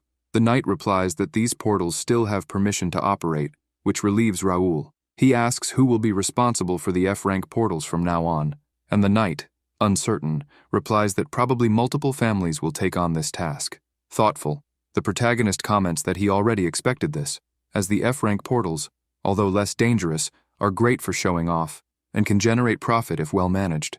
Raoul notices that the knight seems confused and decides to win his trust. He assures that if there are any problems, he will visit personally, emphasizing that he has a team ready to act at any time. The knight sighs in relief and praises Raoul for being fair, wishing that other nobles were like him. Raoul, smiling, says that it is a noble's duty to protect their citizens and that he will work with them to achieve this goal. However, the knight suggests caution, revealing rumors that the Randall family may be behind the decision and mentioning that the Minister of Finance is involved. He adds that many people in the financial department have ties to the Randalls, including the minister himself. Raoul thanks for the information and later comments to the others that this was expected and that no one should be surprised. Jake considers it an exaggeration, claiming they did nothing to lose the permission, but Raoul asks them to let it go, as it is a direct order from the royal palace and must be followed. He points out that there is no reason to be upset, as they will lose nothing from this. Jake, confused, asks why. Raoul explains that the F-rank portals can be closed by regular troops, and that sending mercenaries paid with their own resources would be a waste. He also comments that the items obtained from these portals are mediocre, and suggests that it is better to focus on the E-rank portals and above. Jake, convinced, agrees that Raoul is right. Philip takes the opportunity to ask what will be done with the troops that come out of the F-rank portals, and Raoul explains that they will be redirected to train in portals outside the wall. He adds that they will also use this opportunity to close the remaining portals outside. He believes that those obsessed with items won't last long, and that the permission for the portals will eventually be restored, as controlling them is not an easy task. Raoul concludes that what matters now is merit, fame, and growth, and asks everyone to focus on commanding the mercenaries and improving themselves. Raoul knows that in a week, the official knight swearing-in ceremony will take place. This event, which occurs annually, will be the perfect time for the Pioneer Knights to stand out. Determined to attract attention not only within the kingdom, but also outside of it, Raoul decides he will need to work hard until the ceremony to achieve this goal. Elsewhere, near a portal, two knights are talking. One asks the other if he is sure they will appear. The knight on the left replies that he doesn't know, while the one on the right wonders what they will do if something bad happens. The other knight points out that they will need to handle the situation. Suddenly, a group arrives at the location, asking the knights to move aside. The leader of the group is Asen Carrington, the fourth son of Viscount Carrington. Bill, responsible for controlling the portal, approaches Asen and respectfully says that it is an honor to meet him. Asen looks at the portal and asks if this is the location, to which Bill confirms. The fourth son then orders that the men be cleared from the path. Bill asks if he intends to enter now, and Asen confirms. A knight offers help to take care of Asen's horse, in case he hasn't hired anyone for that. However, Asen reacts with disdain, kicking the knight and asking how dare he suggest he dismount. Bill tries to explain that bringing horses into the portal can be dangerous, but Asen ignores him, stating that he will discuss the matter with Bill's captain and insulting him afterward. A companion of Bill approaches and asks if he's okay. Irritated, Bill responds that he already warned them, and it won't be his fault if the horses go crazy in the portal. He reflects that Asen doesn't know that the high mana density in the portals makes it dangerous to bring horses. Even if he's lucky and survives, he'll face the consequences. Watching Asen, Bill thinks he will probably spend the night moving bodies. Inside the portal, Asen comments that the place seems peaceful, asking if it's always like this. His companion responds that there are only a few orcs and goblins around, asking him to stay calm. Frustrated, Asen reflects that he expected to find treasures and, irritated, remembers Raoul Ashton mocking the protagonist for becoming a star in the capital after killing some monsters using his wealth. Determined, Asen decides to close all the remaining portals to weaken Raoul. He orders his men to divide into units and eliminate all the monsters in the portal. Marco, however, intervenes, warning that splitting the troops inside a portal is dangerous. He suggests keeping the men together and using scouts to investigate. Asen scorns him, asking what Marco is afraid of and wondering what people will think of them if they can't complete the portal. At that moment, Marco feels something strange and gets on guard, telling Asen to retreat. Suddenly, monsters emerge from the forest. Enormous stone monkeys. Facing the monsters, Asen begins to shake with fear. Marco shouts for everyone to stay calm and hold their positions while the group prepares for battle. At the protagonist's mansion, Raoul talks to the captain, who informs him that an entire team disappeared in a F-rank portal. Surprised, Raoul asks if this is true. The captain confirms, explaining that in the last 2 days, 10 teams have disappeared, despite completing the necessary conditions to finish the portal. Pensive, Raoul wonders if the portals are changing, although this usually only happens in higher-ranked portals. He questions what could be inside the portal, and then orders Bernard to gather the High Knights, including Homer. Bernard, intrigued by Raoul calling even a training instructor, asks what's going on. Raoul explains that they will undertake a rescue mission in the portal. Inside the portal, a giant frog attacks Dalton but is split in half. Dalton, irritated by being covered in slime, complains about the environment. Dalton asks the protagonist if the portals are usually like this, as he finds everything very boring and disgusting. Raoul explains that the terrain inside a portal is unpredictable and warns that they aren't there to play, something Dalton clearly understands. The young master thinks that the portal is low level for Dalton, but given his lack of experience, it's the best place for him to start. At that moment, Philip arrives, informing that the scouts have returned. He reveals that, as expected, monster sightings have decreased. The protagonist agrees, noting that they are well prepared. Raoul already had detailed information about that portal. It's a F-rank portal with a maximum capacity of 300, an occupancy of 132, and the type of portal is elimination. The protagonist knows that no one else should have entered the portal except the conquest teams, but the system indicates there are more people. This makes him suspicious of a possible trap. However, Raoul doubts that the enemies expected him to fall so easily. Elsewhere in the portal, the protagonist finds a suitable terrain. He asks Homer if the location is appropriate, and the instructor confirms.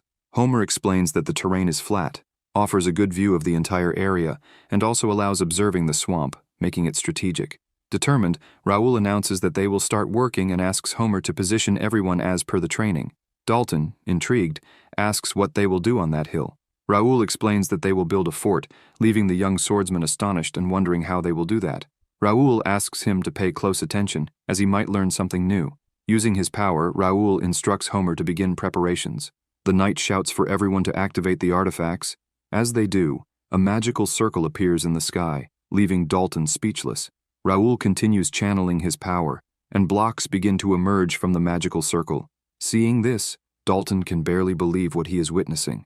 Raoul then shouts for everyone to follow Formation A, as trained before. In a few minutes, the blocks transform into walls and towers, forming a complete fort. Dalton, still incredulous and surrounded by dust, observes the result. Raoul explains that the fort was built in a hurry, but it will be sufficient for the purpose. He comments that it's much better to sleep there than in a tent. The fort is 3 meters tall and 20 meters long, with the capacity to house up to 100 people, making it an ideal base to wait for the enemies. Dalton asks if the portals are really so dangerous as to justify building a fort. Raoul confirms, explaining that portals are dangerous places, but they only needed to build a base like this in specific situations, like this one. He reflects that he used the maximum number of available artifacts to reduce the weight and size of the bricks, but believes the effort was worth it. Raoul recalls that the simple fortress is a technique he used in high-ranking portals to reduce the time needed to complete dungeons. He had also trained the guild members beforehand to use artifacts in moments like this. However, he admits he didn't expect to need this strategy so soon. The young swordsman, intrigued, comments that he has one more question. Why do they need a fort if they are there to rescue people? Raoul answers that this is exactly why they need the fort. Dalton is confused, as he associates forts with defense against enemies, not with rescuing someone. Raoul, however, says he will see soon, and reflects that the enemies probably think they are prepared and have no chance of failing. Confident, Raoul is determined to test who has the best preparation. Meanwhile, in another part of the portal, Jack, one of the kingdom's hunt dogs, smiles confidently. An informant arrives, reporting that they've captured the people as hostages, as he had ordered. Jack asks if the rescue team is still around, and the informant confirms, explaining that they found a group of similar size to the captured team and that the scouts are observing closely. Picking up his sword, Jack comments that he hopes these opponents are more interesting, as the nobles of the kingdom have proven to be weak and boring so far. He promises to hunt down the group because it's his duty to follow the captain's orders. Suddenly, the informant brings an urgent report, saying that the killer responsible for watching the rescue team reported that they are inside a fortress doing nothing. This shocks Jack, and he asks incredulously if there really is a fortress inside. Inside the fortress, Raoul enjoys the breeze on one of the towers while Dalton relaxes a bit. Bored, the young swordsman asks if Raoul is sure the enemies will really come. Raoul warns him not to relax too much, as they could arrive at any moment. Dalton understands and comments that the fort was built for a reason, but asks if the protagonist can at least say who will go after them. Raoul thinks for a moment, and with a smile, replies that he doesn't intend to hide anything from Dalton, suggesting that he should ask the enemies directly. Confused, Dalton looks to the horizon and sees a group of people approaching. He asks if those are the enemies, and Raoul confirms.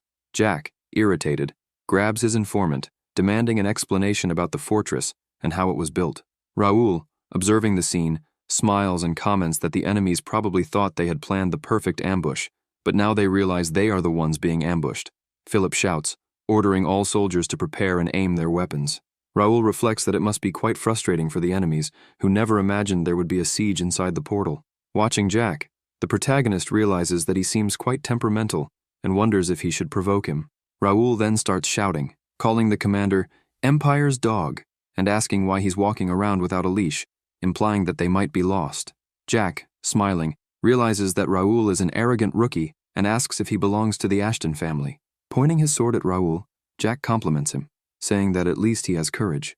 However, he warns that he will have a lot of fun destroying the protagonist. He then orders his men to attack the fortress.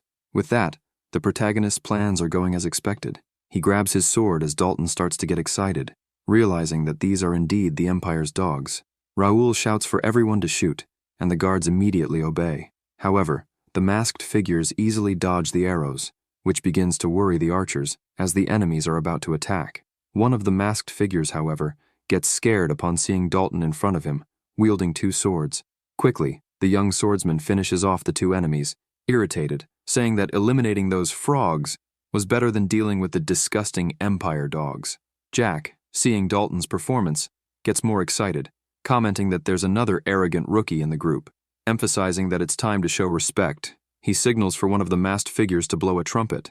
Raoul, confused, doesn't understand what's going on until suddenly a giant foot emerges, followed by the stone monkey monsters that begin to approach. Jack, who controls the monsters, plans to see how much longer the opponents can hold out. Dalton, frightened, asks if those are monsters. Raoul explains that no, they are mana soldiers from the Empire. Upon closer inspection, Raoul notices that the soldiers have been enhanced since the last time he saw them and are probably among the best the Empire has to offer. He begins to smile, confident in the success of his plan. Mana creatures begin to advance, startling some knights on top of the tower. One of them shouts to stay focused and not panic. The creatures begin to smile and suddenly let out a deafening growl. The young swordsman watching the scene realizes that the Empire is indeed involved in something complicated. As the monsters approach, Philip orders the soldiers to shoot. However, the arrows fail to pierce the creature's tough skin. Noticing the futility of the common weapons, Raoul realizes they won't even scratch the monsters. Worried, Dalton asks what the plan will be, and Raoul confirms that he has a strategy but will need help. He asks if Dalton is prepared. The swordsman replies that he is, stating that's why he's there. The protagonist calls Dalton to act. One of the creatures charges, striking the fortress wall, causing it to tremble. The soldiers start shouting to be careful, while Philip orders the spearmen to advance. Jack, observing the situation, laughs and yells that he'll show what happens to those who fight against the Empire. At that moment, he is shocked to see Raoul and Dalton charging at one of the creatures. They both strike simultaneously, but seeing the sword cracked after the blow, Dalton is scared. The damage to the creature was almost nil. Dalton warns that his sword doesn't work against them. Jack, laughing, asks why they went out to fight instead of defending the fortress. Dalton, irritated, comments that Jack's words are more annoying than the monsters themselves and asks the young master if he's going to keep listening to this nonsense. Raoul responds that he definitely won't. He imbues mana into his sword, which seems to worry one of the creatures, and declares that he will shut Jack's mouth. Dalton, excited, also begins using mana in his sword. With both prepared, the young swordsman warns that he will give his all. The creature roars, and Raoul and Dalton charge simultaneously. With just one strike each, the creature is defeated. Quickly, Raoul changes direction and charges at another creature, while Dalton eliminates another monster with extreme ease. Jack, who initially seemed to sneer, begins to worry. Raoul, contrary to expectations, defeats another mana soldier in a series of precise strikes. Dalton, equally efficient, eliminates another monster. Cheers of support begin to emerge from the men under Raoul's command. Jack, seeing the creature defeated by his side, thinks he barely escaped. The protagonist, noticing the silence, taunts, asking if the cat got their tongues. Raoul insinuates that Jack's loyalty depends only on having mana soldiers by his side, leaving the commander speechless. Jack, smiling ironically, says that Raoul is becoming interesting, and that at least he will have some fun. Pointing his sword, Jack declares that he will send his regards to Raoul's family, as now he will have to face him. Dalton warns Raoul that Jack is an Empire commander, meaning he is stronger than those monsters, and asks if the young master will need help.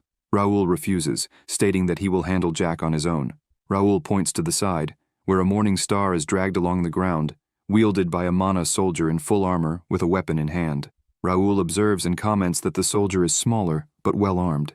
He asks Dalton if he will need help, but the swordsman, excited, responds that Raoul shouldn't worry and tells him to defeat Jack. The young master smiles slightly, not showing concern, thinking that Dalton is Templeton's grandson, and this will be his first real combat experience. Gripping his sword tightly, Raoul emphasizes that his back is now protected and asks if they are ready to finish this. He apologizes for making the commander wait and orders him to come forward. Jack, in turn, comments on the fame of the Ashton family, known for their use of broad swords. As the commander speaks, Raoul sighs, thinking he talks too much and even looks like a gorilla. However, he doesn't underestimate Jack, as he knows that his attributes and level are comparable to those of advanced sword specialists. Still, he acknowledges that Jack is the most powerful enemy he has faced so far. Jack, provocative, says that finding two young masters from noble families is like winning the lottery. Observing the commander's sword, Raoul notes that it's a weapon with stable attributes and that Jack is wearing power armor, meaning he cannot let his guard down. However, Raoul knows that his own balanced attributes and the money invested in his equipment are also significant. Completely prepared, he wonders what a reincarnated and over-equipped player is capable of. Noticing Raoul's mana blade, Jack realizes he's not just some crybaby noble. Finding this exciting, he comments that Raoul might be able to entertain him. Jack then uses mana on his own sword and warns that he doesn't take it easy on anyone. Quickly, he charges, telling Raoul not to cry when knocked out by a single blow.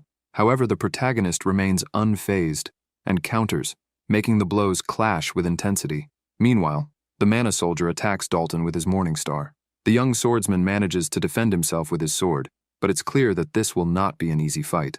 The monster prepares to attack again, and Dalton, noticing an opening, tries to strike. However, the mana soldier is faster and blocks with his shield. The battle begins to worry the young swordsman, who realizes he'll need to push himself harder to overcome this challenge. The creature then charges again, delivering an attack that, though dangerous, isn't enough to hit Dalton, who manages to dodge with an agile leap. Noticing that the creature has intelligence, Dalton realizes this won't be an easy fight. However, he thinks that running away isn't an option. Facing the Empire is the only way, as he knows that Master Templeton would never leave him alone if he gave up. He looks at the protagonist's battle and realizes that Raoul's fight is even more challenging than his own. As they fight, Jack comments that the protagonist isn't so bad and that he really knows how to imitate a skilled warrior. With a parrying move, Jack manages to push Raoul back. The protagonist notices that the commander is incredibly fast and strong and realizes that if he shows any opening, it will be the end for him. Jack, identifying an opening, charges quickly at Raoul. This shocks him, but he tries to use his sword to block the attack. Though he struggles to hold the sword under the force of the blow, Raoul manages to dodge and counterattack immediately.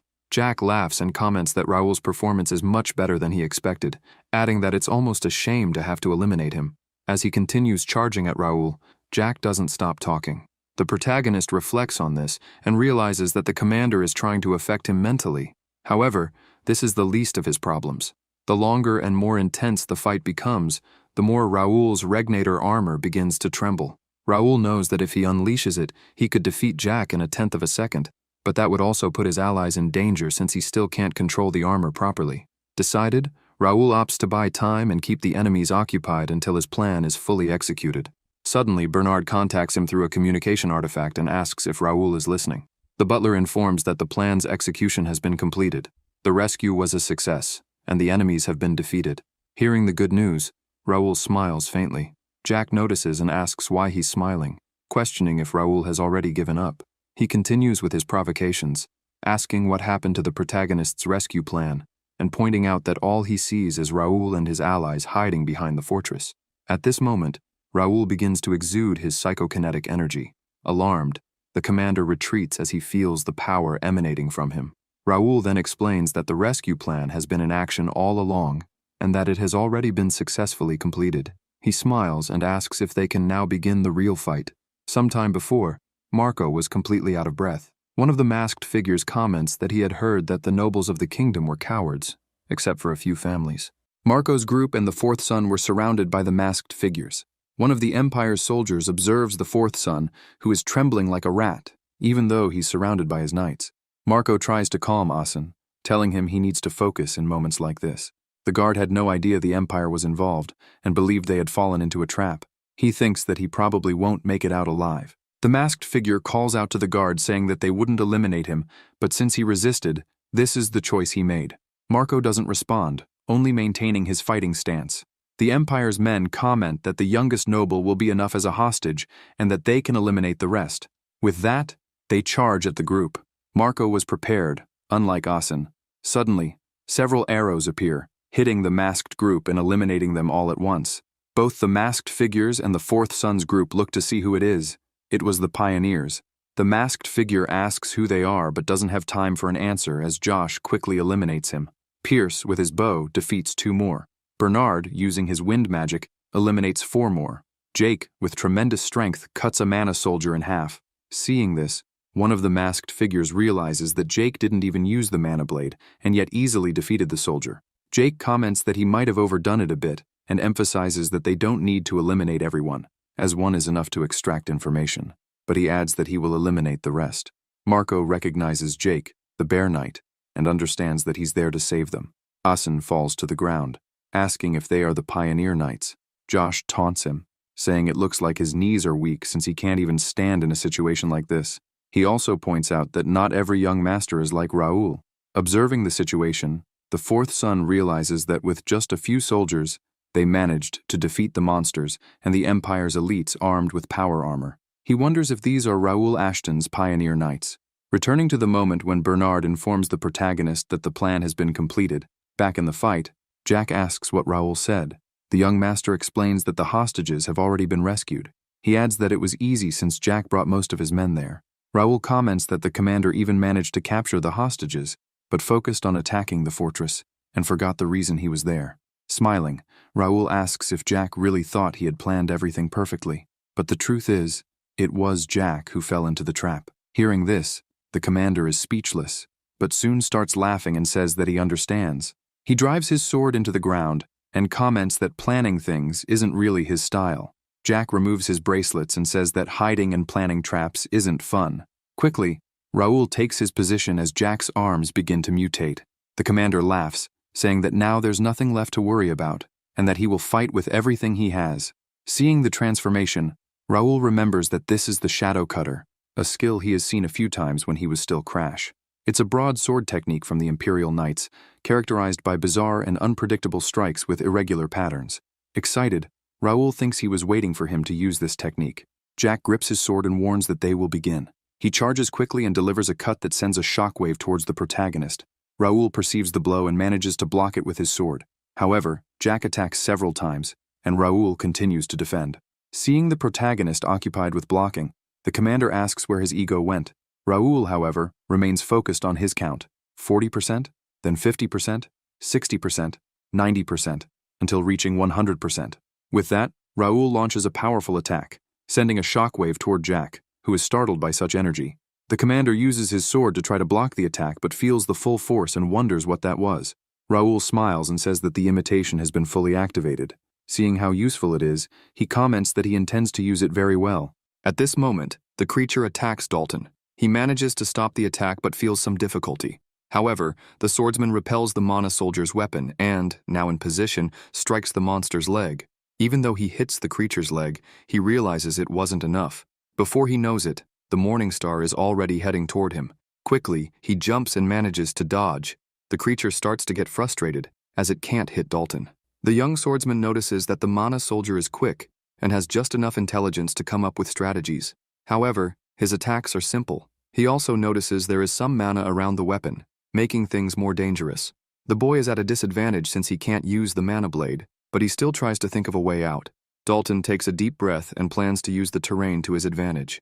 From the top of the fortress, the captain sees that it's not easy for the young man. He asks if they can just watch, and if they shouldn't help, but Philip informs him that they were ordered not to interfere unless the enemies do. Still, Philip tells him to stay alert. He points out that they have already rescued the hostages, which was the most important thing, and now all they can do is trust the young master and wait. Dalton from below calls out to Philip. The knight responds, and with a smile the young swordsman says he has a favor to ask. He requests Philip to order his men to hold on to whatever is nearby because he will be using the fortress now, and it might shake a little. Hearing that the fortress might shake, the knight is startled, but still tells his soldiers to get off the walls, descend, and prepare for the impact. The soldiers quickly start to position themselves and hold onto the wall. Philip watches closely to see what the young boy will do. Dalton notices that the knight quickly did what he asked, and now understands why Raoul trusts his men so much. Once everything is in place, Dalton prepares to return to the fight. He advances quickly, trying to make the monster block the attack. The creature isn't intimidated and strikes as well. Noticing an opening, the young man thinks it's the right moment. He then jumps, steps on the monster's shield, and gains distance again, leaning against the fortress wall. At that moment, the creature grabs its weapon to strike. However, Dalton jumps up and manages to dodge the attack, which hits the wall. The fortress starts to shake, and Philip tells everyone to hold on. The young swordsman from above prepares to strike. This time, he manages to hit the monster and cause a severe wound. The creature can't withstand the attack and falls to the ground, lifeless. Dalton sighs with relief, as the strategy worked, even though it was very risky. Seeing the wall was damaged, he thinks, hoping everything is fine. The captain smiles and comments that this is Dalton's first real combat experience, and even so, he did very well, and was quite confident. Philip points out that he was so confident that he almost became arrogant. In fact, this was expected since he's the grandson of Lobo Templeton, the master swordsman. Raoul notices the fight is over, and now it's time to finish his own. Jack laughs and says he wants that too, but warns that it won't end the way Raoul expects. With his arm completely transformed, he praises Raoul, saying he copied very well, but a replica is just a replica. With that, he promises to show the difference between the two. The commander attacks, but the young master manages to block it. Quickly, Raoul uses his sword to deflect the attack and counterattack. He prepares to deliver another powerful blow and launches a mana blade. Jack narrowly manages to dodge the attack and starts insulting Raoul. Raoul asks, "What now?" and points out that the replica doesn't look too bad. This annoys the commander, who thinks the boy is too arrogant. The young master thinks that in fact it's really not bad at all. It's strong and easy to use. It had been a while since he got a decent ability like this. However, at that moment, an error screen appears. The system reports that Ragnator detected prohibited characteristics, and according to it, the level A cutter ability will be discarded. This catches Raoul by surprise. He wonders what those prohibited characteristics could be, and if it means he can no longer use the copied ability. Looking at the screen, Jack doesn't understand what's happening. However, the system reports that it is searching for an alternative ability. Raoul thinks that just when he finally found a decent ability, he lost it without even using it once. Realizing he can still use the ability, he deduces that, until the alternative ability is found, he can continue using it. Therefore, he knows he must finish this fight before the new ability is activated. With that in mind, he decides to make the most of the current ability to defeat Jack. Quickly, Raoul advances and delivers a powerful strike. The commander manages to block and asks the protagonist if he's in a hurry, since he became so aggressive all of a sudden. Jack repels Raoul's attack and prepares to counterattack. The young master, realizing this, uses his psychokinesis. With it, a sword flies toward the commander. However, Jack notices and manages to dodge, but is confused, wondering where the sword came from. He tries to look for the person who threw it, until suddenly, he is startled to notice something. Several other swords are floating around him. The commander can't understand what's happening until Raoul reveals that the ability is his. He asks if Jack didn't say he wanted him to use all of his abilities, and states that he will show him. Quickly, Raoul launches the swords at the commander, who finds it all ridiculous and manages to block some of them. Jack easily notices all the swords around him and asks if that's really the best the protagonist can do. Finding the situation disappointing, he tells the young master to stop with that trick and face him directly, as he doesn't have time for games. Raoul, however, remains calm, controlling his psychokinesis. He waits patiently until he sees an opening to attack. While distracting the commander with swords in front of him, two huge axes appear behind Jack. With a snap of his fingers, Raoul throws the axes toward the commander. Jack feels the attack coming from behind and, using his sword, manages to block the strike. Smiling, he says the attack won't work on him, but this was all part of Raoul's plan. The axes begin to shake, confusing the commander. Suddenly they disappear, and Raoul takes the opportunity to attack from behind, managing to cut the commander's back and cause significant damage to his power armor. This makes Jack even angrier. Raoul, already knowing that destroying the armor with his swordsmanship would be difficult, gets frustrated but doesn't give up. He uses his psychokinesis to throw his own sword at the commander. Jack once again manages to dodge with ease but doesn't realize that it was just a distraction. Raoul jumps over him and yells for Jack to shut up, finishing off the Empire Dog with a direct punch to the face. The hit is so strong that the ground sinks. Jack tries to resist but can't escape his end. After the fight, Raoul thinks with relief that it's finally over. He acknowledges that Jack gave him a lot of trouble and, considering the difficulty of the fight, he expects to see some progress in himself. A new screen from the system appears beside him, informing that an alternative ability has been found. Raoul, curious, wonders what it is, and reflects that if he had waited a bit longer to finish the fight, he would have missed the opportunity. The alternative ability is revealed as level A Radiant Aura, which shocks Raoul. He wonders how he got such an ability since he knows Radiant Aura is a high-tier ability used by the most powerful Holy Knight. This ability conjures purification, blessing, and area healing. He remembers when he was Crash and saw this ability, and now, as Raoul, he possesses it. Happy with his luck, Raoul decides to put the ability aside for now and thinks about how to form a conquest team. He reflects that being hidden inside a portal wasn't something he expected. He notes that the enemies were well prepared, which makes him suspect there's a strategist behind them. Decided, Raoul plans to remain vigilant. Suddenly, Dalton arrives and comments that Raoul's fight was insane, highlighting the moment when he gave up on cutting through the power armor and decided to finish the enemy with a punch. Dalton jokes that it doesn't compare to using the wall to his advantage, but quickly says it doesn't matter since everything worked out, and the mission was a huge success. Raoul agrees, thanking him for the support. The young swordsman smiles and explains that he only participated for fun, but since he couldn't tarnish his family's name, he had to eliminate that creature. He comments that if he had lost, his grandfather wouldn't have let him live it down. Raoul sighs, thinking Dalton performed beyond his expectations. He reflects that if the swordsman ever becomes part of the Pioneer Knights, he could get even stronger. Suddenly, Philip notices something and calls out to the young master, warning that the rescue team has returned. Jake and the rest of the team arrive, reporting their return. The protagonist praises them for the good work and asks if everything is fine. The big guy replies that there were no issues and that everything went smoothly. Bernard informs that there were no injuries, but there were some casualties, so they will need help moving the bodies. The fourth son, who had been observing the protagonist from a distance, thinks he already suspected this and realizes that Raoul is actually a master who truly created that cavalry on his own. Dalton suddenly appears and asks the fourth son if his name is Asen, inquiring if he was part of the captured hostages. He emphasizes that he didn't know the Carrington Viscountcy was involved. Noticing Dalton, Asen wonders if the swordsman is also part of Raoul's knights and questions how much influence the protagonist holds. From a distance, Marco observes without saying anything. Already sheathing his sword, the young master declares that the hostages have been rescued, the Empire's dogs have been eliminated, and with that, the mission is over. Excited, he reflects on the incredible ability he acquired and considers the results satisfactory. With that, he calls everyone to return. Sometime later at Raoul's mansion, Philip asks what he plans to do with the captured Empire soldiers since they were secretly sent to President Grey, as Raoul had ordered.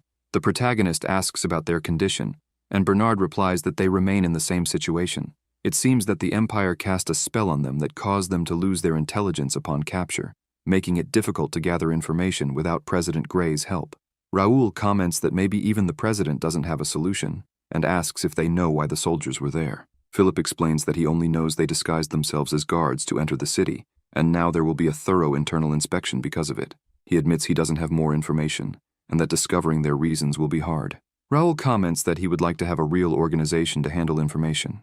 Thinking about the precise and dangerous way his enemies operate, he reflects that he needs better information to prepare for the next attack. Decided, he says he'll leave this matter to the kingdom and President Grey. Raoul asks if the night's ceremony will be the next day, and Philip confirms. He explains that, due to the chaos in the capital, the ceremony will be small and discreet. Thoughtful, Raoul reflects that it will actually be more of an evaluation than a ceremony, which he considers better for him. He emphasizes that the ceremony still has great significance and orders Bernard and Philip to prepare properly. The two confirm that they understand.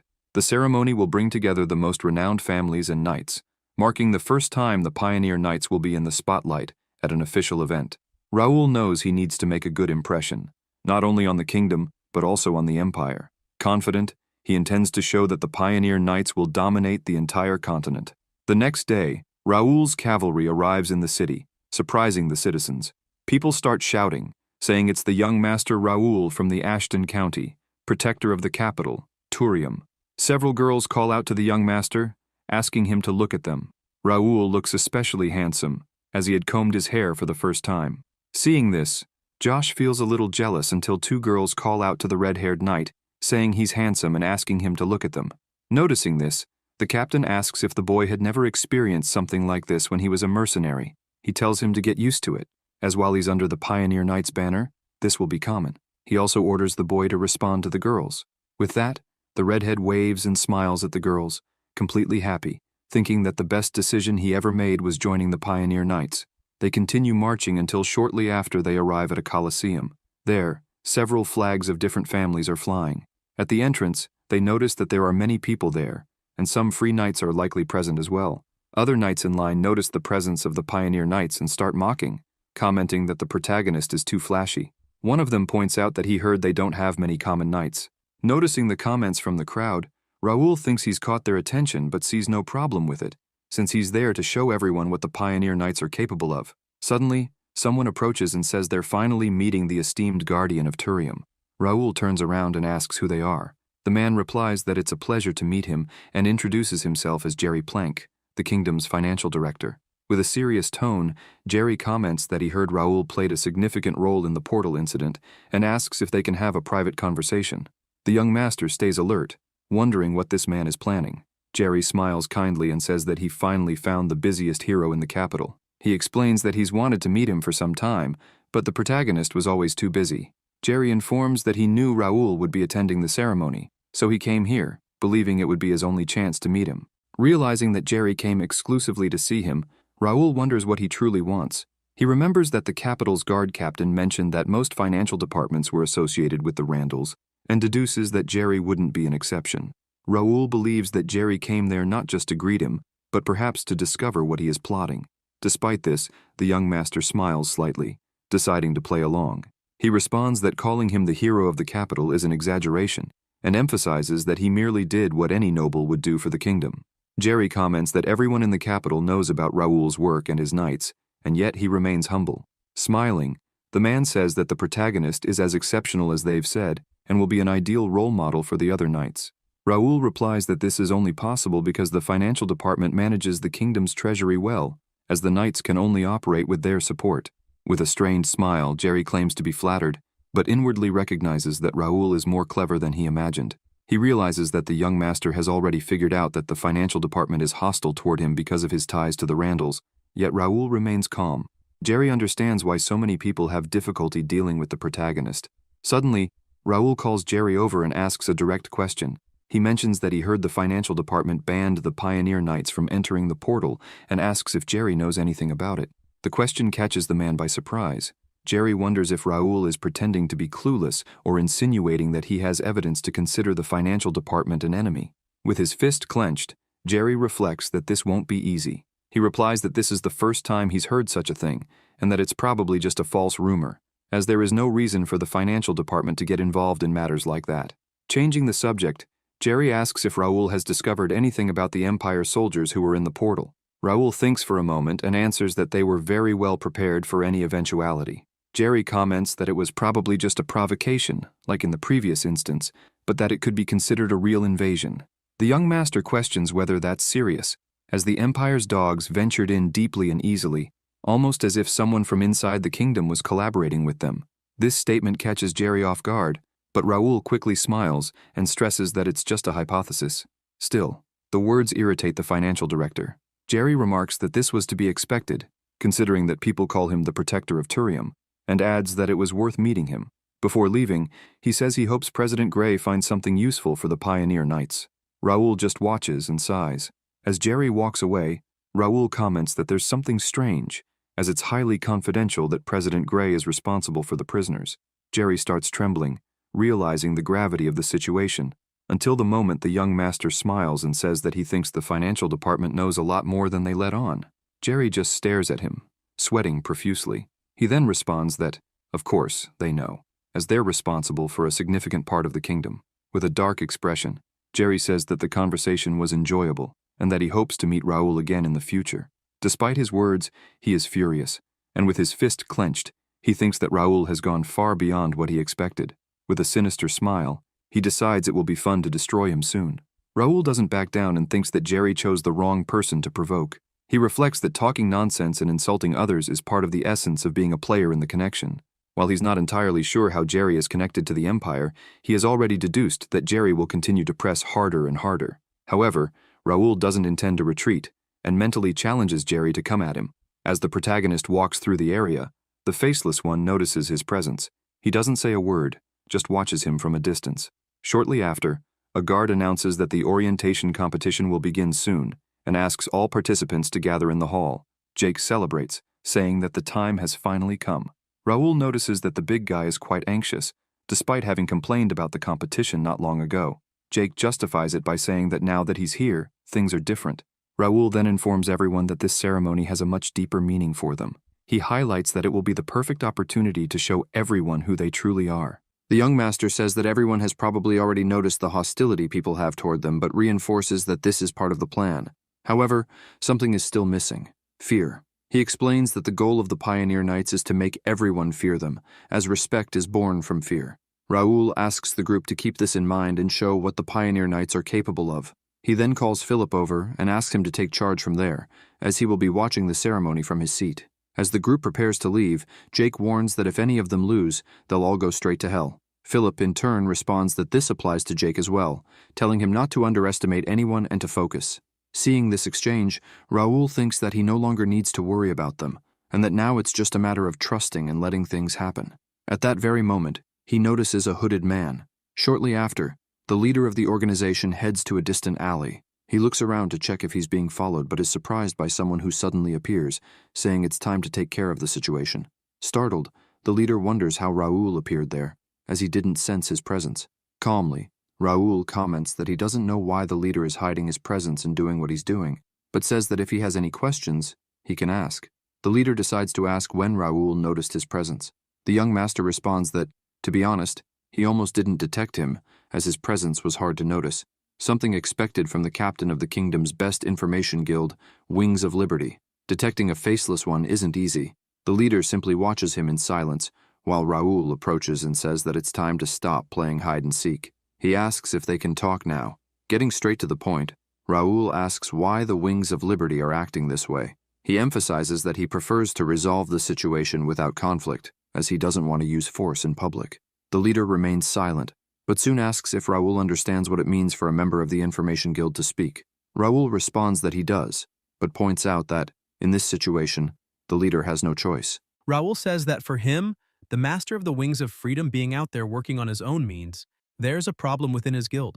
The master wonders if the boy has already figured all this out, noticing that he has sharp eyes. Then the master says he'll tell him everything, as there's no reason to be stubborn about it. He admits that Raoul is right and that, yes, he is the master of the Wings of Freedom Guild, also known as the Faceless One. The young master says he likes the way the master understands the situation quickly and asks if he can now explain why he's there. The Faceless One points out that before explaining, he wants to clear up a misunderstanding. He explains that he's been following and investigating Raoul, but that's not what he's doing today. He adds that the man the protagonist just met, Jerry Plack, may be far more dangerous than he seems. Meanwhile, in the arena, some people were fighting, and the crowd was in shock as the opponent was quickly disarmed by Jake. The man facing the knight thinks he's a monster and wonders how he moves so fast with that huge sword. Jake asks if he's not going to surrender, and the man shouts that he's lost. Soon after, the victory of the pioneering knights is announced.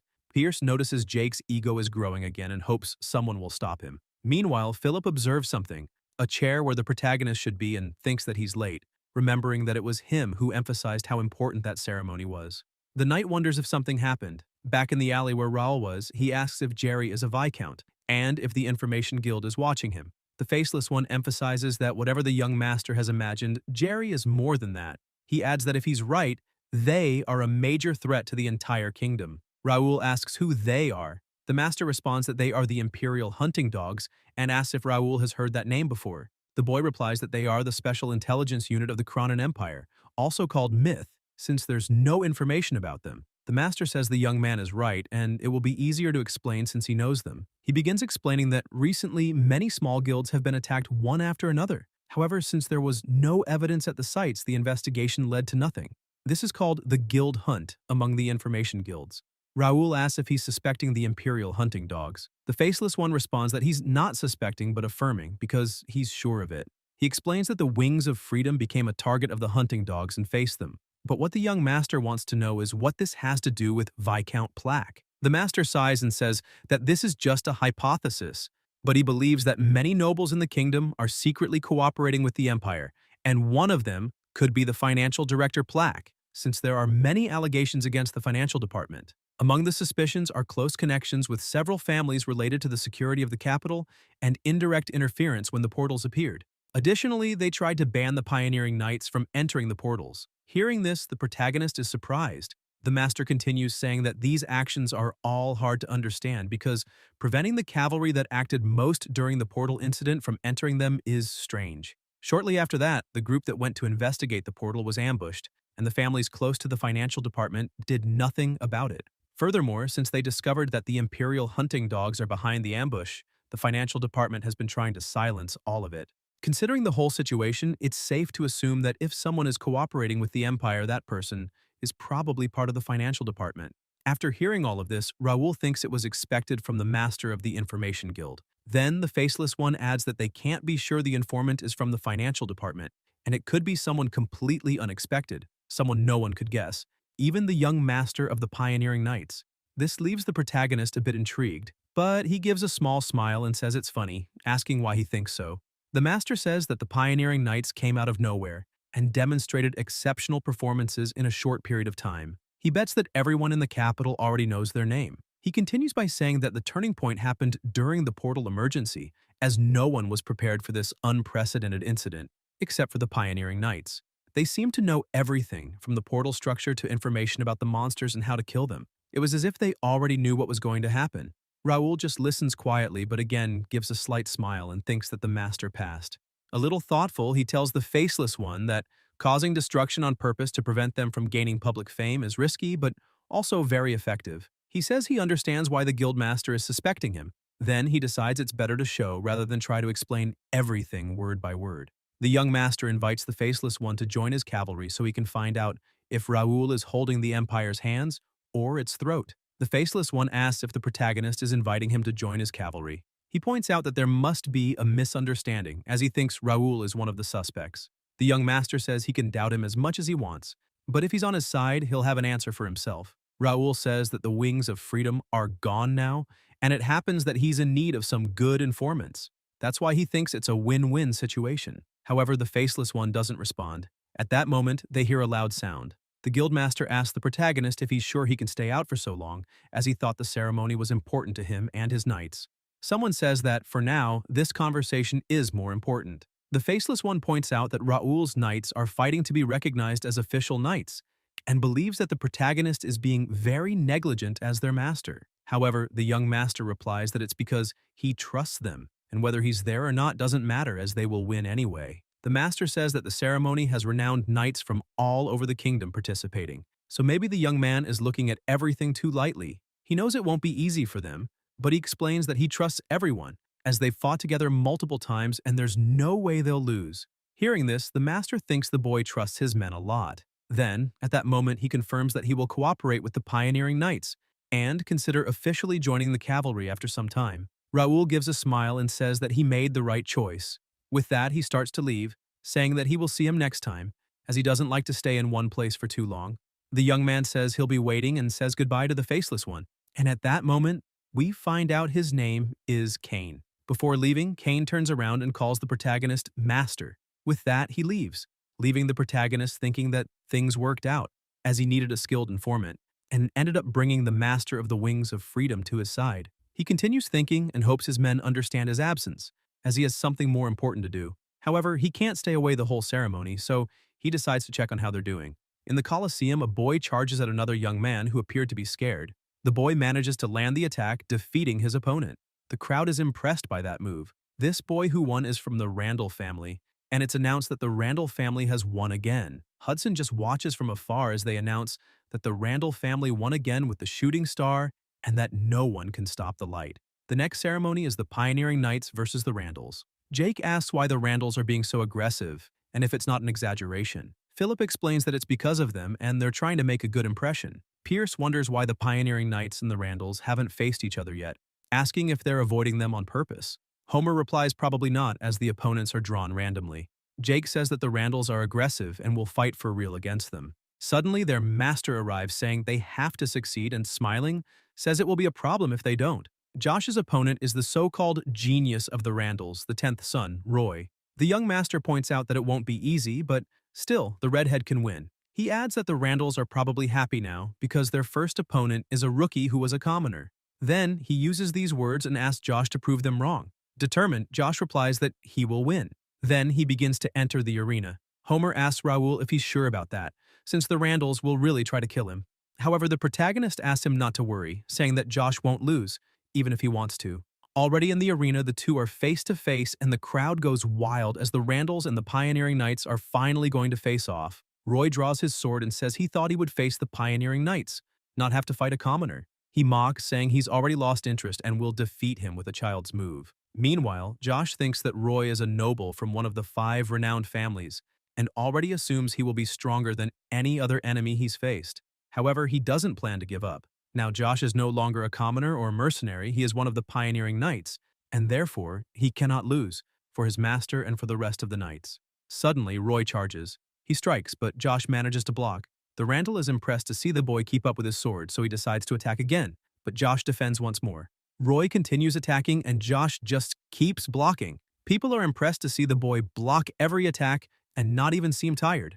Roy starts getting angry and calls the boy a commoner as he charges, but Josh trips him and knocks the Randall to the ground, making him even more irritated with the situation. Noticing how easy it's been, the redhead is confused, thinking his opponent should have more than just that. He can see every movement of his opponent and doesn't feel the slightest threat. If this is all he has, Josh will definitely win. The crowd can't believe the Randall boy isn't doing anything, and even wonders if the redhead was really a mercenary since he's so experienced. Roy becomes furious about being embarrassed by a commoner. Hearing this, Josh gets irritated, saying he didn't think he would have to care about the feelings of his opponent now, and asks if Roy wants him to be in the same mood as him or something. Roy doesn't quite understand and asks Josh if he knows who he is. The redhead doesn't pay much attention and says that this is strange, as he heard that all knights participating in this ceremony would be treated equally. He points out that this might be a simulated battle, but still, it's quite real. Then he warns that he doesn't have time to care about his opponent or show good manners. Arguing about being a noble or a commoner doesn't make sense in the first place, because during a battle there are only the strong and the weak. This irritates Roy, who tells the redhead to shut up and charges angrily. However, Josh easily blocks. Jake says he thought Roy was supposed to be a recruit, but he's nothing special. Philip points out that this boy is considered quite talented by the Randalls. Raoul adds that Josh is much stronger than this, and Homer agrees, saying that he thought the boy was skilled, but this is much more than he expected. The Randall probably thought he could beat him by attacking directly from the start, but that was a mistake. The young master says that Josh has already successfully returned from a portal conquest, and that there's no chance the redhead will lose this fight.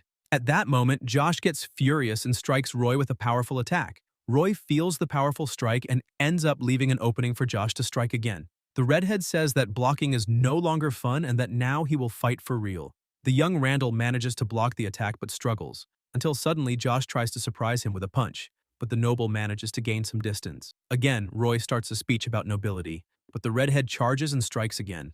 Roy manages to counterattack, repelling the redhead's blow. He tries to speak again, but once more he is interrupted by Josh, who states that in a real fight there is no honor. He adds that it was the Randall who tried to kill him before and tells him to surrender if he's scared. This makes Roy even more furious, and while telling the redhead to shut up, he attacks again. However, his strike is easily blocked. Watching all this, the crowd gets excited. Watching from a distance, Philip tells Raoul that Roy is persistent and different from the other Randalls. The young master says that's why the boy is called a recruit. However, persistence is not enough to defeat Josh.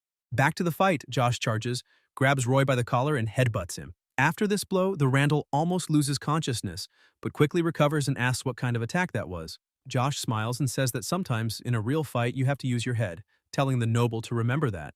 Roy, trembling, says that move isn't for mercenaries like Josh, but he'll have to use it anyway, as he feels insulted. Seeing his opponent's posture, the redhead realizes he's preparing to use the legendary technique, the shooting star of the Randalls. Many renowned knights from the kingdom have already lost to this ability, but Roy's will be even stronger, as he's the recruit. Josh wonders if he'll be able to block it. At that moment, Roy charges, saying he will obliterate the boy. As he runs toward Josh, he screams that it will be an honor for the redhead to die by the sword of a Randall. Josh is confused by what he sees, but notices something different. The ability is fast and threatening, but compared to what he's already faced with the pioneering knights, it's nothing. So he manages to dodge and counterattack the noble, who is left stunned by all that speed. With that, Josh lands a blow. The crowd can't believe what they're seeing. Raoul, on the other hand, already kind of knew what was going to happen. As Roy falls, he still has time to insult Josh as a commoner. The redhead, irritated, complains, saying it's always commoner this, commoner that, and points out that the Randall talks too much. He yells that in a real fight, it doesn't matter if you're a commoner or a noble. At that moment, victory is awarded to the pioneering knights. The people start shouting, saying that the young man has surpassed the falling star of the Randalls. The crowd finds it impressive that the recruit lost to a rookie mercenary. Then he follows the banner of the Pioneer Knights for being the best cavalry in the ceremony. Josh looks at his master, happy for having won, and Raoul looks at him proud. At that moment, someone who is sitting says that the new cavalry is very powerful, and the man next to him comments that the rumors were true. He also points out that he will have to write a congratulatory letter to the stars. Seeing that, Hudson begins to get irritated. He calls his son, Roy, useless because he lost to a mere mercenary. Hudson had even allowed his son to kill the opponent, until he looks at Raoul and wonders if he really gathered that group of considerably strong people without any help from his family. With that, he decides to hurry. Then he says that there's nothing more to see there, and leaves. The man behind him asks if he is leaving, to which Hudson replies that it is better to leave the knights to others and go back. He also asks the man to tell some knights to follow him. The man asks where he is going, and Hudson responds that he is going to the financial department because he has to see Plank. Meanwhile, Philip was having his battle. His opponent advances, but the knight is unshaken and blocks the attack. The bald man is impressed that he managed to block. Philip stares at his opponent, dodges his weapon, and then counters. But before hitting him, he interrupts the attack, saying that the fight was nice. Realizing the difference in strength, his opponent admits defeat. With that, it is announced again that the victory belongs to the Pioneer Knights. Jake says it was really easy for him. In those chairs, another person comments that Philip defeated an advanced expert. Another responds that now they are sure which is the main cavalry of the ceremony. Until, at that moment, a bearded bald man appears. He is impressed with the pioneer knights and, staring at the group, notices that the cavalry Raoul formed has some familiar faces. The bearded man asks Titus what he thinks and what kind of person he believes Raoul is. Titus responds that the young master Raoul has been calm and composed since childhood, revealing that he imagines he grew even more after the portal incident. This bearded man is Jaden Ashton, Viscount of the Jaden Viscounty. He comments that his family has always been content wielding swords in the interior, but now they have someone with ambition. Other people start talking about the Pioneer Knights, saying that they are very interesting. Medeiros, the commander of the Sacred Knights of the Kingdom, says that he heard they are considered the best cavalry in the kingdom, and now understands why, as they are performing as if it were a pre-war ceremony. Carson, commander of the Royal Guards and president of the Knights Association of the Reuben Kingdom, points out that the only dominant family that participated in this ceremony were the Randalls, and that the Templetons, Freers, and the Golden Bears of the Ashtons did not participate. He then questions the sense of crowning the best cavalry through a ceremony where 4 of the warrior families are not present. Medeiros states that it is surprising that a new cavalry was able to defeat the Randalls, one of the 5 warrior families, and takes the opportunity to ask Gray what he thinks. However, the old man just smiles. Carson informs that he heard the master of the Pioneer Knights is a student of the academy and asks Gray if he knew about it.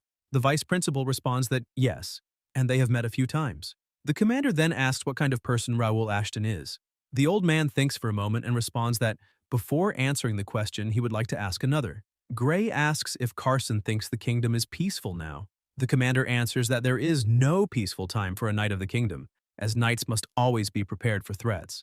The old man considers this a respectable answer and says that, in fact, he doesn't know much about Raoul. He also admits that he wouldn't dare say that he knows more about the kingdom's security than Carson and Medeiros. However, Gray points out that if one day an evil force threatens the kingdom, he can't help but think that Raoul Ashton will be the savior of all. However, he makes it clear that this is just his opinion. Medeiros laughs and comments that the great sage speaks very well of the young man, assuming that he must be his favorite student. Carson, noticing how well the vice principal speaks of him, says that he would like to test him. He states that a great knight is not considered great because of his honor or reputation. Only strength can make a knight truly great. Only strength can prove a knight's courage. Therefore, he must see with his own eyes if Raoul's reputation is based on reality or an illusion. Sometime later, a man begins reading a scroll announcing the start of the official knight swearing-in ceremony of the kingdom. He asks the representative knight and master of the Pioneer Knights, Lord Raoul Ashton, to step forward. The crowd, upon seeing the protagonist, becomes excited, saying that he is amazing. However, before the man finishes reading the scroll, Carson asks him to wait. He steps forward and says that before starting the ceremony, he has a favor to ask of Lord Raoul. He asks if the young man would mind entertaining him. The young master doesn't understand what the representative is trying to say, but Carson explains that the Pioneer Knight's performance during the ceremony was exceptional. However, he regrets that only one warrior family participated. Given this, as president of the Knights Association, he would like to personally see how strong the Pioneer Knights really are. Then he asks Raoul what he thinks, and if he agrees with this. The protagonist thinks for a moment and remembers that Carson's name cannot be overlooked when discussing the best knights in the kingdom. Moreover, he was a captain of the Royal Knights, as well as a master swordsman. Although he is a beginner swordsman, the difference between a master swordsman and a high-level expert is vast. He reflects that if he accepts the request, Carson will be the strongest opponent he has ever faced as Raoul Ashton. The commander asks if the young man is hesitating, remarking that he thought the master of the Pioneer Knights would agree instantly. But the protagonist remains silent. Pierce asks what is going on and why he is trying to fight against the master. Philip explains that Carson wants to test the Pioneer Knights personally. He thinks this is very different from before, as the young master cannot defeat a master swordsman yet. However, if he refuses, all the work done to build his reputation will be undone. An inevitable fight. No chance of victory. What will the young master do? Still thinking, Raoul responds that of course he accepts the challenge. As he draws his sword, he says that a duel with the respected president of the Knights Association will be an honor. With a smile, he adds that he looks forward to learning a lot from it. Carson also draws his sword and says that since many people are watching, this duel must do justice to the name of the Reuben Kingdom Knights. The protagonist agrees and thanks for the opportunity. The crowd becomes even more excited upon seeing that the president will fight against Raoul, commenting that this is by far the best ceremony. The two stare at each other for a while. Josh, worried, asks the vice principal what is happening. Philip responds that in theory, nothing should happen, as this is just a normal ceremony. Pierce adds that, however, this ceremony has undergone significant changes, both in the schedule and the scale. This means there is no reason to follow the previous standards. Jake, irritated, says that this only means they will have to prove their worth twice. Homer starts sweating cold, commenting that President Carson is a very strict person. The vice principal says that Raul must have accepted the duel because he has something up his sleeve. Therefore, they can only trust his judgment. Over in the seats, Gray begins laughing, saying that he thinks he put Raul in a tough spot by talking too much. Medeiros asks why it would be complicated and points out that this is actually beneficial for him, as a duel with the president of the Knights Association is something that cannot be experienced every day. Since he knows Carson well, he comments that it has been a long time since he saw him act like that, as he is very excited about this battle. The young master asks if they should begin and charges toward the president. Carson merely watches and easily defends the attack. However, Raul manages to slide his sword along the commander's blade, spin in the air, and deliver another strike, but Carson blocks once again. The two face off again until the commander repels the protagonist's blow. Raul thinks that he cannot give Carson any space, as if he stops for even a millisecond, the opponent will counterattack. Therefore, he must keep the offensive. But, in the blink of an eye, Carson already has his sword at the young master's neck. Fortunately, Raul reacts quickly and manages to repel the attack. He thinks that was close and realizes that Carson was one step faster than him. Reflecting on the duel, Raul realizes that he tried to take control by attacking repeatedly, but even so, the commander advanced on him with impressive speed. He's amazed, as this is what a true master swordsman can do. However, he does not intend to give up and continues attacking, even though all his strikes are blocked. The fight seems balanced. Then, in an instant, Raul strikes and with a precise jump manages to dodge. Looking up, he sees the young master preparing to strike. Soon the boy charges, but again his blow is easily blocked. The young man becomes frustrated while Carson remains completely calm. Raul steps back to think about what to do next. Meanwhile, the audience is in complete uproar, shouting that this is on another level and that they can't even describe what's happening because the movements are too fast to follow. Josh, impressed, watches what a master swordsman is capable of. Turning his attention back to the young master, he thinks that Carson is very strong and that he cannot find any opening. The only thing he can do is exchange blows. The commander stares at Raul and says that now he has been able to assess his swordsmanship. However, there is something more important than that. He picks up a cube full of power and states that since Raul will be responsible for leading the new generation, he will need more than just sword skills. With a piercing look, Carson announces that they will move to the second part. He asks Raul if he is ready. The protagonist feels that the energy is strange and wonders if it is an artifact. He questions what Carson intends to do with the cube. From above, Medeiros, startled, asks why the commander. Gray, a little worried, asks what is wrong with the object. It is a hybrid core, an artifact of a superior sacred knight that detects dark mana. It was created to identify soldiers from the Empire who use weapons imbued with this type of energy. The writers presume that Carson must be using it to check if any spies have infiltrated the ceremony. However, the original plan to use it had been cancelled because they were unsure of its stability. Still, the commander decided to use it.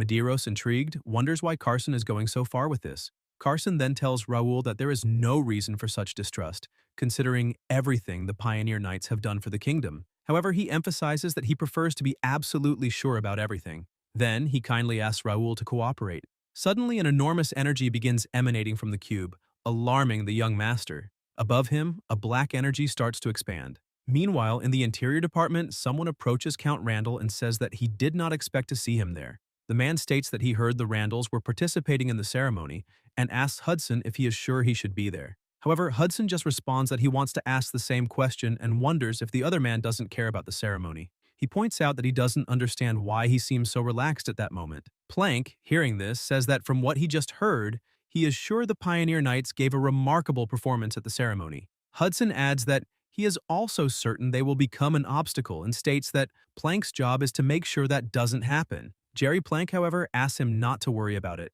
saying that such small problems cannot impact their grand plan. Hearing this, Hudson glares at Plank and asks if he really thinks the Ashton boys are just a small problem. Jerry responds that it would be a problem if the Ashton County really came after them, but emphasizes that if it's just Raul and his Pioneer Knights, things will be different. Hudson is confused upon hearing this, until he begins to say that the Pioneer Guild is separate from Ashton County. However, seeing how the kingdom is favoring Raul, he realizes that the Pioneers will be a much bigger problem than the Golden Bear Knights. With that, he asks if, despite all this, Jerry still considers them a small problem. Plank responds that despite this, all they are is a boy with a cavalry, but admits that it is true they are causing trouble. He states that Raoul may be a great hero, but he can't fight a war on his own, stressing that he probably has no idea that the war has already begun. While saying this, he looks at that mask, the same one that was behind Kane. Returning to the battle between the protagonist and the commander, the power was being unleashed overwhelmingly. People start wondering what is happening, questioning if this isn't too dangerous for a simple duel. The protagonist group becomes anxious about what might happen in the arena, and Gray and Medeiros also show concern. Carson is impressed to see that the divine power being released is getting stronger and wonders how this is possible. Then Raoul says the same words as the commander. There is no era of peace for a knight. Constant vigilance and readiness define the true mindset of a knight. By releasing Regnator, the young master states that the teachings passed by the commander to the knights are constantly reflected in this and that. As a knight of the kingdom, he must understand this duel. Seeing all that power, Carson wonders if Raoul passed the dark mana test from the hybrid core and is even using the divine power released by the artifact. Another thing he wonders is if this means the young master possesses the superior class of divine power. Raising his hand high, Raoul absorbs the power emanating from the cube and compresses it in his palm, forming a huge luminous wing on his back. This leaves Carson, the crowd, Gray, and Medeiros completely astonished. The protagonist continues gathering energy until an intense glow starts emanating from his hand. An absurdly large beam of light extends into the sky. After the power ceases, Carson is dumbfounded, not understanding what just happened. Raoul looks at the president and asks if he passed. Carson himself becomes thoughtful. People start shouting that Raoul is the apostle of God. A boy in the crowd asks if everyone saw those light wings, assuming that the young master is the apostle capable of controlling divine power. Everyone begins to applaud, proclaiming that the Pioneer Knights are the Knights of God. This, of course, makes the protagonist happy. Jaden, observing from above, maintains a stoic expression but says nothing. He turns around, stating that he has seen enough, and calls Titus to leave. He comments that now he understands why the Randalls are wary of the boy, noting that he never expected a prey like this to emerge from their lineage. Then he laughs, saying that this is very amusing. Returning to the ceremony, they again call the leader of the Pioneer Knights Order, Raoul D. Ashton. Carson, still thoughtful, watches as Raoul celebrates. Then, the commander kneels and raises his sword, declaring that, as a representative of the Knights Association of the Reuben Kingdom, he asks if Raoul Ashton swears loyalty to the kingdom and His Majesty, the King. With his hand on his chest, the protagonist responds that he swears. The commander continues asking if Raoul and his knights swear to protect the royal family and the people with their lives and lead the elimination of enemies that threaten the kingdom. Again, Raoul responds that he swears. Carson then asks if he promises to always train with humility and diligence, follow the Knight's Code, and defend the honor of the Knights of the Kingdom. Once again, Raoul declares that he swears. With that, Carson concludes by saying that he must be strong, honorable, and loyal for the prosperity of the kingdom, for the honor of the knights, and for justice.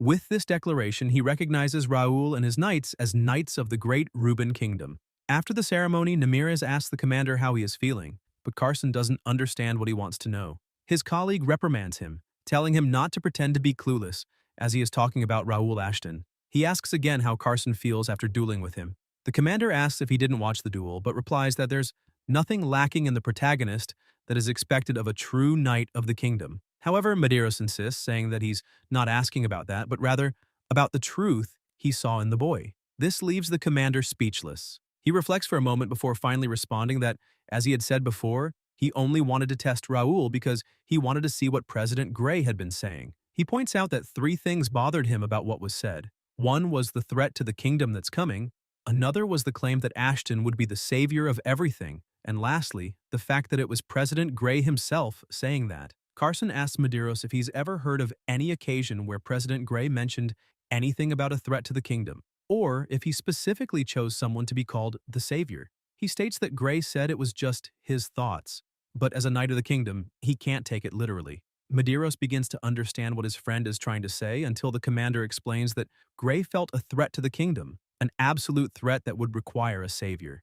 Medeiros asks if Carson sees Raoul Ashton the same way President Gray does, but Carson admits that he still doesn't know. However, he emphasizes that the only thing he knows for sure is that if Raoul continues being his ally, he may end up being the savior, but if he comes against them, it will be a nightmare. Medeiros questions whether the boy passed the hybrid core test, but Carson explains that the core only tests if the person is using black mana, not whether they are an enemy or an ally. As he leaves, the commander comments that the boy's actions are unstoppable and that this raises many questions. Therefore, it would be wise to be cautious with him. Medeiros reflects that Carson has always been strict, and this never changed over the years. However, he also thinks about what he saw, the wings, and the insane light emanating from the protagonist's hand. Back at the protagonist's mansion, his cavalry was training, and Josh was improving more and more while training with Jake. At that moment, Jake blocks his attack and counterattacks, disarming the boy. Fallen to the ground, Josh asks how he manages to block all his attacks. Grenal responds that Josh's strikes are fast and strong, but too obvious. He explains that this type of attack might work against the Randalls, but not against those with real combat experience. Seriously, he says that Josh's aggressiveness can be useful in some fights, but against experienced enemies, it's a weakness. He needs to learn to adapt his combat style against different types of opponents. Jake comments that many rookies joined after the ceremony and many of them did so after watching Josh's fight. Therefore, he asks the boy to take on some responsibility. Josh is surprised to learn that so many people decided to enlist because of him. Jake confirms and warns him that he needs to be an example. Then he begins to tease the boy, saying that out of all the people who fought in the ceremony, many enlisted just because of Josh, and that this might be a problem. Meanwhile, the protagonist watches from afar until Bernard approaches and informs him that the initiation test for the new recruits is ready. He comments that all the efforts Raoul put into the ceremony were worth it and that from now on, his cavalry, once silent, will become much noisier. Bernard thinks for a moment and asks the young master if there's any reason for this sudden expansion. He says that growth is good, but it seems like Raoul is in a hurry. Raoul asks if he really thinks that and then questions the butler if he believes the kingdom is peaceful. Bernard replies that small things might be happening, but overall the kingdom remains peaceful, as it always has been. However, he questions how long that will last. Raoul then states that they only have 5 days. He says that within 5 days from that moment, an incident will end that peace. And that's why he needs to hurry, as it will be he who will stop it.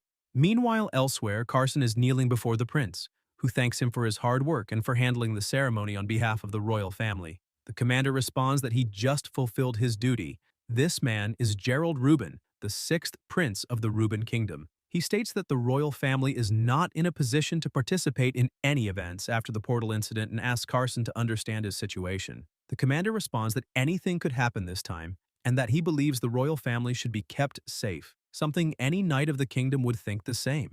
Gerald thanks him and mentions that he heard that a new cavalry stood out in the ceremony. Carson confirms and adds that, although only one warrior family participated, the Pioneer Knights were the only ones who didn't suffer any defeats.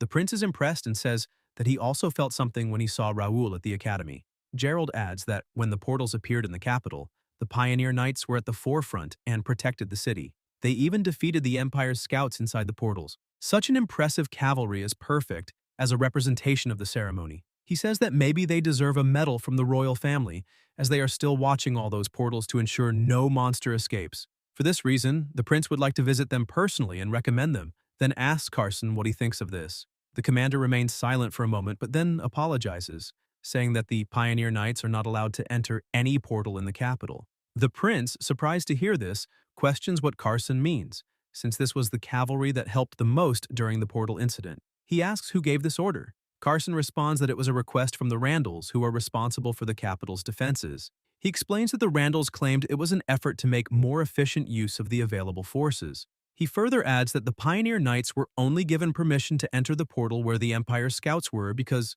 there were hostages there. Hearing all this, the prince becomes thoughtful and says that this is not the time for the warrior families to fight amongst themselves, stating that he won't let this continue. He stands up and declares that he will personally meet with Count Randall. Meanwhile, in another portal, several armored wild boars of level 55 and rank D start emerging. As they get closer, the boar leading the group suddenly stops, frightened. In a matter of seconds, the protagonist steps out of the portal, slicing the animal as if it were bacon. However, more wild boars continue to appear. Raoul quickly recognizes the situation, realizing that if they manage to leave the portal, they will cause true chaos in the capital. He knows he needs to eliminate them right there. At that moment, one of the boars lets out a scream, apparently giving the order for all of them to attack. In response, the monsters jump toward the protagonist, but Raoul, smirking, was just waiting for this moment. He smiles as he was hiding a trump card. Soon after, all his allies emerge from the portal and attack the wild boars simultaneously. In no time, they wipe out all the beasts in front of them. But this doesn't mean the fight is over. There's still plenty of pork to slice. That was just the entrance, meaning only the beginning of everything. Pierce says they need to stop any monster from leaving the portal. Seeing the number of enemies, Josh wonders if they are really capable of dealing with this. Raoul, however, tells him not to worry, saying that they are not the protagonists of that portal. Suddenly, someone appears and apologizes for being late. It was Nakia. She brings with her a potion and explains that she was delayed because preparing that flask takes a long time. The protagonist smiles and says that she is the key piece of this mission. He asks her to show all those beasts what alchemy is capable of. Nakia understands and begins to use her power. The wild boars continue advancing, but she pours all the liquid from the flask, causing an explosion. The impact of the potion is so intense that it disrupts the vision not only of the wild boars but also of their own allies. Jake, impressed, says that he's never seen anything like that and asks if that's really magic. Philip explains that it's not just magic, but alchemy combined with magic. Meanwhile, Raoul watches, mouth agape, staring at Nakia as if he were facing a true possessed demon. She attacks again, annihilating the remaining wild boars. The young master is relieved to see that Nakia hasn't been weakened, as after his sister was saved, he feared she would lose some of her strength. However, what she demonstrated was far beyond his expectations. Nakia's alchemical magic was ridiculously powerful. After turning all the wild boars into bacon, Nakia sighs as if she hadn't done anything extraordinary. Noticing the expressions of her companions, she asks if she overdid it. Philip responds that no, it was perfect, highlighting that using the potion to amplify mana was incredible. Raoul agrees, saying that it was impressive. He thinks that now, with such a strong magic in his forces, his group has become even more powerful. Nakia would be his most valuable trump card. Josh and Jake begin to praise Nakia, saying that it was insane. The protagonist smiles and affirms that all of it was thanks to her, but emphasizes that they are still only at the beginning. Then he calls everyone to continue as they still need to defeat the guardian of that portal, a rank C monster. Meanwhile, in the Randall County, the prince visits Hudson, who quickly apologizes to his highness for not preparing anything to welcome him, as he did not know he was coming. Gerald says it's all right, stating that he didn't come there expecting anything to be prepared, so Hudson shouldn't feel guilty. The count thanks his highness for his understanding. The prince begins by saying he would like to have a calm conversation with him, as the matter is of great importance, so he goes straight to the point. He says he heard that the Randall family requested that the Knights of the Pioneer Guild be prohibited from entering the portals and asks Hudson to explain what's going on. The Count responds that the ban on entering the portals is a measure to efficiently control operations in the capital, and that the decision was made after consulting with the city guard. He also explains that this prohibition affects not only the pioneers, but other cavalry units as well. However, the prince responds that he understands the loyalty of Count Randall to the safety of the capital, but emphasizes that this is a critical situation where every soldier is of great value. Gerald then announces that from that moment on, the ban on entering the portals will be completely lifted. Not only the pioneers, but all the cavalry units and mercenary groups in the capital will be able to operate freely to defend the city. With that, the prince begins to withdraw, stating that he will personally notify the commander of the capital's guard and therefore asks Hudson to leave the control of the portals to the guard. The count, with no choice, responds that he understands and will obey the order. After the prince leaves, Hudson starts cursing Gerald in his thoughts, believing that he is belittling the Randall family. Soon, his mind shifts to Ashton, the Pioneer Guild, and Prince Gerald himself, telling himself that they won't be smiling for long. Back at the portal, the armored boars were still being slaughtered. Jake complains that the terrain is too narrow as he can barely move his sword. The Vice Master, however, sees the positive side and comments that at least there's no risk of being surrounded. From above, Pierce informs that the terrain will remain like this for a while and asks everyone to regroup. Meanwhile, Nakia, always cute, carried her bag with a worried expression. Suddenly, she slips on a stone, but luckily Dioxido was paying attention and manages to catch her before she falls. The boy blushes and comments that the road is full of obstacles, asking her to be more careful. Nakia smiles sweetly and thanks him for his help, and just that smile was enough to nearly make the boy die of passion. He gets so excited that he even throws his sword to the ground and says that if she needs anything, she can count on him. Seeing the scene, Jake scolds Dioxido, telling him to pull himself together. Meanwhile, Raoul reflects that, being a rank C portal, even the terrain is difficult to cross, as just walking there consumes a lot of stamina. He managed to enter the portal thanks to his good relationship with the capital's guard, but in the end, since the operation is not official, he couldn't bring many members. Unfortunately, Nakia has been a more essential resource than he expected. However, if they continue at this pace, everyone will be exhausted before the main attack even starts. Considering the state of the terrain, even if they stop to rest, it wouldn't help much. Raoul wonders what he should do. Suddenly, Nakia asks if they can stop for a moment. She comments that she noticed everyone seems very tired, and if it's all right with them, she would like to help with recovery. The Vice Master asks how she could help. Then, Nakia starts rummaging in her bag and reveals that she brought something for emergencies, a stamina recovery potion. She explains that it may not be as good as the potions she used to make at the monastery, but it will definitely be useful. Jake grabs a vial and starts sniffing it, but without hesitation, he drinks it all at once. Nakia is shocked, warning him that if he drinks it all at once, he will become extremely hyperactive. Before she can warn him fully, Jake already feels the side effects. He raises his sword, shouting that an uncontrollable power is overtaking him. Philip and Nakia are in disbelief, as the potion was highly concentrated and should have been divided among everyone, with each person taking only a sip.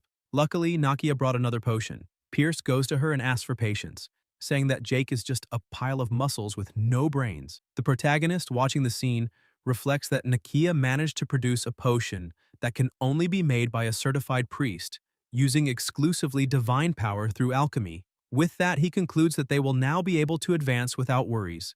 Raoul had already expected something like this, as he knew bringing Nakia along was an excellent decision. Now, with their energy revitalized, the protagonist calls everyone to get back on track. As the group walked in the distance, Jake could be heard shouting, which made Pierce ask Nakia if, by chance, she had a potion that could make someone shut up. Obviously, she responds that she doesn't yet. Meanwhile, a giant boar was watching them from above. This was the guardian of the rank B portal, the Boar Man with a mane. It had level 77, and its characteristics included being armed, having deformed molars, and an imposing mane. Elsewhere, in a kind of prison, someone arrives, catching the guard's attention. It was Gray, the vice president. He informs that he wishes to interrogate the prisoner and asks the guards to leave. At that moment, Gray looks back and notices the silhouette of a person, making him pause for a moment. He then faces the prisoner and asks if he still refuses to cooperate, stating that he doesn't understand the reason for his loyalty to the Empire. The man doesn't respond, just starts laughing, asking if Gray is underestimating him. He challenges, saying that the Imperial hunting dogs are not so easy to deal with, and questions why Gray doesn't show his true nature, until the vice president begins to transform and states that the reputation of the Imperial Duke's Brigade is nothing but an empty myth. He suggests that it's understandable that the guild fell before the prisoner, but then he reveals his true identity. Kine, disguised as the vice president, stares at the prisoner and says the interrogation will begin now. The prisoner mocks, saying that a faceless person interrogating a prisoner isn't funny at all. He asks Kane not to pretend a posture that doesn't suit him. The hunting dog declares that what his master is going to do is not an interrogation but an interview. He adds that Kane can threaten, torture, or use any method he wants, but he won't get any information. Kane sighs and says that although following the prisoner's suggestion doesn't seem like a bad idea, unfortunately he can't do that. He's no longer a member of the Wings of Liberty Information Guild, but a pioneer knight now, and torture is not part of his new guild's methods. He needs to follow the rules. The prisoner starts laughing and mocking, saying that the notorious Fies Reith has become a noble's dog playing at being a knight. He adds that Kane's former subordinates must be lamenting. In a provocative tone, he asks if Kane truly believes he will extract information using the methods of the pioneer knights. Kane, without saying anything, decides to act. He states that, in any case, he would do it. He explains that when interrogating a prisoner, knights cannot threaten, torture, or directly influence. And he asks the hunting dog if he isn't curious about how they extract information. He then shows an artifact, explaining that it's an item that paralyzes the mind, forcing the individual to reveal the necessary information. With a bit of manipulation, it can also erase all their memories from the past few hours. In this way, the prisoner will forget that Kane was there and that he revealed anything. With this, his master will get the information he wants, and the prisoner won't have betrayed the Empire. Kane then asks what the dog thinks about this, if this isn't a fair approach. The prisoner grows apprehensive, but even so, Kane continues, questioning what the final goal of the Imperial hunting dogs is.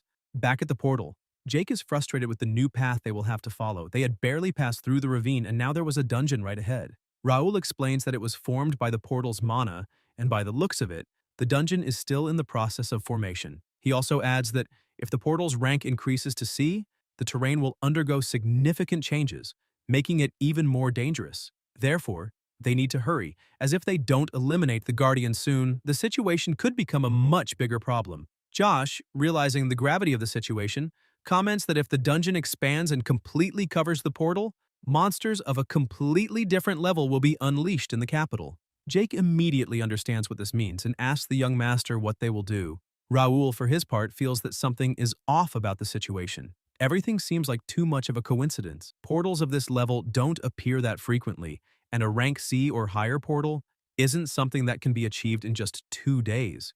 Moreover, that dungeon seemed deliberately hard to traverse quickly. The urgent support request the captain of the capital's guard received came from a rank D portal, where, according to the information, the ranking suddenly changed and required cavalry assistance. Raoul begins to suspect that someone is manipulating things to trap them inside that portal.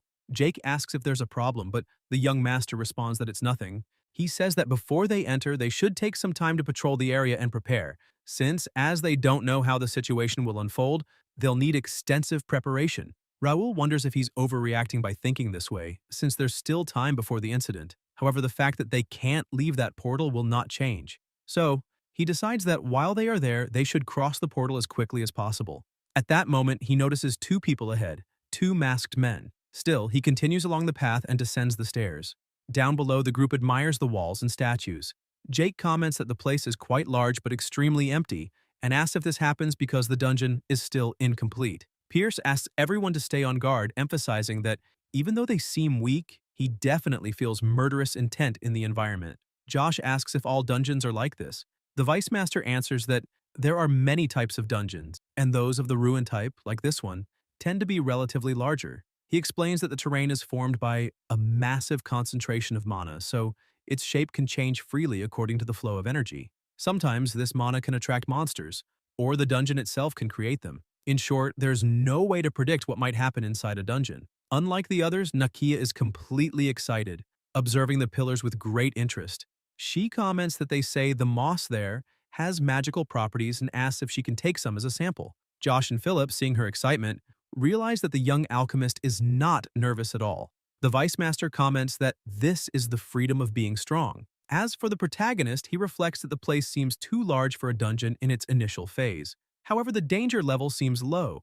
This reinforces his suspicion that something is off, even for a portal dungeon that is growing to rank C. Furthermore, unlike a normal dungeon, the mana flow there seems excessively rigid. Nothing about that mana seems natural, as if someone was artificially supplying magical power to the dungeon. Suddenly, the redhead notices something and warns the young master that something is strange there. Looking, Raoul is shocked because he sees a magic circle engraved on the wall. Josh asks if dungeons usually do this kind of thing too.